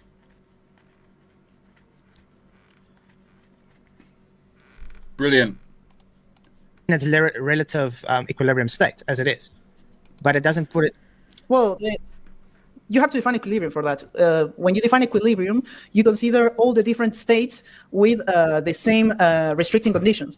And let's say that I have a gas can, for example, and that gas can is obviously contained. When I start, releasing that gas, the entropy will increase, and the equilibrium will be different from the equilibrium of the gas inside of the can. Yeah, that's obvious. Pressure changes. And Kiwi Bush points out that Keith's cycle, flat Earth is toxic, and I'm not part of it anymore. Then has Sovereign Soul Unchained Mind on his stream, who's a flat earther insulting people. Yeah. He's literally on his channel right now talking about flat Earth. Don't worry, we'll review that once he's done. In those cases, you have two different equilibriums. The equilibrium of the gas inside of the gas can, and when I release it, that it will be... Yeah, that's what I was talking about, relative equilibrium, because you don't actually get absolute equilibrium in nature. Entropy is always going to seek... Oh, wait. He's now changing it from there. It'd be it'd maintain equilibrium to it'd just be relative equilibrium. That's not how that works, dude. Absolute equilibrium, but it's never going to get there. Yeah, but in those cases, in the case that you put as an example, in reference to the restrictions that we were talking about, like the gas inside of the can, in reference to all the separate states in which the gas can be, like it can be in very different states. For example, all the gas particles, all in the bottom of the gas can, or all at the top. The condition that maximizes entropy is the gas being evenly distributed in that gas can. The same would happen if you would release it. Like you would have the same pressure everywhere. So if that were true, neither flat Earth nor globe Earth would have a pressure gradient. So for that, you need to add a separate force that gives potential energy or something. It can be an electromagnetic force, or it can be a gravitational force that makes the gradient. Yep, force created by gravity. That's certainly one we can measure. Which wouldn't happen otherwise, because due to that. I wouldn't agree with that though. Well, because that's a consequence of. You wouldn't agree with a consequence of the second law of thermodynamics. No, the thermodynamics doesn't account for gravity, because gravity is not a force in the first instance. So when you are looking at, have you heard of the free expansion of Joule's free expansion of gas? Yes, we all know gravity is not a force. In the Newtonian sense, it can be considered as a force, but the fact is that gravity creates a measurable force. The same way that a rotating body can create a measurable force of Coriolis when you're on that body. It's all about reference frames. Yeah, obviously. That's a very basic case. You move a set of gas to a different container, keeping the So pressure that's equal, practically what always happens based on the second law. If you're going to consider Earth to be an open system and it's inside the ultra vacuum of space, because it's a separate system and there's no barrier, there is no energy exchange. It's just simply free energy exchange of the gas spontaneously evacuating into the surrounding surrounding system, sorry. And that's why we would also be 10 to the minus 17 torque, just like space. Apart from gravity. You know, gravity. Have you ever heard of fucking gravity? You know, gravity? Gravity?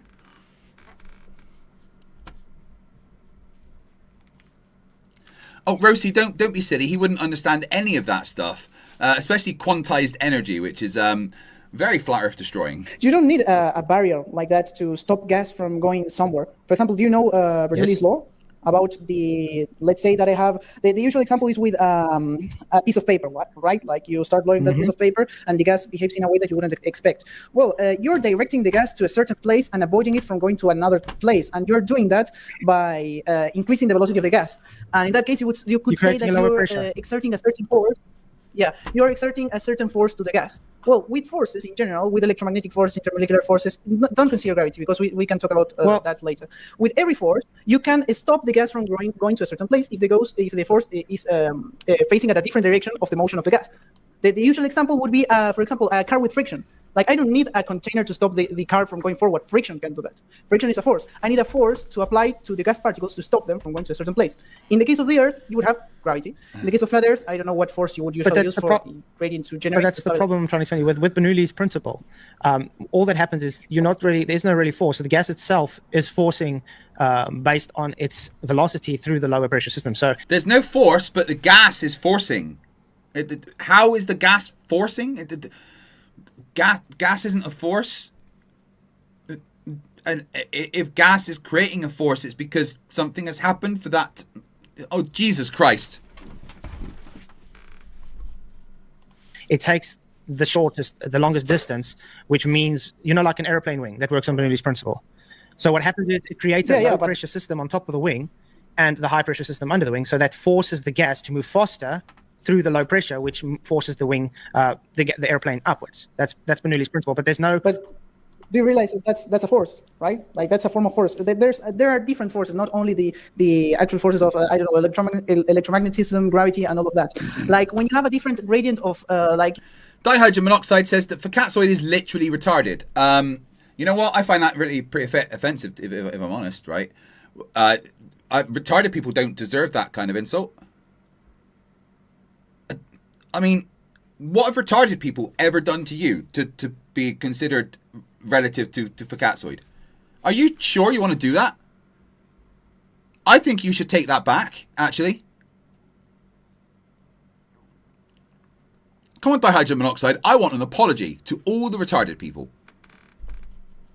You know about there's a third intensive property. There we go. He says, I apologize to all retarded people. You're much better than Facatzoid.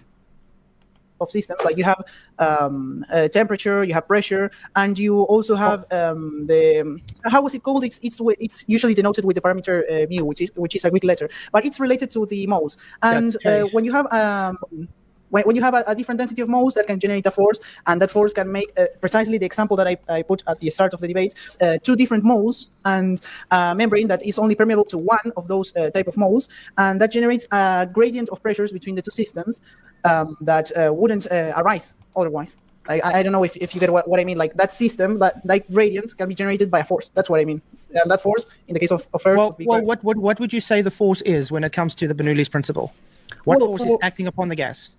For that gas, you would usually have the contact force. Like if you have a plane and the plane is moving, it's obviously interacting with the gas around, and that's generating a chaotic system, for example. And when you use aerodynamics, you try to minimize that chaotic system to get advantage of.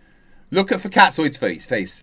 That is a face of someone who has absolutely zero clue what is being said, and also maybe is taking a poo. I'm not sure. PJ down here is trying to find his ID so he can access Pornhub. I don't know what this person's doing up here, but I do like their Star Trek background. Of that Bernoulli's law. But everything happens, the Bernoulli's law happened because of the interaction between the plane and the gas particles. And that's a force, a contact force in this case. Yeah, I agree. It's a contact force because it's based on the transforming and the transfer of the gas from the plane itself flying. That's why the plane still has to use... Say that again?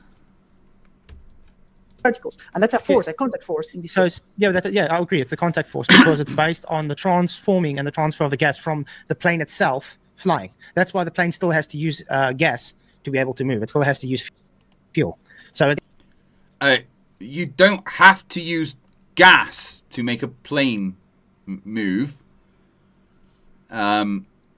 You could literally pedal and make a plane fly. They've done it in Japan apparently.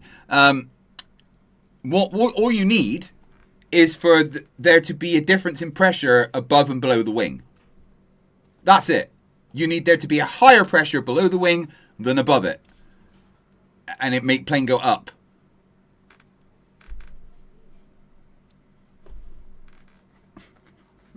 The Mexican Bob said, Opera's got a built-in VPN. No ID needed.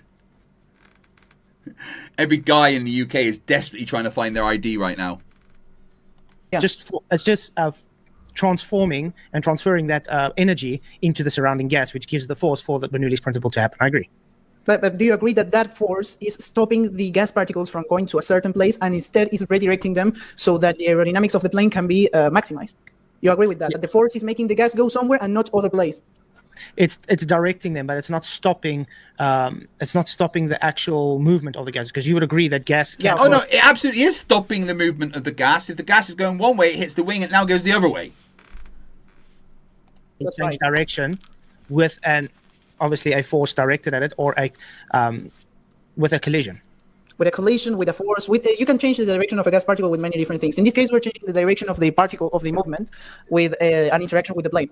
But usually, in the case of the globe Earth, you would use the gravitational force that makes the particles do a different trajectory, because the higher they go, the more time they expend being affected by gravity, and then their velocity goes to zero when they reach a certain point, and they fall, and that's usually what happens. And so he's going to deny here that it's the same thing. You just agreed that you need some kind of force to move the particles. And that's how a plane generates lift. And then he's going to deny that gravity is moving the particles towards the ground, creating the pressure gradient.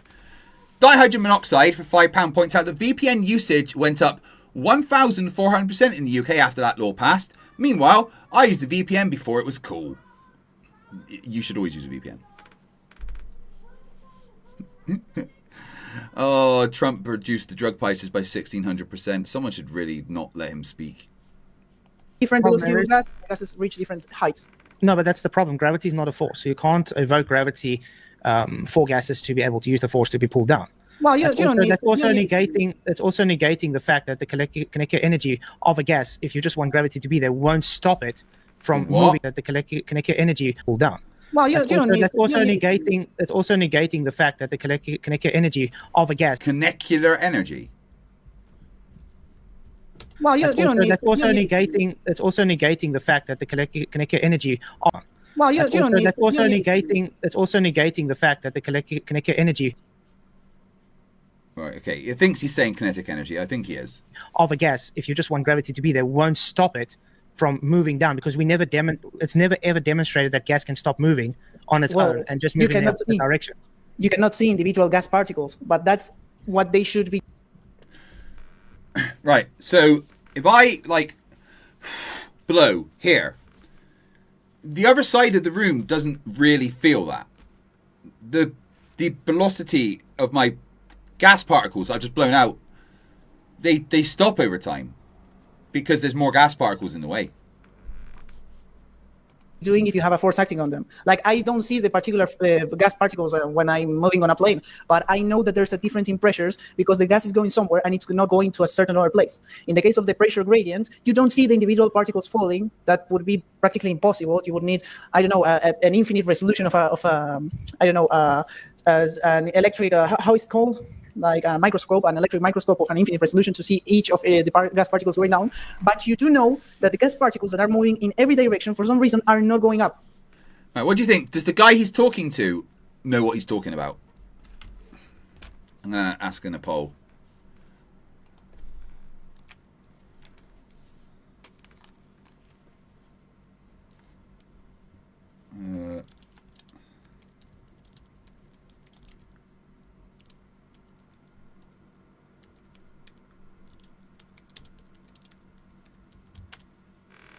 See what you think.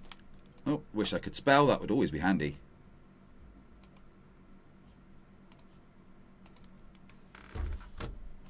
They are not going to up. That I disagree with you. They're all going up. Yeah, but a certain set of gas particles remains here down, and it's not going up because otherwise we would have the same pressure everywhere. No, we have to explain why that happens. Remember, we live in a dynamic system. So you're missing the point that if we didn't have the containment in the first place, we wouldn't have those gases to have this gas behavior for pressure gradients. Because we live in a dynamic system where you would understand that lower to the surface, we have a lot more collisions, the temperatures is much more higher as well, and the cluster of the gases is much more. So we have more pressure. The higher you go up, the volume increases. So therefore, the thermodynamic kinetic energy decreases and the gas becomes colder. So they become denser because now they've just transferred that energy with. Bruce Wayne says, "Is he speaking English? Don't they speak English in South Africa?" Yeah, but it's words. It's English words, but they're not really English sentences. I think that's the problem. Collisions to other gases, and therefore you have less molecules high up because there's a further amount of volume to fill. So the collisions is much less compared to when you're on the ground. Let's say that I have, let's look at it from a molecular perspective. Let's say that I have 10 particles, and I have a flat Earth that has a container, like has a dome, for example. And, well, let's say I have a flat Earth that is very small, and I have all my 10 particles at the bottom. And then I say clock is running, and I put everything at motion, right? And every particle starts moving. We agree that all the particles are at the bottom. We all agree that the particles would collide with the bottom, like with the ground. And then they'll start moving upwards after colliding with the ground. And then they'll reach the ceiling at some point, and if you let enough time pass, the distribution of those particles will be equalized in that case. In the case of many different particles, and you have an infinitely large flat Earth, why wouldn't that happen? What would stop the gas particles from hitting the ground, going upwards, and filling everything with the same pressure? Because of the dynamics I just explained. Let's, for instance, take a mountain. You have to understand, when the gas is on the ground, it is getting heated up, for instance, let's say by the sun, okay, on the ground. Because it distributes the energy. So those gases are bouncing around like crazy. Only the gas on the ground gets heated up. What about the rest of the... Why doesn't the other gas get... Huh?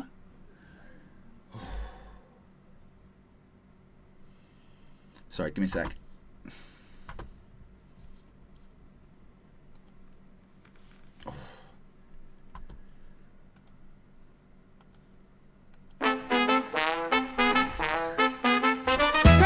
Pick it up. Is it dirt? Is it potato? Watch the screen and wait for the show. What's revealed, we're dying to know. Is it dirt or a potato? Check it out. Dirt or potato? Yes, I'm right, let's go. Dirt or potato? It's the game that steals the show. Look at the picture, don't make a mistake. Is it a spud or is it a face? Out of the ground or from his own behind? Dirt or potato, what will you find? Right on!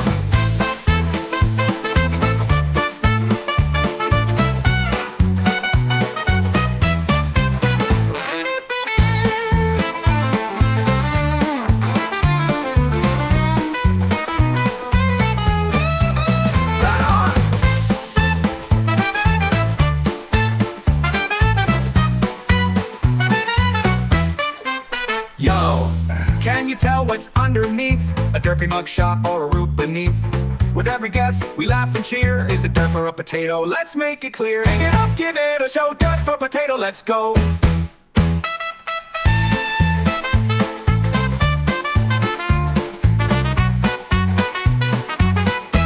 Skank it up. Is it from the dirt or a funny disguise? Could it be a tater or a pair of eyes? What's in the ground or lurking around? Dirt or potato, where will it be found? Could it be smooth or full of lumps? Maybe it's grown on someone's big rump. Get your guess in, let's see what's true. Dirt or potato, it's all up to you. 1, 2, 1, 2, 3, 4.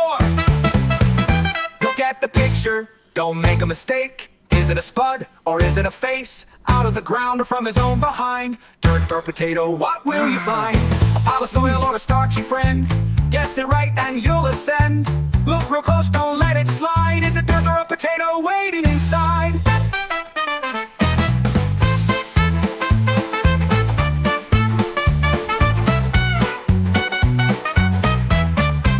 Let's go, rude boys.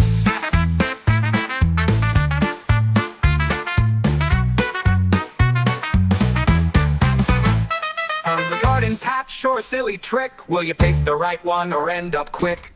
Whether it's dirt or a golden spud, dirt or potato, here comes the flood. A mystery unfolds, what will it be? A lovely spot or dirt, can't you see? With every reveal, we're in for a laugh.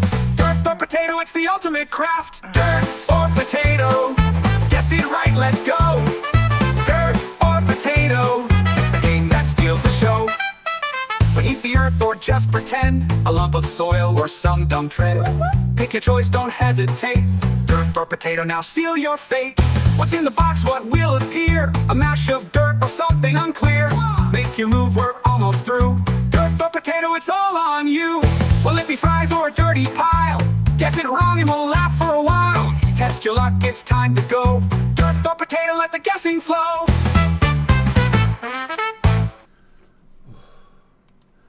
Sorry, I'm having some really bad pain issues with my knee and my leg. Whew. It keeps cramping and I'm struggling to deal with it. Just bear with me.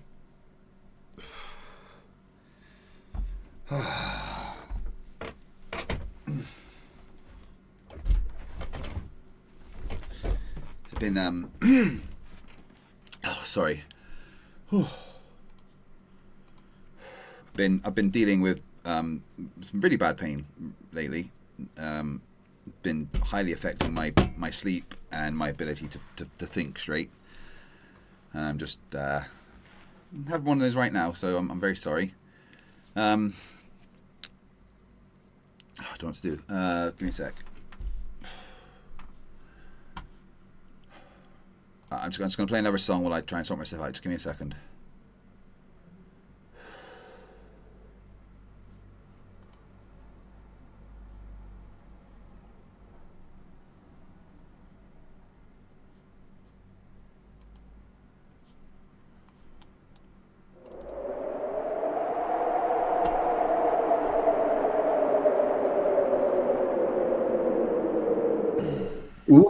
Oh, good.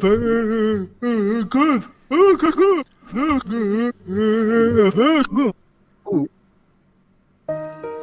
11 frames, I cut them clean. The capsule dropped where it shouldn't be seen. It hit behind, the curve exposed, but I trimmed the truth so it wouldn't show. Slowed it down, made the edit tight. Now it looks like it touched the light in real time. Yeah, they're all in play, but all the frames were shown, I say. Gotcha. Sunrise tests, yeah, I messed those up. 13 shots, all directions rough. Now I claim they were all the same. Rewrite the truth, play the game. Told my friends 1,000 tales. PJ Roger, watch me bail. Saints view roof, just a light. Said it was the sun, felt so right. Oh, I lie all the time, I can't keep track. One step forward, 10 lies back. Say it with a grin, act surprised. I'm tangled deep in my web of lies. Yeah, I lie all the time, I forget what's true. Even God's confused what I'm trying to do. Spinning my story, spinning my pride. Trapped in this web, no place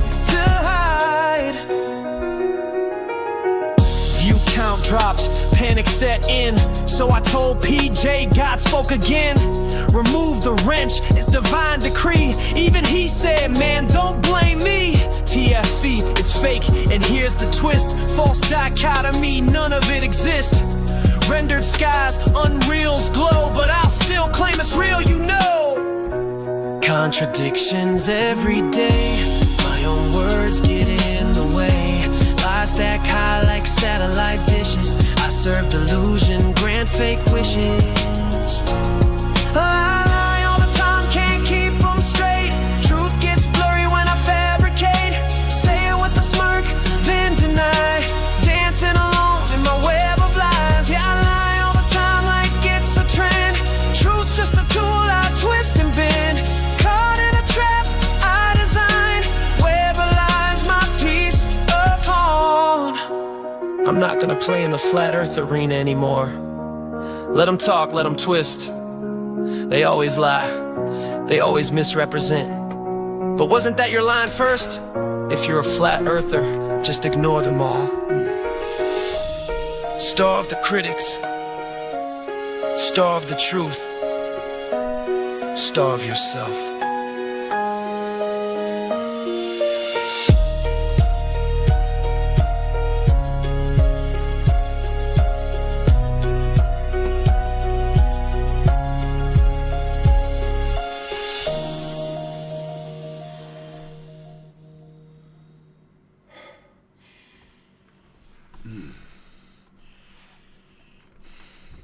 I'm very sorry, guys.